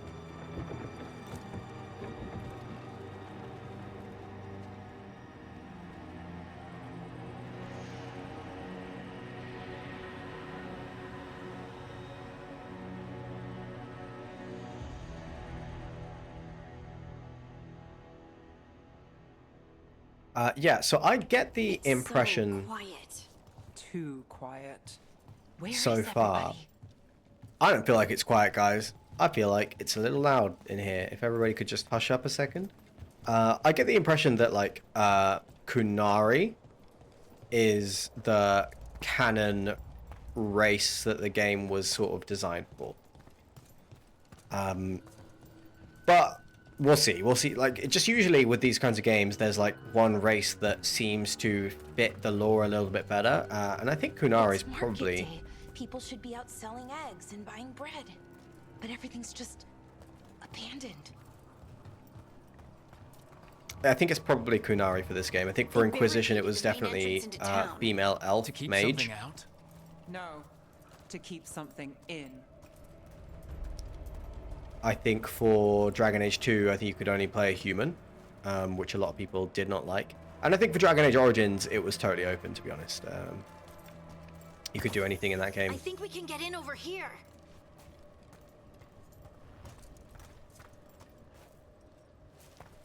I'm just admiring the setting. Oh! That's a bad sign. So, Harding is not currently in my party, but she is with us. It's blight. Even worse than in the forest. Hell yeah, it is. Yeah. Oh, you don't look good. To stay in, all of them, inside. You look unwell, my friend. You okay? What happened here? Keep them inside. Listen to the mayor. Hello? I don't think he can hear us. This is creepy. We'll be rewarded. All of us. No, you can't leave. Hey, can you hear me? Just stay here, and everything will be fine. Dragon Age does do the kind of horror, like body horror, creepy settings, that type of thing, pretty well historically. The Darkspawn and like the Blight is always just gross.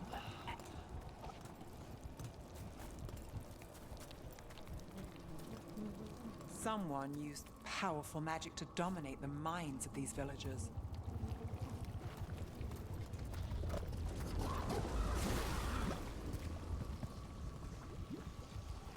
This thing's wriggling. What happened? Did I get like... I think I've been status affected there. Because this floor is literally alive. Like dripping down from... Oh, grim.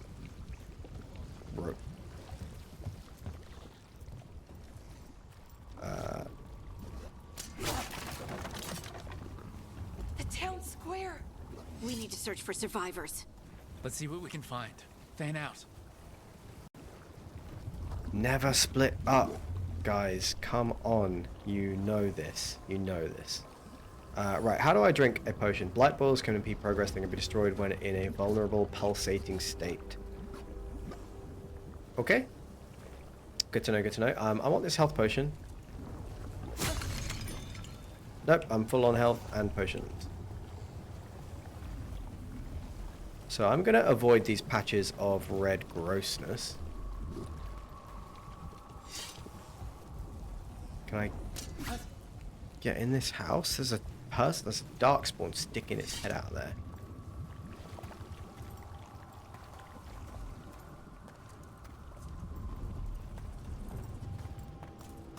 Look at that.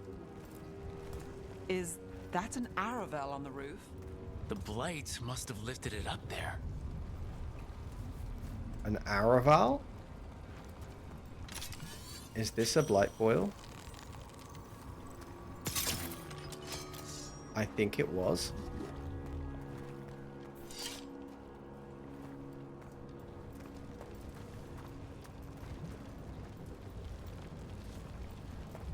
You can't go in there. Isn't an Araval like a type of boat or something? How do I get in there? I've just opened the pathway there. Why do I hear like gagging?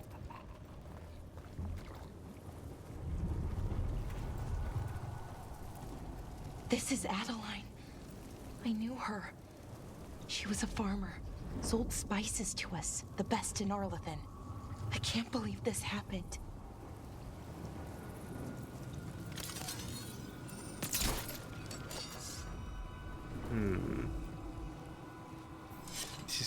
This is the Araval. Yeah, so it's like, it is a ship, right? Type of boat. Not really clear where I'm supposed to go. I guess I'll go in this creepy as heck building. What is this? Tattered note. Just forget it. The mayor's not worth arguing with. He'll take gold from the town coffers for a new fountain in the square outside his front window, but good lumber to fix the docks that everyone uses? That's far too expensive. A note from Adeline. This is maybe Adeline's house?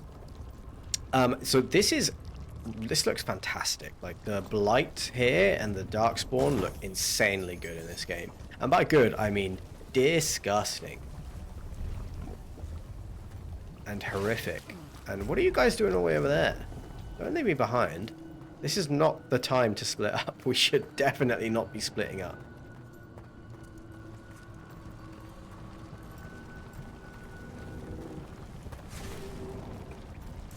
Right, so I cannot go in any of these houses. That's fine.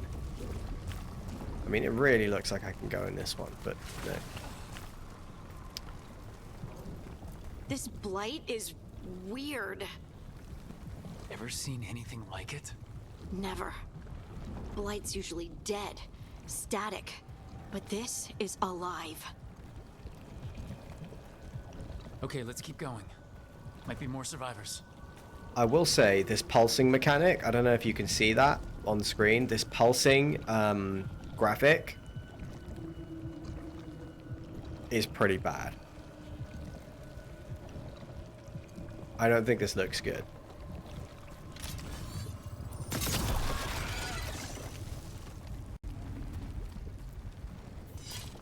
I don't know what that achieved.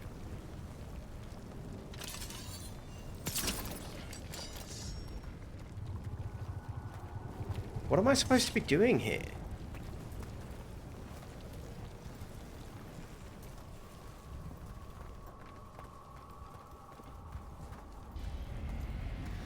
Roar in the distance. Something big. Stay sharp. Over there. 2 more survivors. Those things are moving. What the fuck is that? 2 more survivors? Hey, what's going on here? You look exactly the same as the other guy. Bring them to the mayor. They're talking about Jahel and Milva. They said bring them to the mayor. If we find the mayor, then maybe we'll find your friends. Good thinking, Harding. Very smart. Big brain.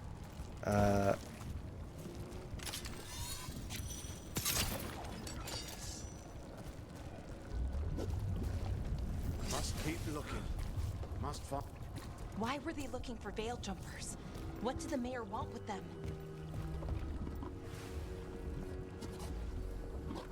A sinkhole. But how? Oh. This is... I'm super impressed. Like, it just looks really sick. So my guess is that we're doing red lyrium again. My guess is this is like red lyrium infused blight. And my guess is if there's a sinkhole here, that it leads to the deep roads, maybe? Careful not to slip. That's the deep roads down there, where the dark Oh. spawn come from. Josh strikes again.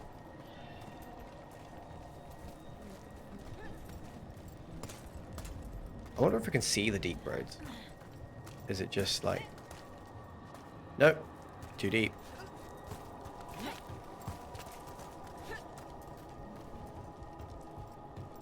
Look, more people. Hello, friends. A blight obstacle is impeding you. It can be destroyed when in its vulnerable, pulsating Must state. round up everyone. Must get them inside.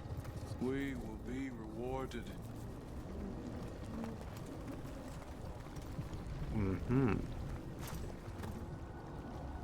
There is a lot of dead bodies around here now. Creators. What have you done?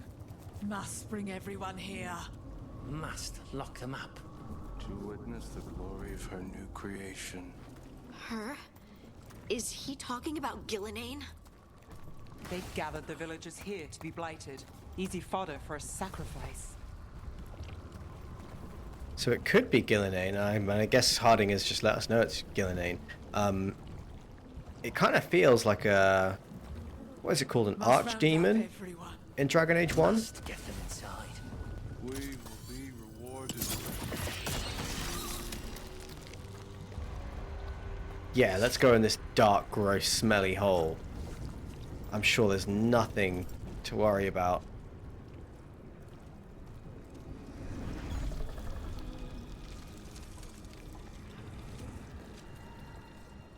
Milva! That's one of your fellow veil jumpers?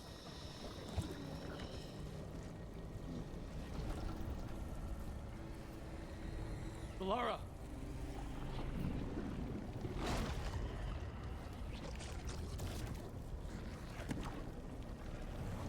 Jahel! He's alive! Bellara. We're going to help you. We'll get you down, Jahel. No, listen. The gods have returned. I saw them. I heard their voices. The gods did this? A blood ritual to release the blight. And the villagers, they said they needed power. Bellara, be careful.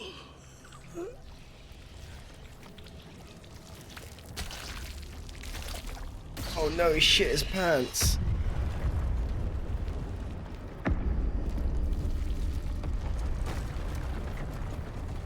Help me, anyone!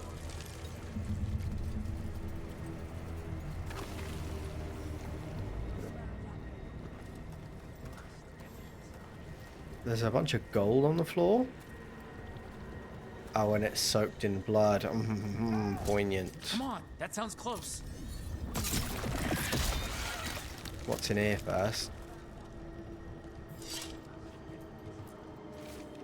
Veil Jumper orders. Jahel, to be safe, let's make sure Demeter's crossing's alright. And that none of the villagers have spotted anything. Take Milva, she's new. Ah. This will help ease her in and build her confidence as a scout. Oh.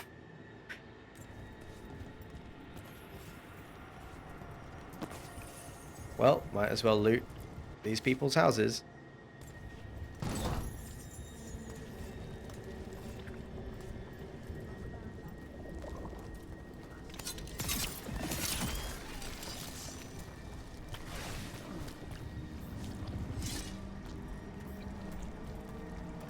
There's like a trail of gold that we're following here, except it's kind of redundant because there's a big old quest marker on the objective.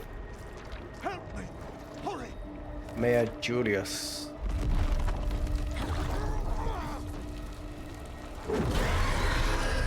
That is an archdemon. Oh my god, it's a dragon. Here?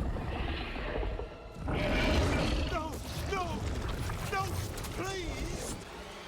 Hey!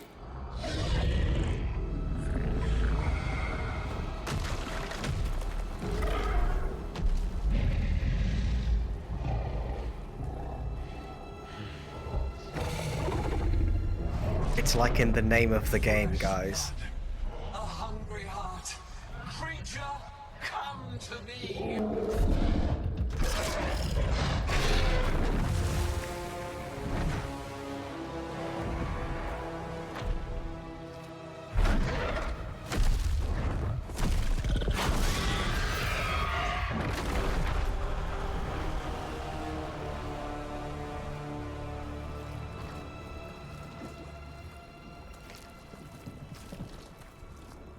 I know you.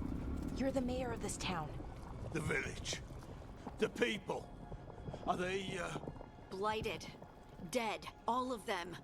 You gave them to the gods, didn't you? Didn't you? They were in my head. Infecting my thoughts. They made me do it. Please, help me. I think he very obviously was not responsible for what happened. So let's get this guy out. Deep breaths. Tell me what happened. I tried to protect people. You have to believe me. The gods told me to lure the veil jumpers to the center of town. The others were to be rounded up and kept safe. They would be the first to witness the glory of Gilnenane's new creation. She showed me gold. So much gold.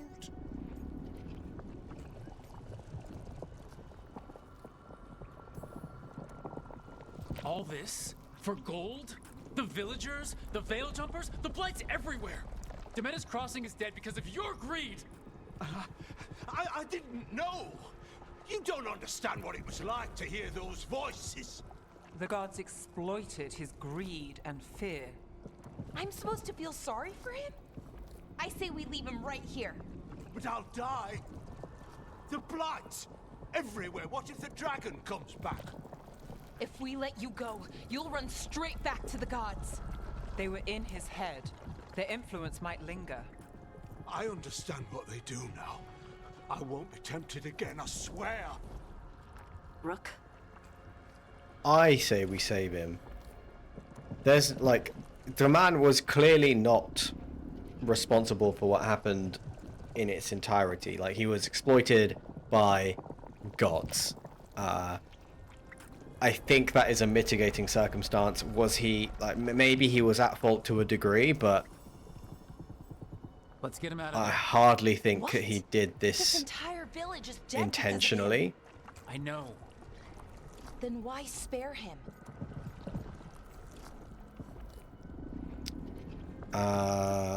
Why spare him? Because he's obviously a victim here.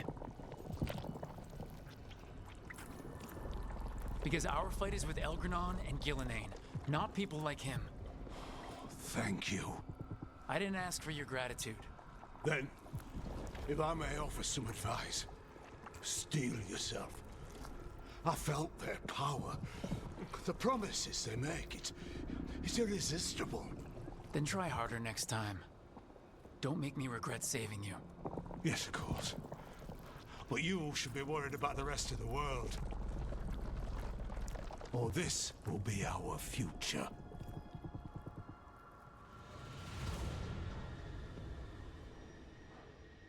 The Fade had opened, and the gods were free. Thanks to Solus, they'd woken up to find their empire, their subjects, even their fellow gods, all gone.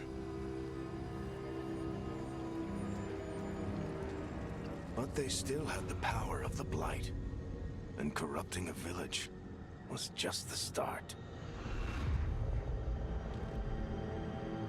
They made plans to tap more of the Blight. All of it. to rebuild their empire. As a path to power, it had its costs. And everyone would pay for it.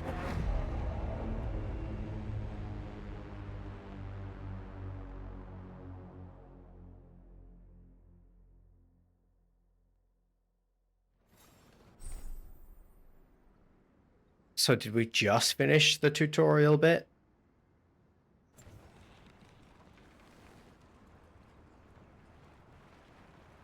That was all we had to do in Demeter's Crossing. Okay. Well, I suppose we will report back to Strife and Irilyn.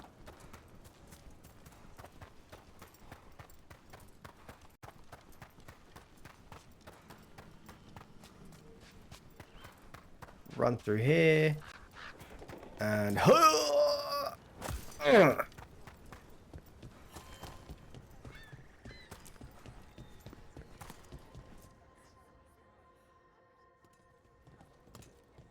Did you find our scouts? They're dead. I'm sorry. Elgranon and Gillenane sacrificed them in some kind of ritual. Creators. What about the rest of the village? The ritual spread blight everywhere. The entire village was overrun. The few who survived are controlled by blood magic. Their minds are gone. Elgranon and Gillenane used them like puppets.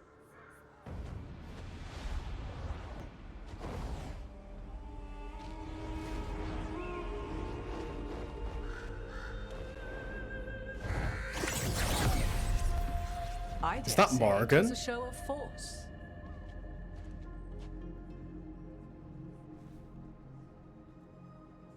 They will not rest until you are on your knees, fearful, cowering, helpless in the face of such power.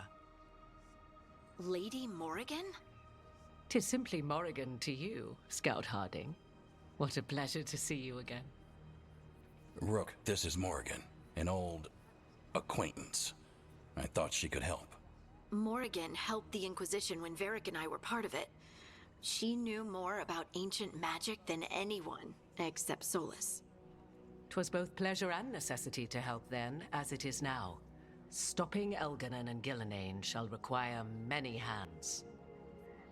So, this is very exciting. Morgan is a character from Dragon Age Origins. She goes all the way back to the beginning of the game. She is one of the main characters, one of the main companions. She is a witch. She is not entirely human. Her mother was a dragon. She's incredibly powerful, and we haven't been able to like play with her in our party since Dragon Age Origins. But she's a fantastic character, super cool. Love seeing her here. That makes me very happy. What?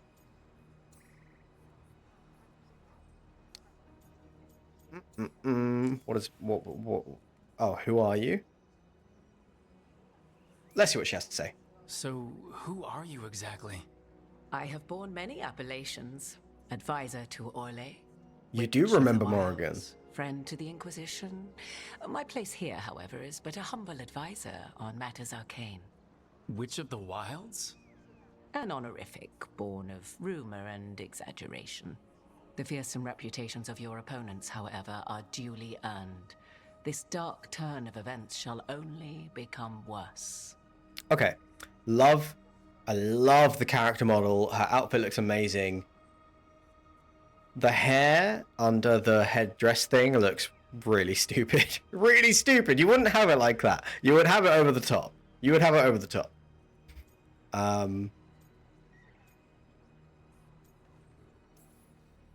Then I look forward to your help. How refreshing. Like, what is that? Cooperative nature is appreciated in return. What can you tell us about all this? As dangerous as Solus himself may be, his imprisonment of the gods was just. To leave them unchecked would have been the very end of Thedas.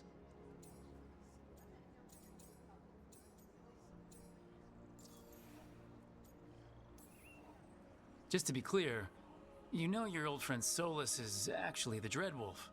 So I have come to learn.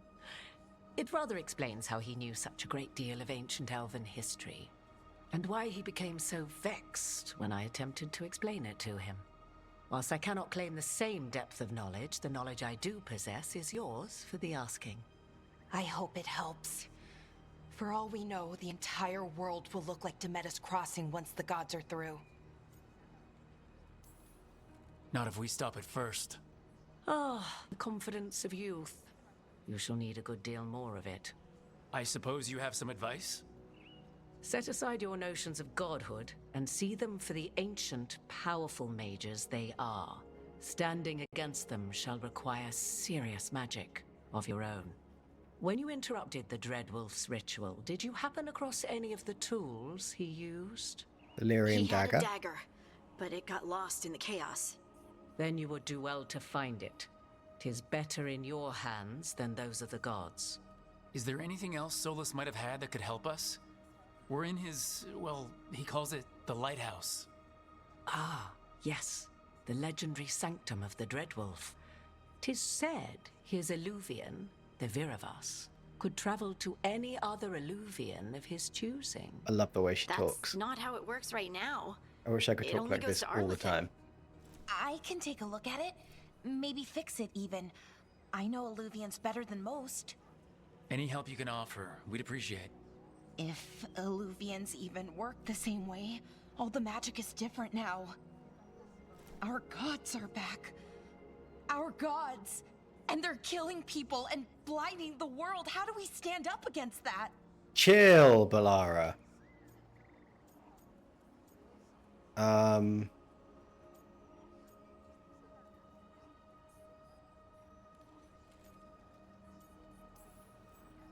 None of us can do this alone, but we can stop them together. Balara, you're one of the only people in the world who can get our Illuvian working. Harding can track down the Lyrium dagger, and Nev can spot any clues we might miss that give us more information. Let's get to work. There's a lot of fight ahead of us. Indeed. Prepare yourselves well and have a care in your choices. These are the times in which legends are born or slain. In this battle, I shall render whatever assistance I am able. Right. Let's move.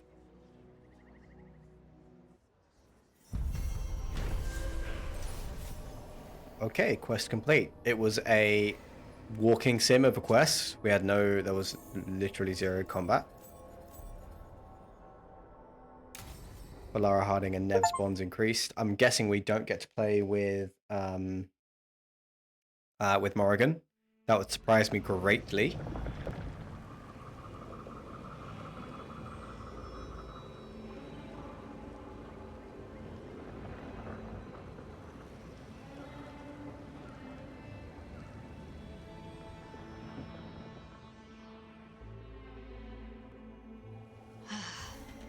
You can do this, Lace. It's gotta be done.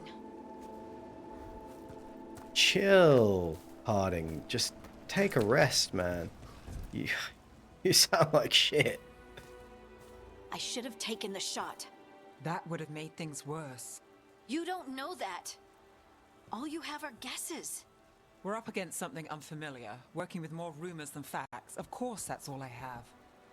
I should have taken the shot.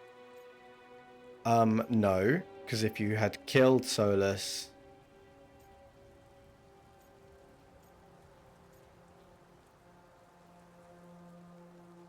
Should she have taken the shot? No, I don't think so. We shouldn't be at each other's throats. I'm not. Nev, I'm not. I don't blame you. Or Rook.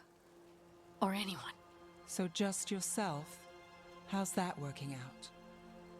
Tried to stop the world from being swallowed by chaos, and now it might be swallowed by chaos anyway.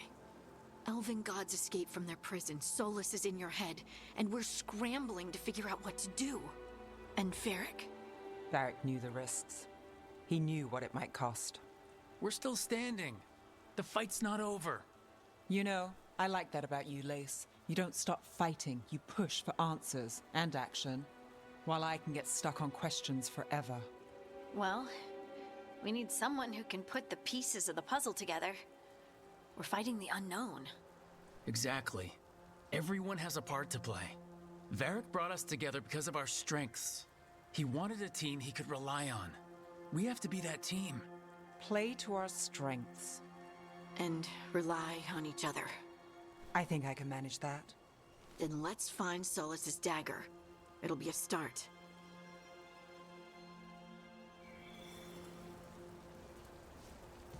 Okay, so now I don't know where Balara is. Oh, I can't get over this thing. Really? Okay, down here then.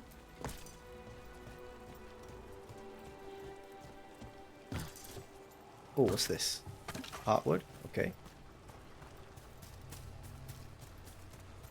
So, I mean, it looks like there is going to be a fair amount of... There's magic lingering in this spot. Strong. Old. The dagger was here. Something took it. Interesting. Well, let's see if we can find the something. My bet is this is going to be another person who's going to join the party. No, I was incorrect. Oh no, what if it took the dagger? Only one way to find out. Let's go get it. How do I get up here?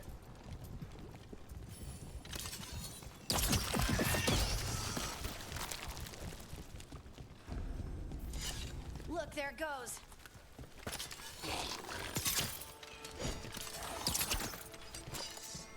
I was wondering if I could just snipe it.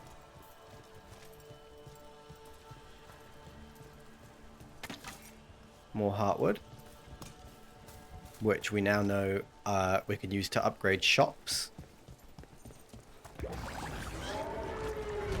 Big dark spawn coming right at us.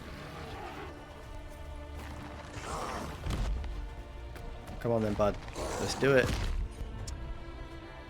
Okay, vulnerable to fire, resistant to poison, and we have Harding.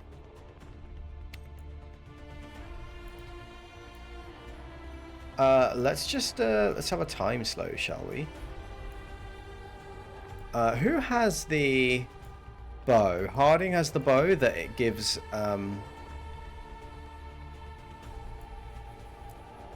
like an electricity resistance.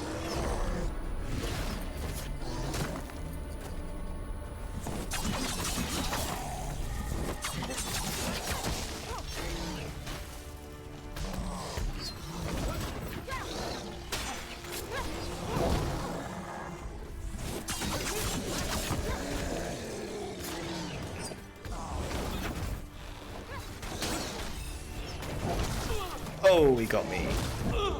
Oh, he got me real good. Oops. He got me again. Oh, Jesus. Okay, I need to Hilfer.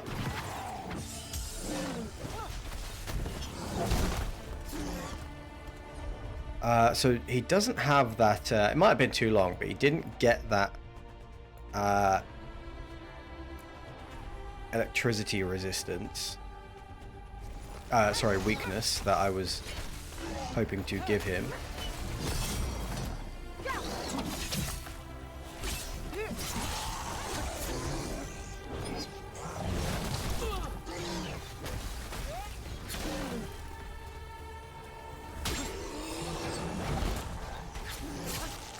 We have to go after that ghoul. Let's get this gate open. Look up there. That magical device. Still alive? Still alive. Yeah, okay. I'm sort of getting warmed up again on the combat. Oops. Oops. Oh god, yeah, so like there's like a weird kind of auto aim that locks onto stuff sometimes. So I'll already be aiming and it will just send, like, I'll end up over aiming because the auto aim also snaps onto the target. It's a little bit weird.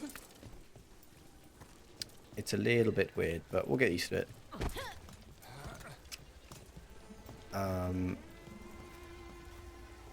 So, oh, you want me to point this at this?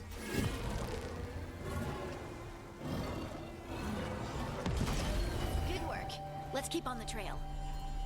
Yes, I am very big brain. There is some treasure here. Flawless crystal. Okay, and there's treasure in here.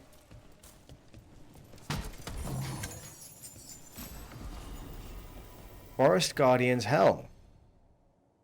50. Okay, so what? It's just defense and ability damage. Is that better than whatever it is we have on now? Do we even have a helm on? No. So let's put this on. Let's sure as shit hide it because it looks dumb. And let's go after this Darkspawn don't usually collect things, do they? No, they don't, Harding. Dagger's special. They might have been drawn to it.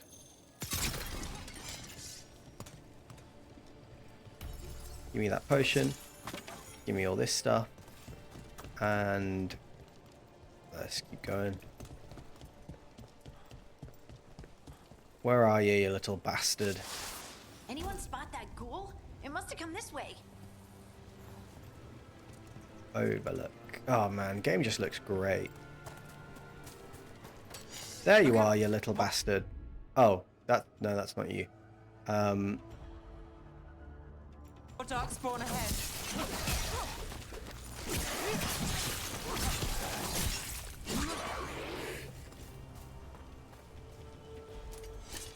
We done? We are done. More Darkspawn coming out of those pools. Oh. Stagger and takedowns. Perform takedowns with R3. Damage enemies to fill their stagger meter. Once full, enemies are staggered, which leaves them vulnerable and temporarily unavailable to fight. Okay. Perform a takedown on a staggered enemy to hit them with a powerful attack that does increased damage. Afterwards, the enemy will no longer be staggered. Okay.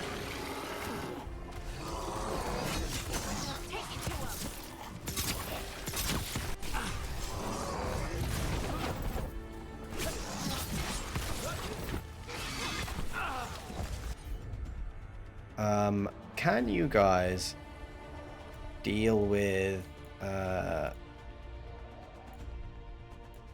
these things, and I'll deal with the big guy. Thank you.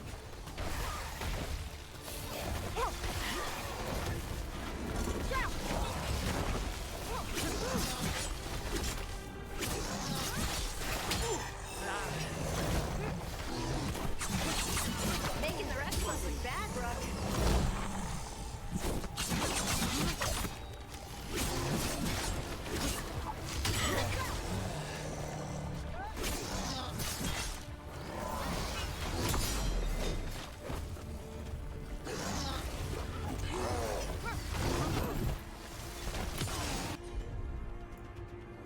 I'm gonna pilfer some shit from him and now go for this attack. Oh, okay. Was that good?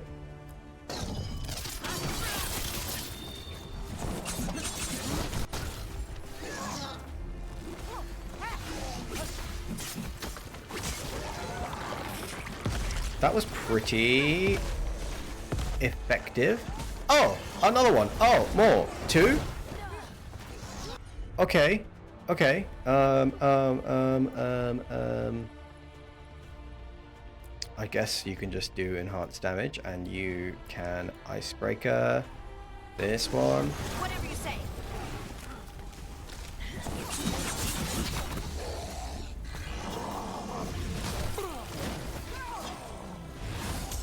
Oh, I took a big hit there. Oh, I took a big hit there. Okay, I've got to...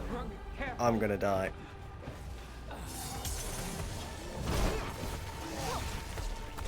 Two of them is hard to deal with.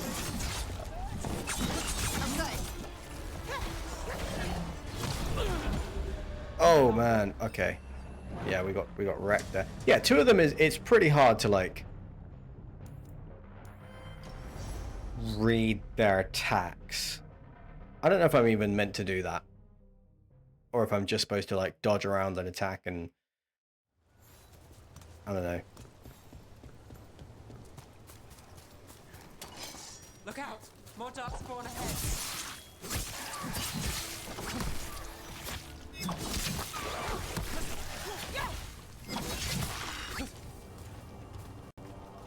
think I took a bit of damage there, which I really shouldn't have done. Coming out of those pools.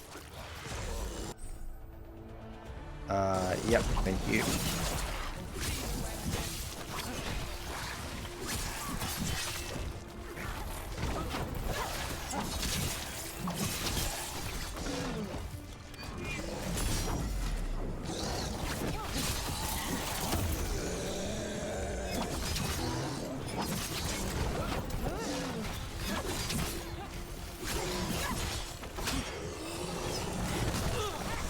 Okay, that was not a good block. Oh, okay, that wasn't a good dodge.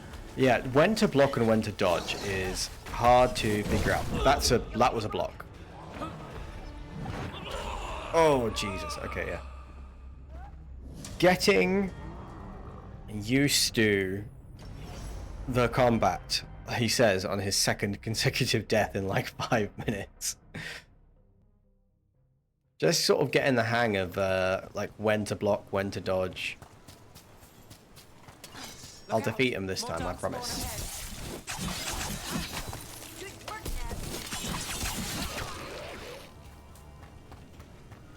Easy peasy. Yep, got it. Thank you. I should not be right in the middle of this.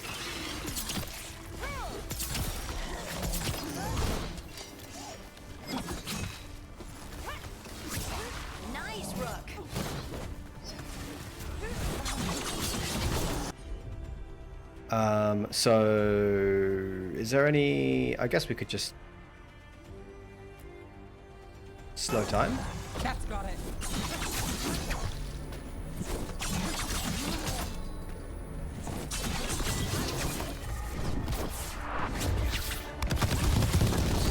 Oh, that was pretty fucking sick. That was my my ultimate, right? Yeah, okay, let's focus this guy down, guys. Both of you attack this guy.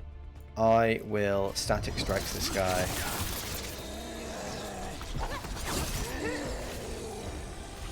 I do not want to get caught between them. Whoop! Oh no. Oh, I'm getting wrecked again. I do not like getting ambushed by these guys. Like, 2 of them is quite hard to deal with.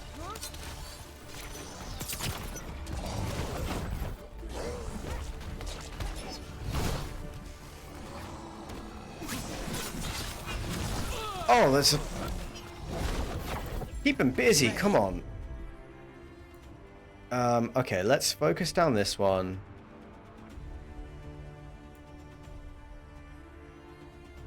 You could give me a heal, that would be nice. Thank you. I appreciate that.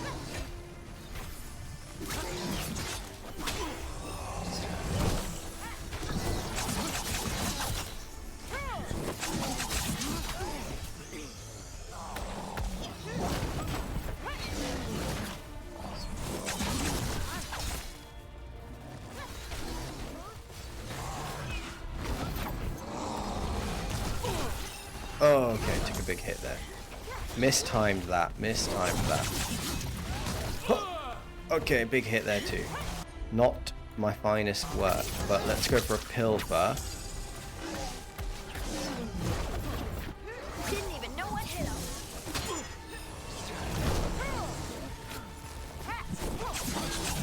Let's go again.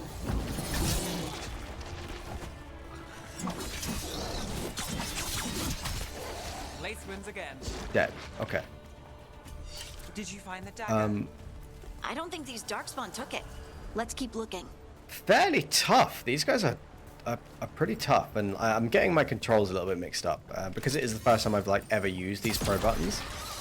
Wonder if I'd have destroyed that thing if it would have prevented. Oh, it triggered an explosion all the way up there. If it would have like prevented them from spawning or something like that. I don't think so. It seems like it was just to clear this obstacle. But oh yeah, see, that's what I'm talking about. Like, if I start to aim, I start to adjust my bow, but then it like there's this tiny little auto aim that's feels like a second later than it should be. to be useful.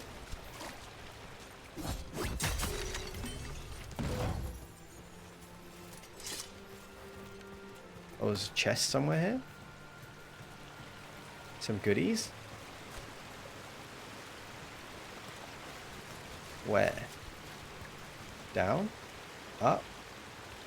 In this tower? Up there. How does one get up there?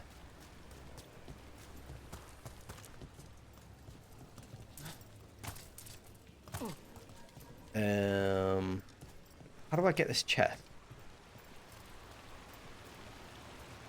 Can I jump? Or have I been there?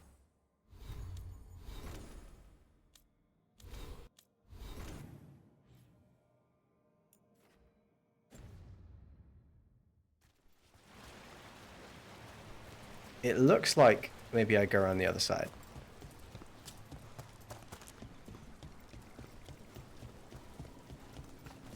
Yeah. Over there, our dagger thief. More blight in the way.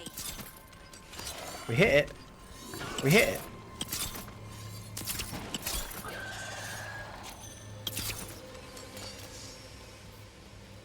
We did hit it, but I don't think it did anything. Oops. Right, let's just pick this up. And I think we can go up here. Right, this is okay, that's all that's in there. Another creepy looking wooden statue. There's like definitely got to be. Oh, here we go. Yeah, here we go. Yeah, now we're cooking. Now we're cooking. Maybe it's up this way.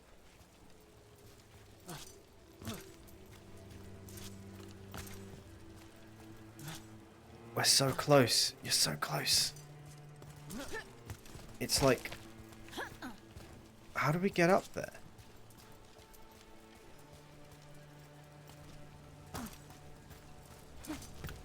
Can we climb up here?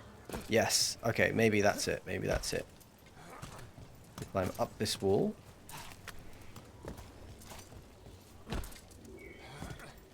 I am such a gamer.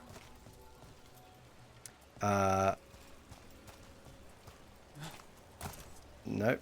Actually, take that back. I have not found it yet. Is it further up? Me. Can't jump over there. This is all blocked off. I'm guessing I can't make it through there.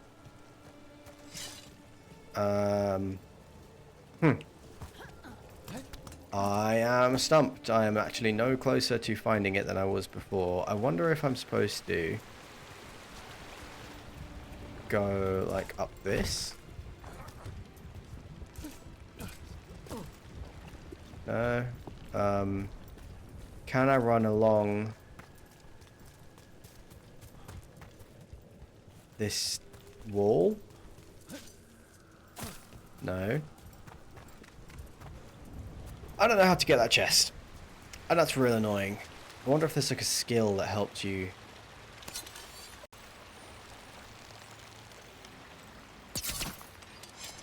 That didn't do anything. Yeah, that's where I want to get to. I don't know how to... Oh, there's a break in the wall there. So... Oh, but I've been up to here. Yeah, I can get up to here. Can I, like, climb these vines? Does not look like it. Yeah. That is not a climbable entity. No, okay, alright, I give up. I give up. I'm gonna spend all this time getting there and it's gonna be like fucking 14 gold.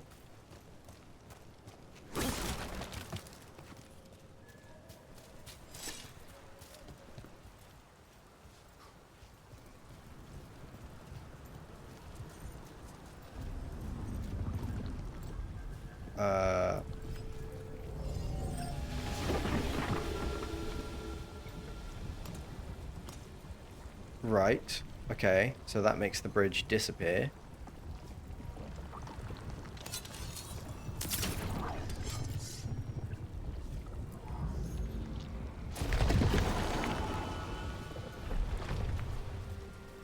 What am I trying to achieve here? Get rid of this thing. Go around it. Go this way.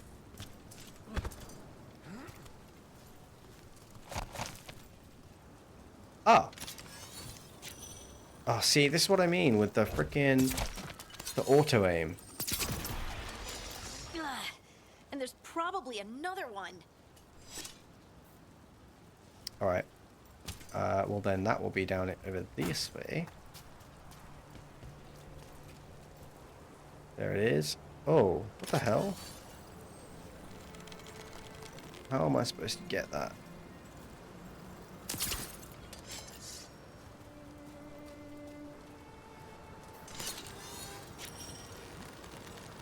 Oh. Oh, it's up here. It's there. Nicely done. I mean, it's gross, but you can't argue with results. That's my style, Nev.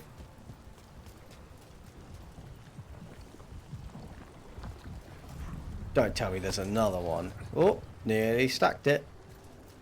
Oh no, now this thing is vulnerable, I see. Everybody across.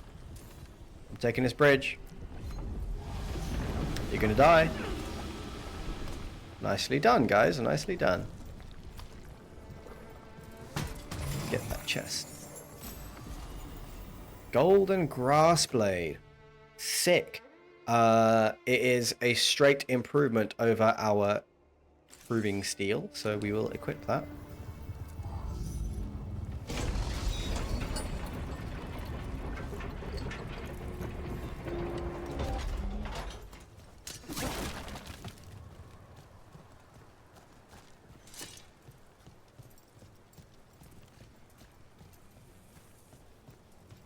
Okay, I see dark spawns. Let's go get them. Couple of ladders. Oh, I think he saw me. I was just wondering if, like, this ladder gives us, like, some kind of sneaky advantage. Or if we can, like, go up this way and sneak around and, like, there's, like, a hidden something.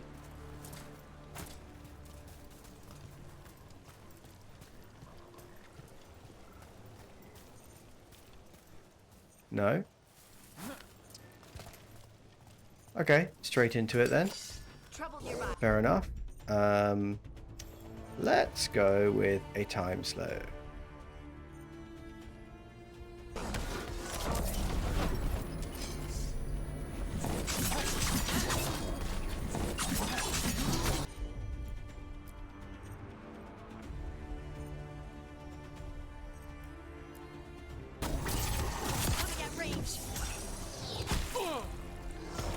Oh, there's a ranged one? You motherfucker. You motherfuckers.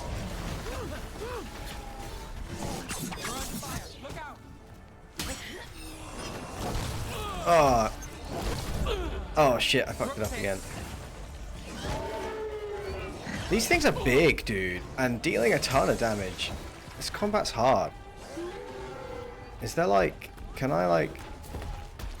Where are these ladders that are on the minimap? I know they're shooting for us.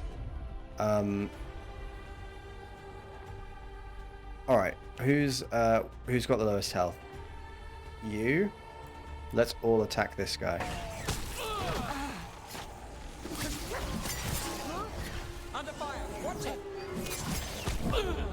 Oh man.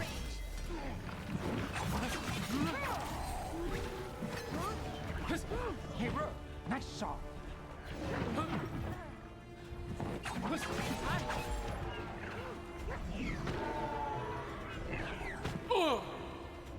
Can Rook die? Can I block these? I can! I can deflect them. Okay, that's good. Oh, that's pretty sick. Oh, that's a nice takedown. Okay.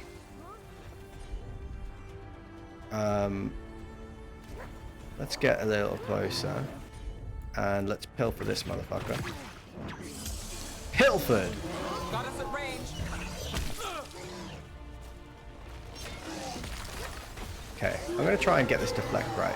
Look, Oh, okay, never mind. one of those magical beams. I didn't care anyway. This time. Yeah, I need more Beams, help. both of them. Desperately. I am in dire need of assistance. I'm there. Yeah, I guess I have, like, technically unlimited healing, thanks to Harding, that I was not making use of.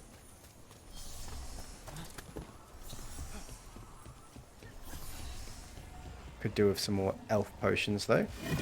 So let's whack you That's one. Now to find the other. there. And then that next one is up there. How do we get up there?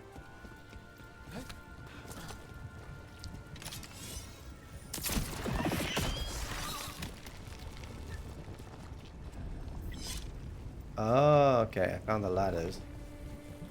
I don't want to go in there yet. What I want to do is get around here.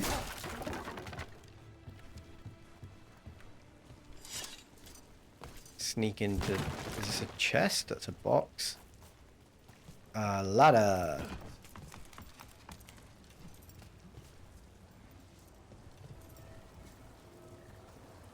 What else is this way? Let's not miss any of this cool stuff. Oh, that was a piss poor jump there. Good work. Now let's see what's behind that gate. A chest. Dark Shark. That sounds cool. So it does more damage than the Storm Needle. Let's equip it. Let's have it. Does it look cool? Look at these two swords. They look cool. They do look cool. Because that's what matters the most, is that they look sick as fuck.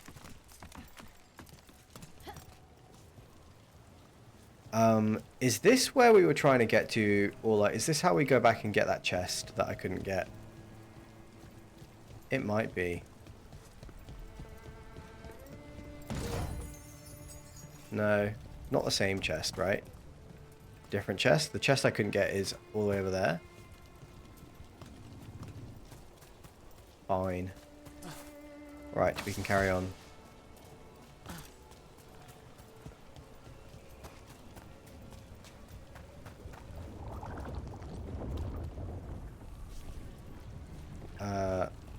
Down?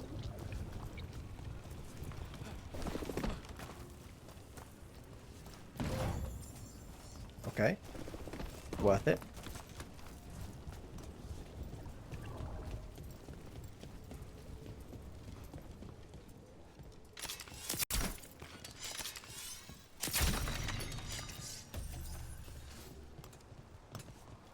That's one health potion. That is something. Not nothing. This place looks unsafe. Many an OSHA violation. We have company.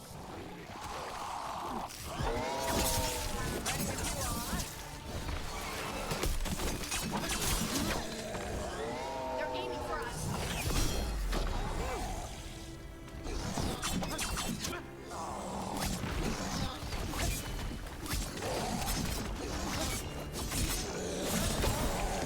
So I have to shoot this thing? What the fuck was that? What was that auto aim?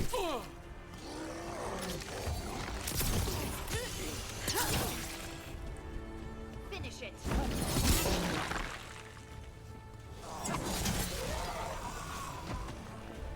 Auto aim sent me in the complete wrong direction there. Give me some heals. Got it. Thank you.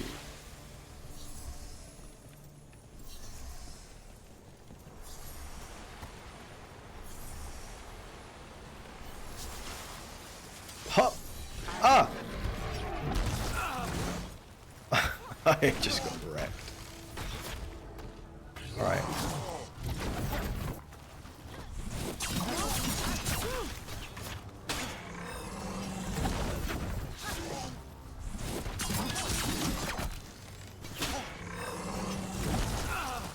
I was trying to block,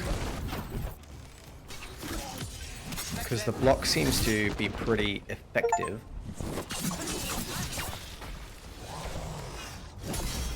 Yeah, there we go. Nice. Harding, more heals. You got it. Hit me with that rejuvenating potion.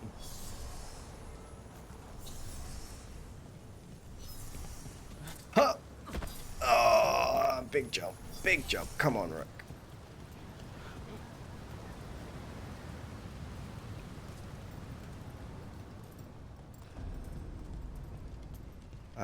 Okay, let's definitely backtrack, because there's some cool stuff back there. Cool stuff this way.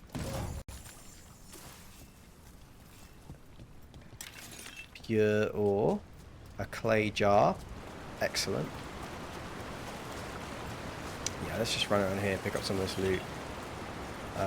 See what's over this way. Water looks so good. Keep going on about it, but this game does look fantastic. Classic loot under a waterfall. Time-tested trappings. Common medium armor. Oh, so your abilities do less damage, but they have better defense. So that's the payoff for medium armor. Let's stick to the light armor and go all in on the damage dealing. A good offense is the best defense.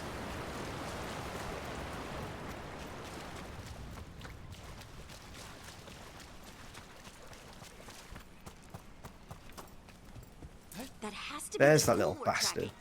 Better hope it still has the dagger.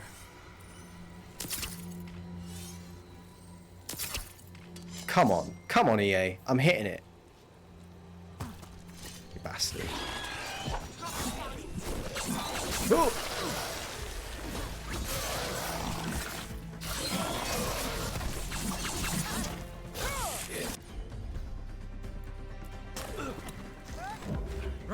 It's a lyrium ghoul.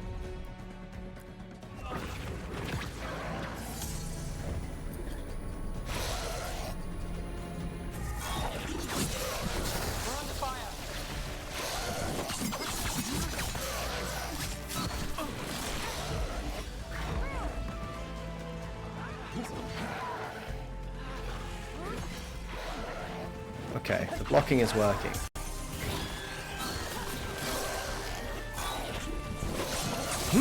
Get out of the way, Rook! Come on, man.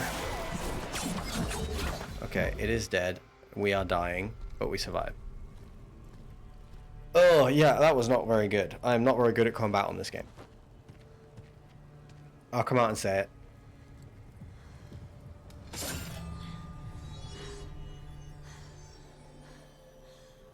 Lyrium. Harding?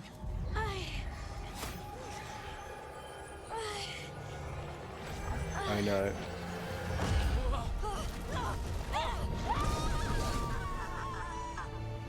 Harding!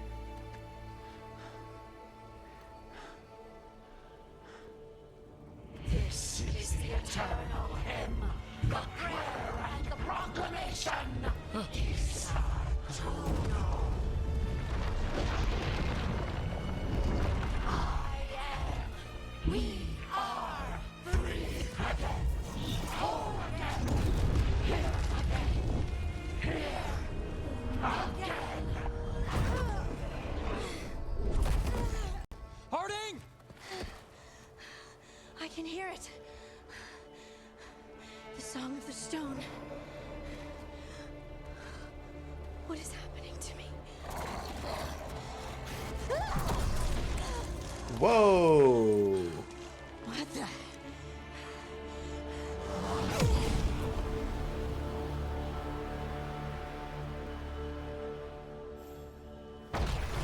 Interesting. Are you moving those rocks? No, I don't know how to control it. Primers and detonators. Combine primers and detonators to trigger detonations. Some abilities apply a primer to a target. Each primer has a matching detonator. Use the correct combination and trigger a detonation to deal increased stagger and damage across an area. I didn't understand any of that shit. What the hell? What does that mean? Oh, I'm just gonna fucking die.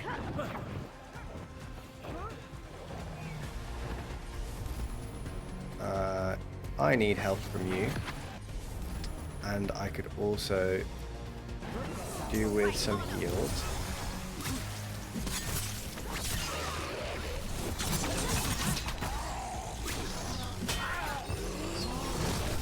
Oh, wrecked.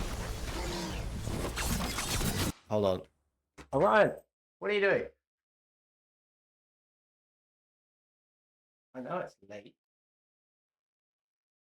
I know it's late, but you can use your words instead of using your claws. He was just like sticking his claws into my butt. Why don't you just hang around here with us for a minute? Oh, this thing is staggered.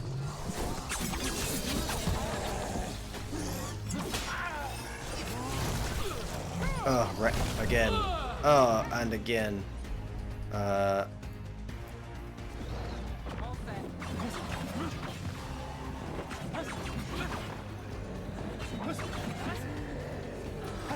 to clean up. On the left.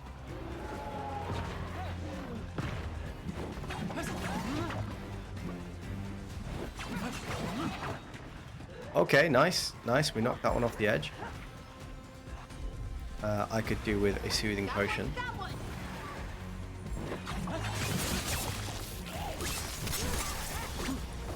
They're coming from the right.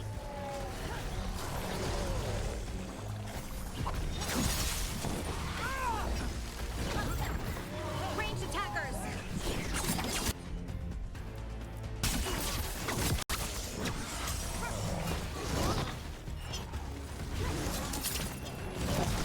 Oh, man, I'm so bad at dodging those attacks. And they are pretty easy. I'm just doing a bad job of it. Come on then, you. Let's go.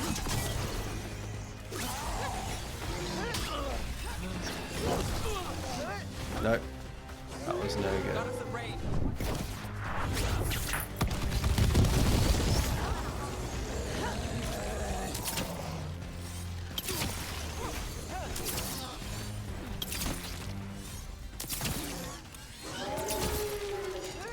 Easy peasy. Oh, there's another one.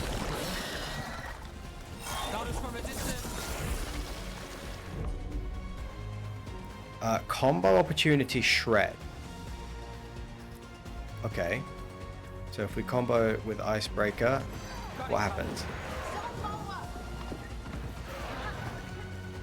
Was that good, guys? Was that good? Did you do it good? I can't really tell, to be honest.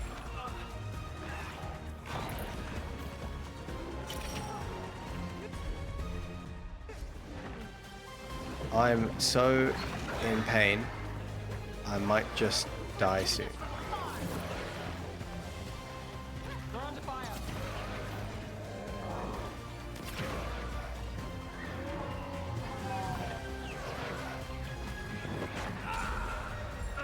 Okay.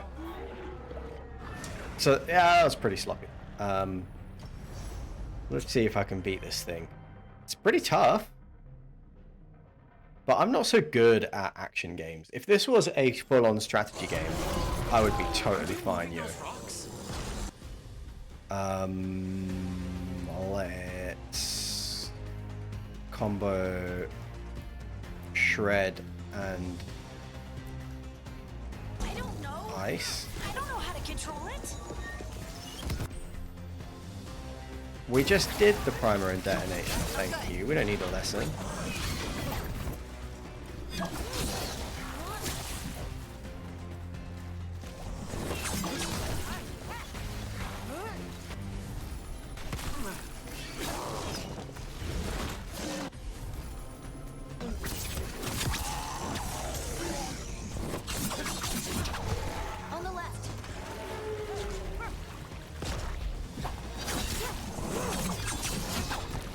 Okay, yeah, that guy's off. Nice and easy there.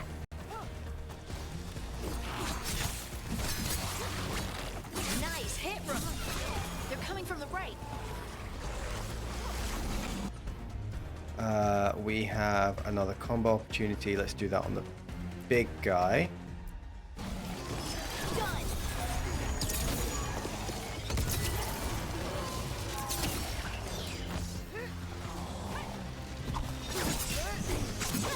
See if we can knock this guy off the edge. Finish it. Nice. Nicely done, nicely done.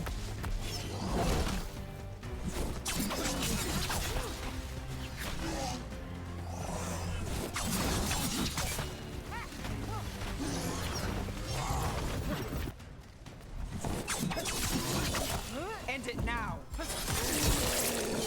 Okay, sick. We are doing great. We are doing great. Delirium Ghoul is back. And we can hit it real hard. Oh no, oh no, oh no. Okay, let me grab this health potion. Let me take a soothing potion from Harding. And we're in good shape, we're in good shape.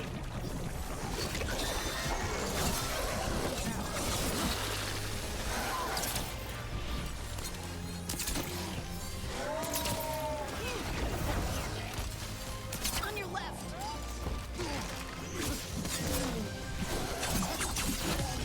Time to end this.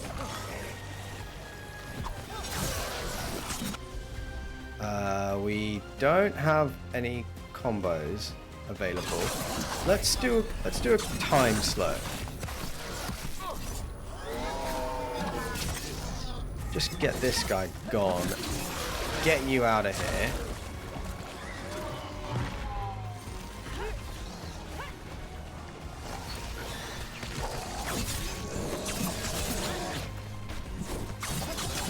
Hit him now. Okay, that's you done. Could do with a pilfer here. Get some heals out. I'm gonna throw...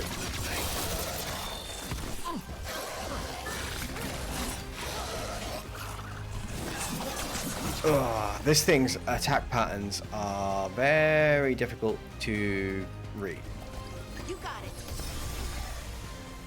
Where is it? Is it here?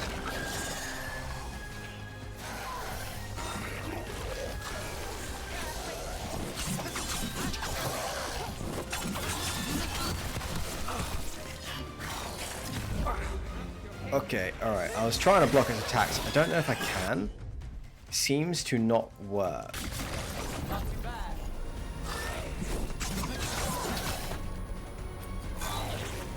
This is perfect though. Now I can get in behind it. I think I just need to avoid it when it's slashing at me.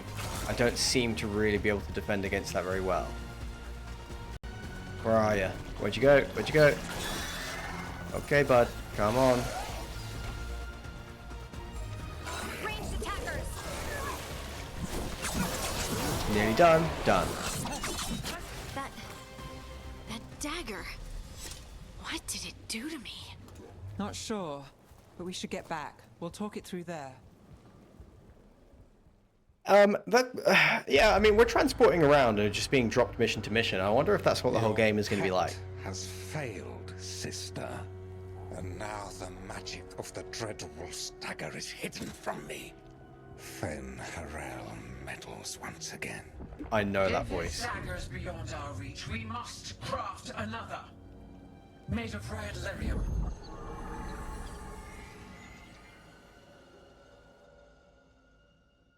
I know that voice actor. I'm sure of it.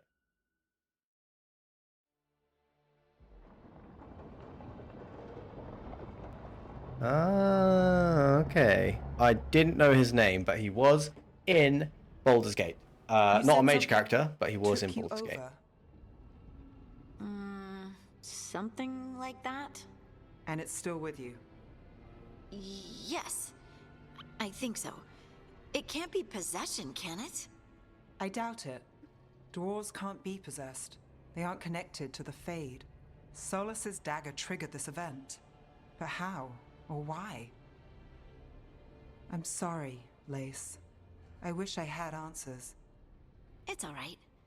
Talking has helped. And hey, we got the dagger, right? Mission accomplished.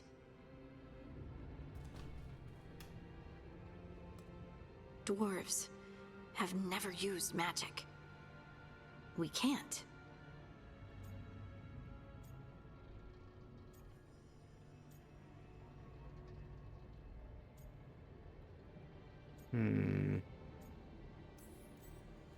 We're friends, so I'm gonna be honest. It feels wrong.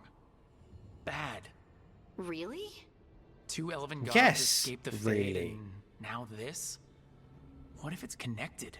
You picked up Solus's dagger I know and suddenly you we can need do to be magic. wary, but I think this is a good thing. I feel connected To... to the stone. Said like a Dwarves very call sane ourselves person. Children of the stone.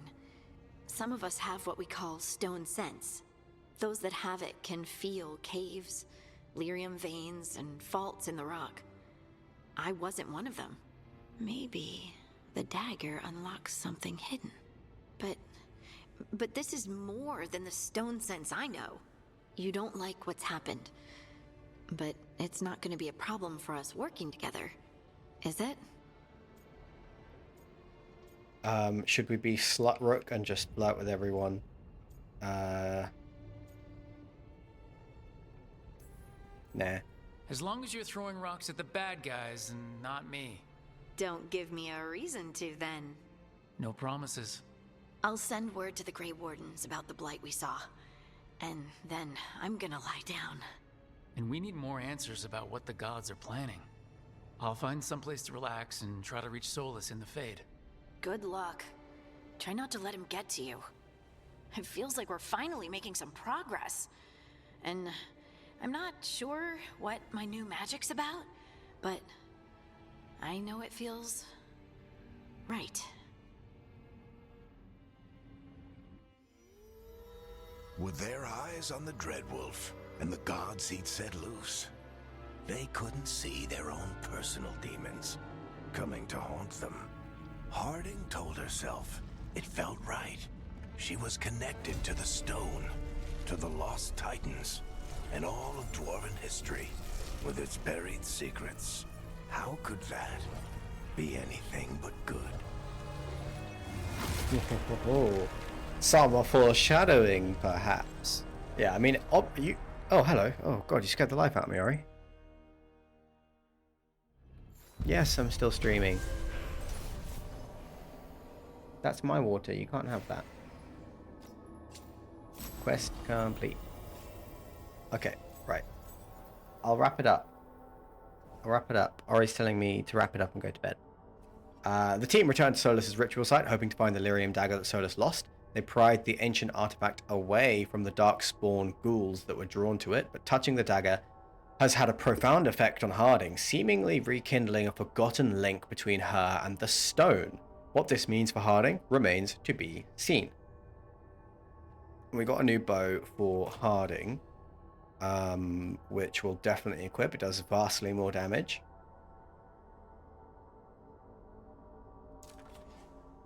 My regards. +1 bow. Cool. Guess I should find someplace to try to talk to Solus. Okay, well, we are going to do that. But we are going to do that next time. Because Orion is fairly insistent that I wrap it up. You just got to Underdark in BG3. And this place is awesome. It reminds you of Blackreach in Skyrim. 100%, Sam. The Underdark. The Baldur's Gate 3 Underdark. Sorry, just moving the mic. The Baldur's Gate 3 Underdark is absolutely gorgeous. It looks unreal. And the character that voices Elganon here actually is a character who you will encounter in the Underdark, not just yet, in a little while. But yeah, it is so beautiful. I am really looking forward to going to the deep roads in this game, because I'm sure that will be like terrifying and very, I don't know. I'm just looking forward to seeing what they do with it. Like this is a completely different game engine, I think. I'm not sure about that actually.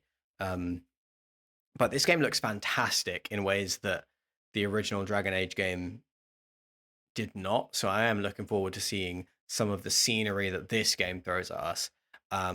Baldur's Gate, it is not, but it's so far it's been pretty interesting and has looked fantastic.